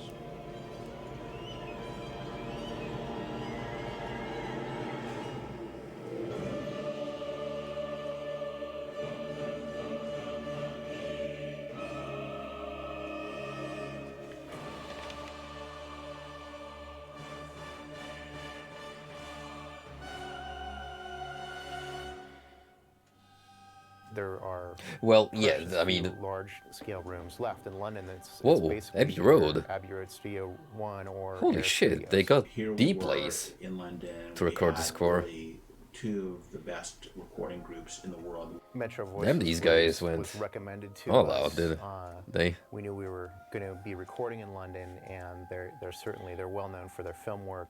Some of the Harry Potter films, 300. Abbey Road, of course, famous for recording the Beatles, also has one of the great large orchestral sound stages in the world. We chose Abbey Road. Partially because, well, there's it's just like not that many large rooms left. We knew 5-second large room rule. kind of achieved What is it just like? the You can bombast of the play score. 1-2 It's a huge seconds studio. It's a vast of a space. musical track And with lyrics the on wonderful thing YouTube about that is that the room ambience is able to blossom. before you have to pause it to avoid copyright issues.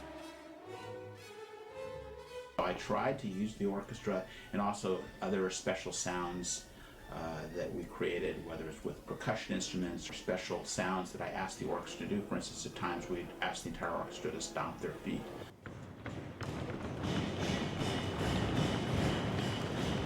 One of the key things to remember about how pro these musicians are is that there is no rehearsal time. They're looking at the score for the very first time. Makes you wonder how much of this was impro. We asked them to do things that may have never been asked by any composer before.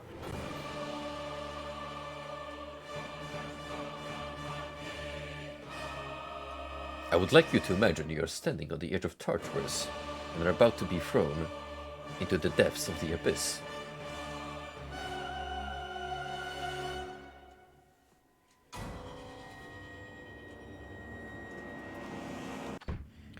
Well, that was pretty informative.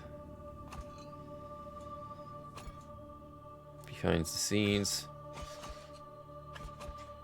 You know what? Let's look at the concept art and dev commentary.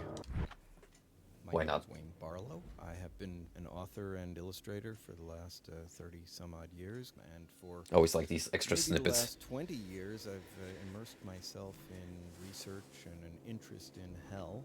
I had a fairly extensive background in biology and pretty much layer that into all of the creative creature design. What he says is that he's actually into the occult and when I first a heard that Dante was practicing going to be translated dark magician. into a game, I was both amazed, intrigued, and thought it was a brilliant idea.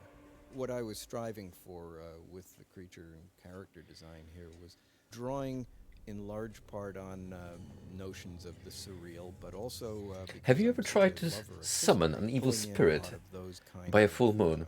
Vague historical I have. references. Gigantism is something that I like playing around with, and in Oh, my no. hell images, it He's was leaning as into the amped up as I deviant could art side. possibly make it. In terms of the psychology of human souls as they are imposed on that world, what could be better than to minimize each of them by suggesting that a world is filled with gigantic and kind of foreboding sights. When I do character design, I like doing small details to show how things work. Seeing what Cleopatra's tongue might actually work like in a game was kind of an appealing sidebar. When I started to tinker with the angels, I wanted them to look light yet powerful. Sweeping curves and those sorts of lines were working for me when it came to the angels, in direct contrast to the more convoluted shapes. This man sounds like he would get along really well with Clive Barker. Again, being so fond of history, I was trying very hard to harken back to an ancient Get him on the next Hellraiser. either Greek or to some degree Actually design some good Cenobites. Because let me tell you, might those actually be my favorite rubbery new Cenos, ugh. approaches towards Charon of the lot. The shapes are working nicely, and I think that it's a rather more inventive approach than some of my earlier ones. I like the idea of something looking absolutely impossible to have come out of that body. To having her open up and just be some over-the-top, ridiculous, yes. Nightmare fuel. organism. It was really appealing to me. And you look at that and you say, well, I have no idea how that could happen. But in the world of film and game, it can. Gee, that's a toss-up. Which do I like working on more, lust or gluttony? I'd probably lean towards gluttony because the design considerations were a lot more abstract. For example, the gluttony level was just amazing, and a beautiful rendition of my sketches come to life. This was an earlier look for Cerberus. This was a fun exploration for me. It's a massive character. Just reminds me of those sketches The notion of in disgorging its Eternal various Darkness. mouths, I think this may really have been the first attempt that kind of evolved into what it finally This ended up being. cannot It occurred to me with be possible. Unbaptized babies that, it seemed a perfect solution to take a placenta and wrap it around and just sort of turn it into an organic fig leaf, if you will. Yes, Midas Cerberus was a great one. Absolutely not what you'd anticipate. And in this case, I was riffing on both medieval and Renaissance and ancient forms in terms of his crown and his collar and beard and all. This is an early take on Minos, and one of the prerequisites was the tail being an integral part of this character and how it wrapped around the central column, I think a specific number of times to indicate levels that people were going to be consigned to. When I was thinking about the Queen, if a good idea popped into my head, then that would be where I would start. If not, I would start with the female form and then just start letting my pencil play around with it a little bit. Boy. Lines suggest themselves and turn into things. It's a very organic approach for me. Putting a new spin on Satan, that's always that's tough. Certain conventions needed to be adhered. That one actually looks But great. The trick is to sort of visually phrase them That in a first way draft? that, is different. I am hopeful that they will feel that they're not seeing something like what they've seen before. This was a terrific project to work on. The people that I Man, worked think with about couldn't all have been this better. artwork that got scrapped in the conceptual phase. Because they were like, no, this is too messed up even for our already fucked up video game. Hi, I'm Steve Desilets, lead designer for Dante's Inferno. I trust by now you've seen most of the Circles of Hell, but let me show you another one. It's called Game Development. If you want to know why this game could only have been made at Visceral Games, you don't need to look any further than Gluttony. That circle expresses certain elements and themes that It's I know very I ironic given this was published by in any EA. other place I've worked. Gluttony was one of those ones that kind of brought up, a little bit of that toilet humor kind of stuff. Bile, vomit, poop. Dante's Inferno stays very true to what makes Visceral Games a very unique studio. It fits really well with what the studio is good at, creating compelling content in dark and dangerous places.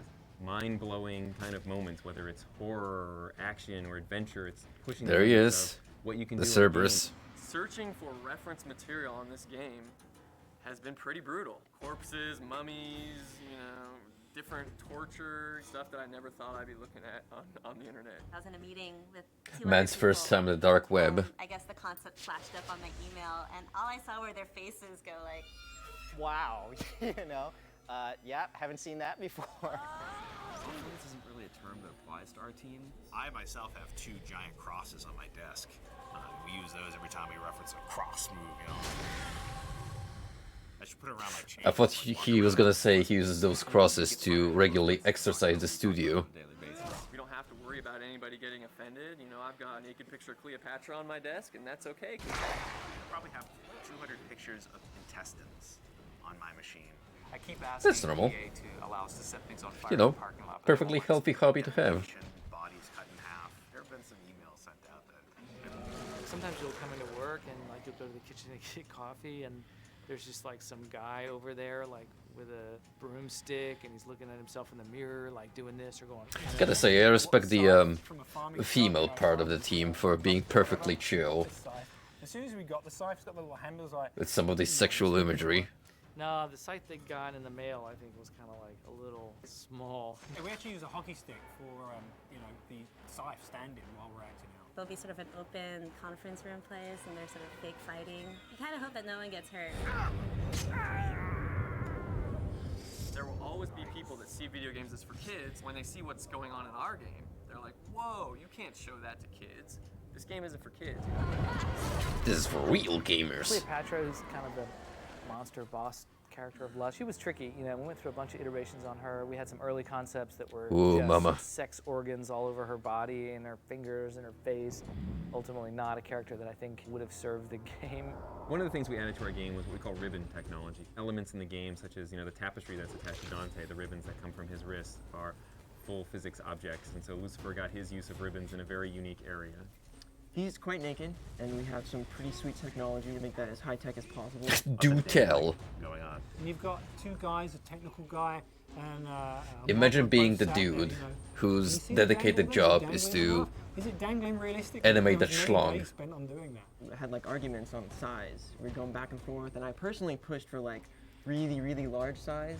Let's just say that some of the team members had some fun late at night playing with those values. And it like dragging beneath him. You know, It was, like, just guys monkey. being Like, dudes. He was just scraping it along the ground, and then he starts flying, and it's like dangling in the air and waving around. And it was in there for a little while because I accidentally submitted it by accident. It's gotten so gross that, there's no outgrossing each other. Actually, the biggest prank we play on each other is when people go on vacation, we cover their desks in unicorns and rainbows. Maybe it's called cornify. There's an official word for it. You walk through the gates of hell to get to where we work. And you go to Wes's desk and it's covered in unicorns. What is hell? What's it going to be like? Early on, we were just kind of, joking around. We could make a game. You say that, but they sound like they enjoy the process. Maybe having our take on the shades, maybe putting people through a dust off down into hell. Sitting in a dentist's chair. No hate mails yet, but we're kind of hoping for some. We actually haven't received any of that. I mean, we've seen sort of. I finished 5 years of college only now to be modeling dicks No in hate Dante's Inferno. No. Some people have been a little, I guess, surprised that this is something I would want to do. What comes after hell? Well, we're truthful to the poem, so there's some hints there, certainly. Dante wrote about Purgatorio, the 7 deadly sins, it's the Garden of Eden. There is, stuff that's just as iconic as what we saw in the Inferno. It doesn't take a wild imagination to... You're damn right, Abrivia. The next day shilled money on this project, so you gotta suck some other dicks. Ooh. Anyway. Hi, I'm Steve. That was pretty cool. I don't remember if this ever came out, to be frank. I would have to look this up, but it's just some extra trials. So we got the main game out of the way. Oh, it did? Neat. I'm gonna try and see if I can actually download.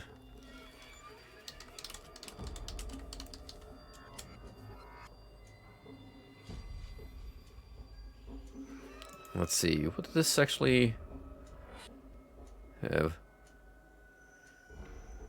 It featured online multiplayer game of up to 2 online players in co-op mode, with Dante and a new playable character named Saint Lucia. Oh wow. That's actually pretty ballin'.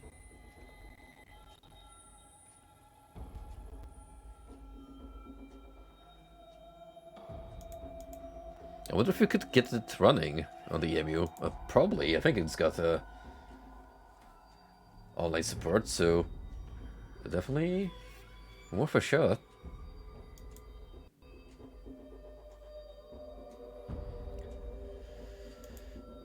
But anywho, that's gonna be it for the main story of Dante's Inferno.